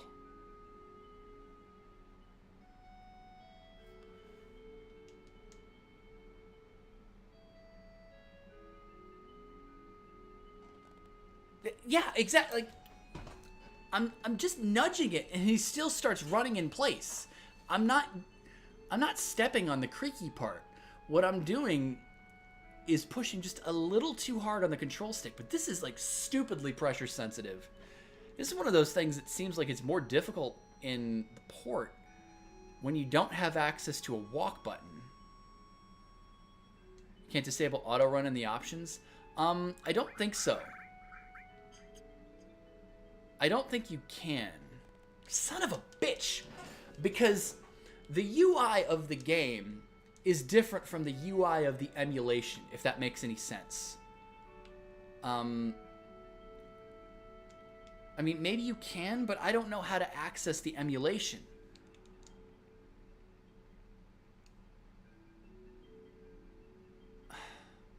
I would have done this first try if he didn't fucking run.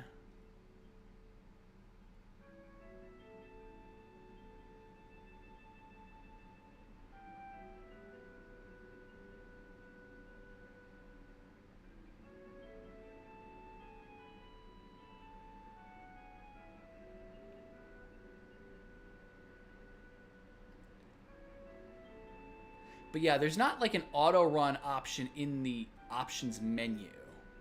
Because this is just fucking hell. At least I don't think there is. Watch, I check and I see it. I can't imagine that they would have put that in the game's menu. It's got to be an emulation thing.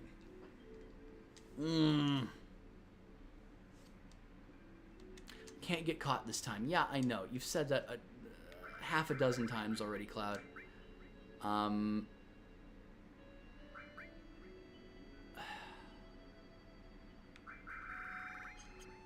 Audio is desyncing? Of course it is. This stream has been like, how long by now? 4 hours? It's not surprising me that it desyncs. My computer hates me after a while. Fuck.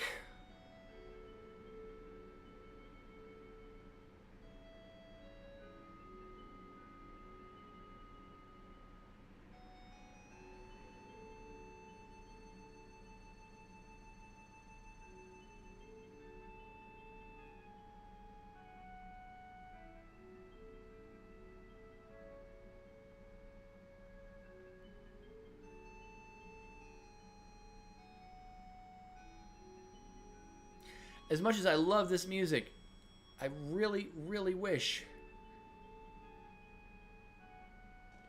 God, I knew as soon as I nudged it too hard. Fucking hell, this is ridiculous. Okay, what the fuck?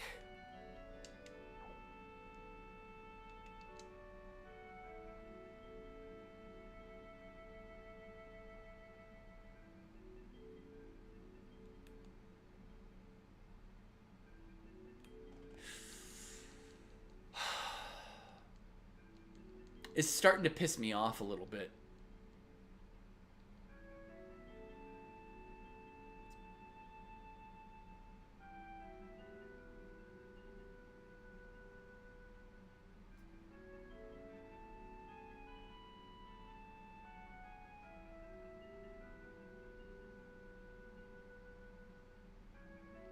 Thank you. God damn. You've really got to be very, very light with it. Am I going to get any ice storms in my area? It's going to be a 55-degree night tonight. It was 61 as a high this morning. It was snowing not too long ago, for reference. Okay, now that I'm done with that shit, save, my god. There are some snippets of this game that are definitely dated in the 90s. The fucking button sync up in the Sector 5 reactor is one of those things. Another big thing.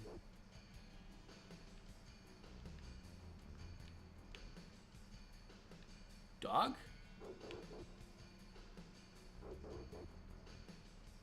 What is Doggo doing?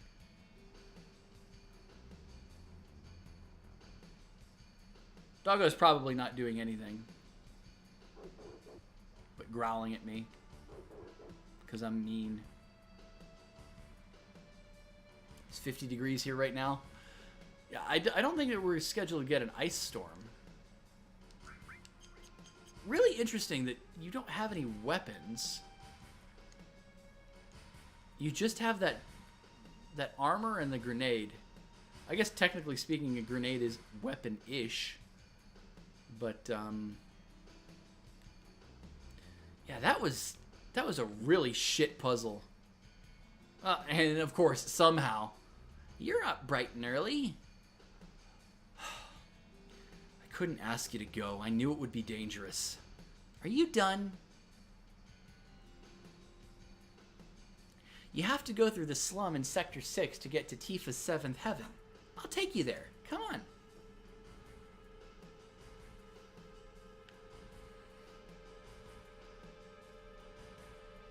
Friday's going to be below freezing. I know it's going to be below freezing, but I don't think we have anything of that sort coming our way. Columbus tends to dodge a lot of really shit weather unless it's just a giant fucking swath that nails whole regions. Imagine going through this whole area without running into a single fucking enemy.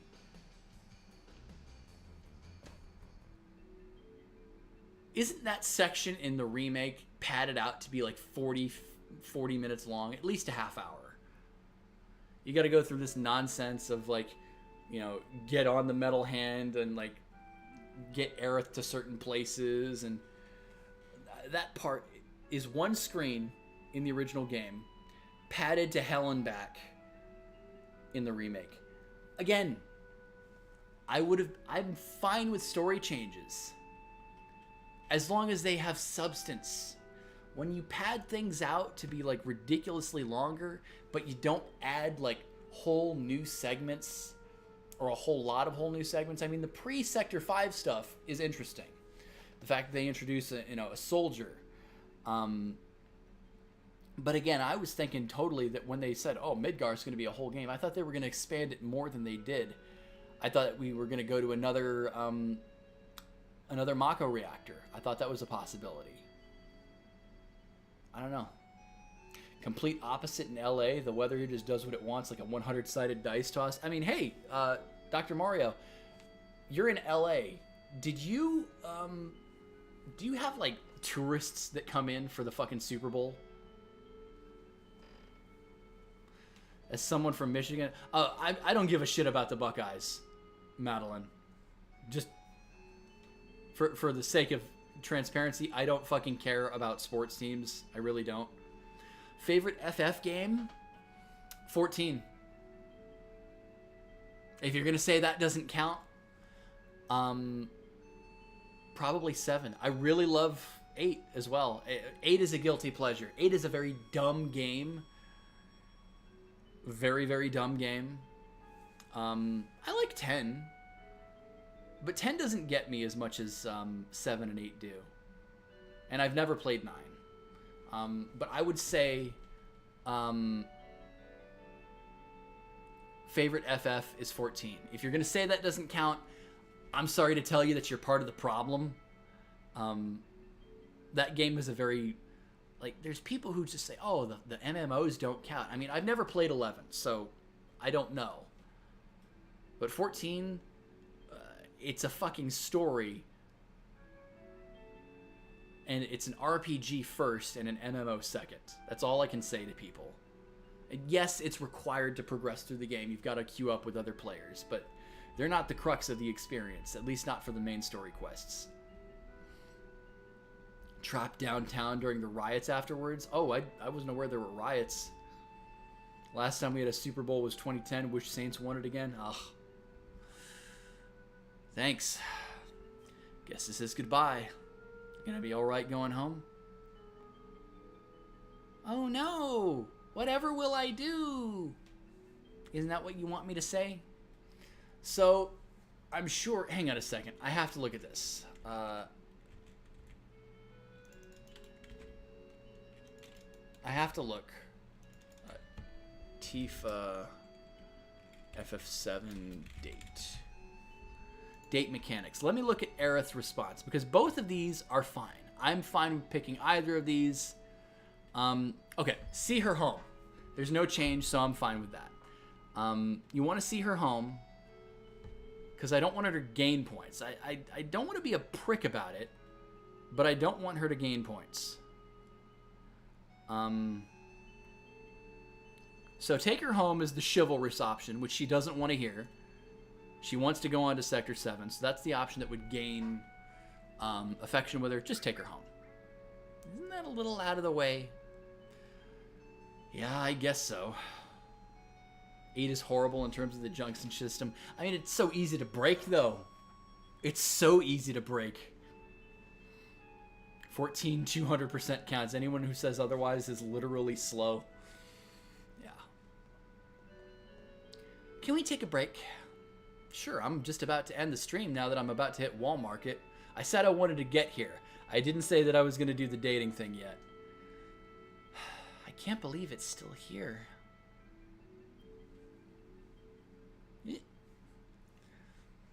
Cloud, over here.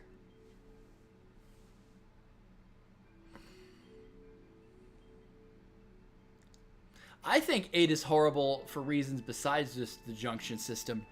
I think that being able to crit with every fucking attack as Squall is stupid as shit.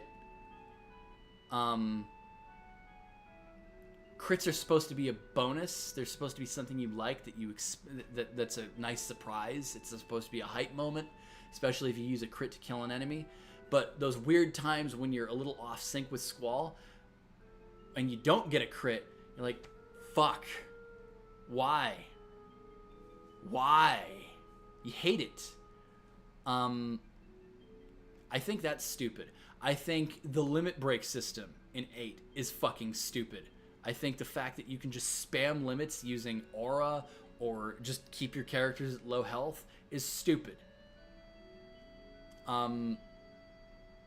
There are a number of reasons you can break that game besides just the junction system.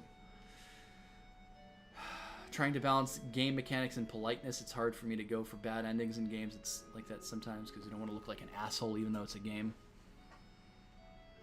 Yeah, if you press R1 every time Squall is about to use an attack, he will always crit. It's just for Squall, though. I mean, you can totally placebo effect it.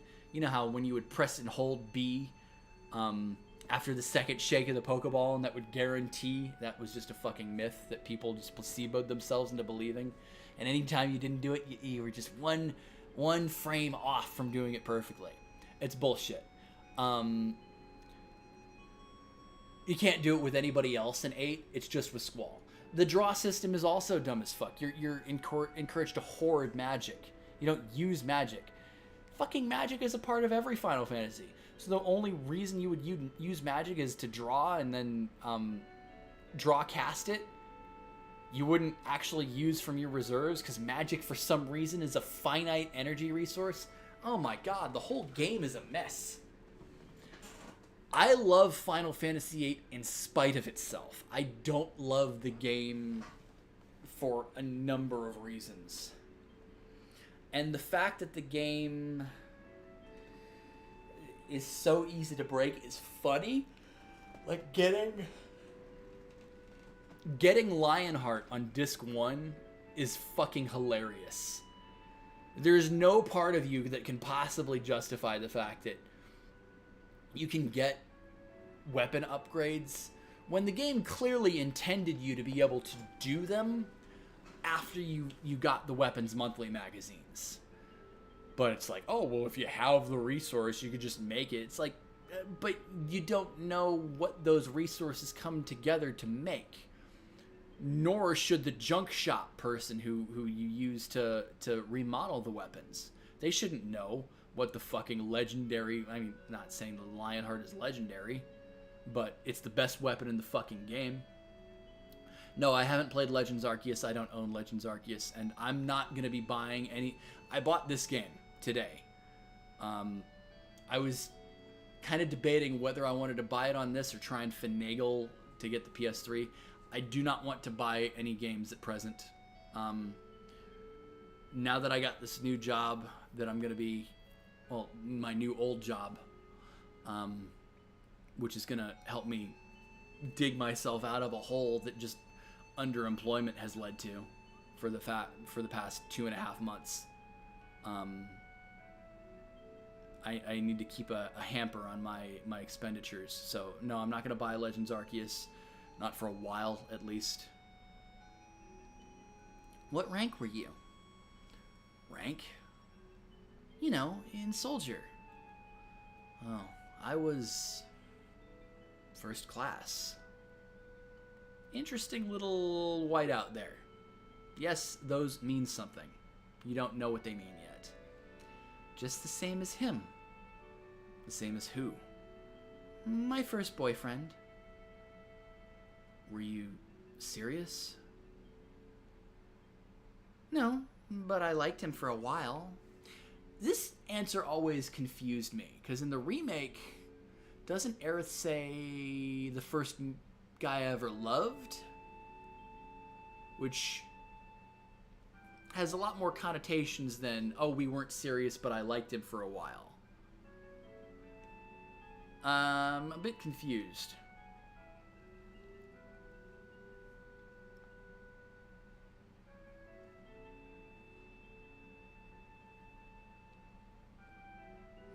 I probably knew him. What was his name? It doesn't really matter. I'm sure if you said his name, it might trigger something. And there we go! Chocobo Bill! I don't know who the hell that is. Huh? Hey, back there. Tifa! Look at her dressed to the nines! By the way, mature dress Tifa. The classic blue dress. The indigo dress that she wears right now. That is the best look that Tifa has. Not the sporty one. Not the exotic one. If you're playing Remake, you choose mature as her dress. Understand? And there's one very, very important reason for that. That you choose mature for Tifa's dress. You understand?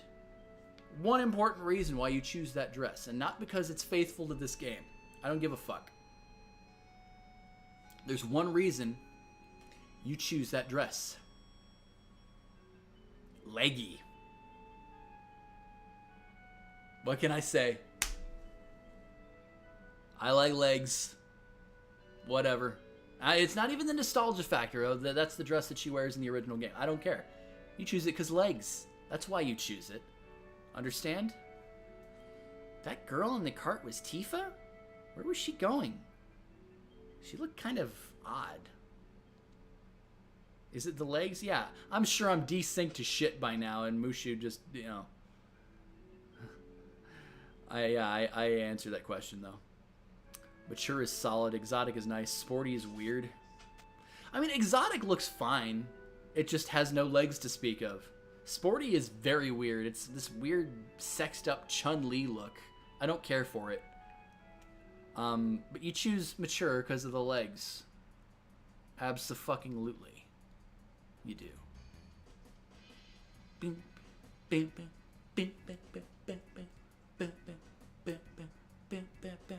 Welcome to the red light district. Welcome to the wall market. We are in hell, guys. This is one of the most infamous parts of this game. I don't give a shit. This place is scary in a lot of ways, especially for a girl. So we gotta find Tifa fast.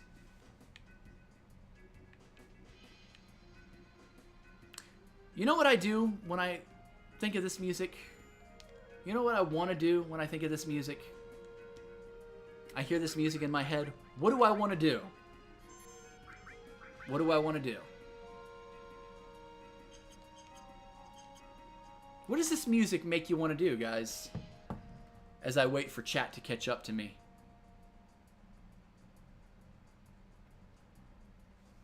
What does the music of the Walmart make a person who plays this game want to do? Every time I hear this music, I just want to do one thing. And the answer is not bop my head, even though I'm kind of doing that right now. What does the Walmart music make you want to do?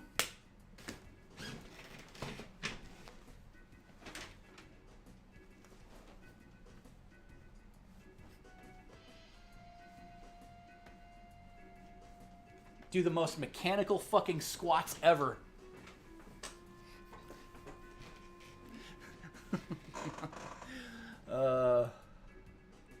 Love what the remake did to this theme in this place. Makes you want to go eat at a mall food court.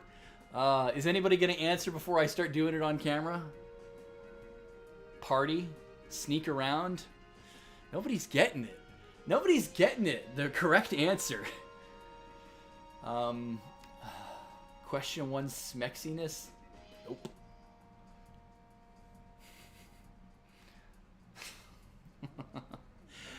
That's what I want to do every time I hear this song. Not the squats.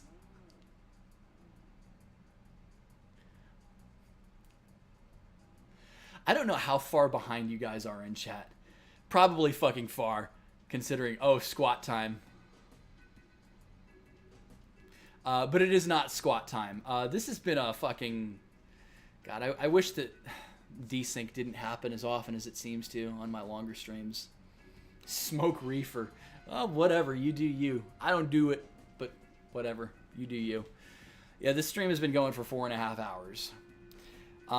If I hadn't stalled with, you know, all the voice acting, so, well, I could voice act. It's just fine. But I've had a lot of stalling fits playing this, so I didn't get as far as I would have liked. If I'd played for another hour, if I wasn't stalling, I could have probably gotten out of Midgar, because it's a 5.5 hour, 6 hour section if you go at a good pace. So I'm gonna end it for tonight, guys.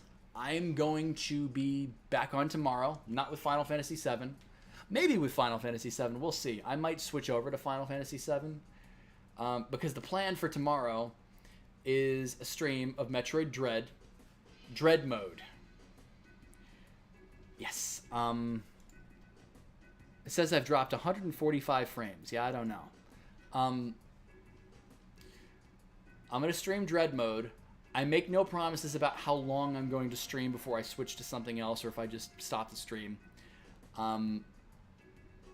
I will try for at least 2 hours to get anywhere, but if I'm not making any progress, I'm calling it a day. All right.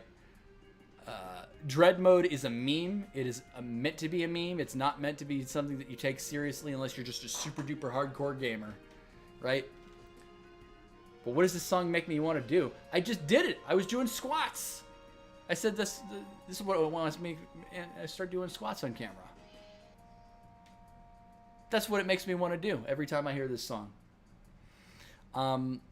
So I'll try it tomorrow, see how it works. I can't imagine that I'm going to get very far, but we'll see. So thank you all for joining me. I hope you guys enjoyed Final Fantasy VII. Thank you again, once again, assuming he's still here, probably not, to Ben, old IRL buddy, workmate of mine, who I used to work at Subway with way back in the day, for the $50 super chat. Jesus Christ, dude. And that's not the first time that you've done that either, so it's fucking like $100. It means a lot. It means a lot. And you guys mean a lot to me as well. So, thank you for joining me. I'll see you tomorrow with some Metroid Dread. Take care. Till next time.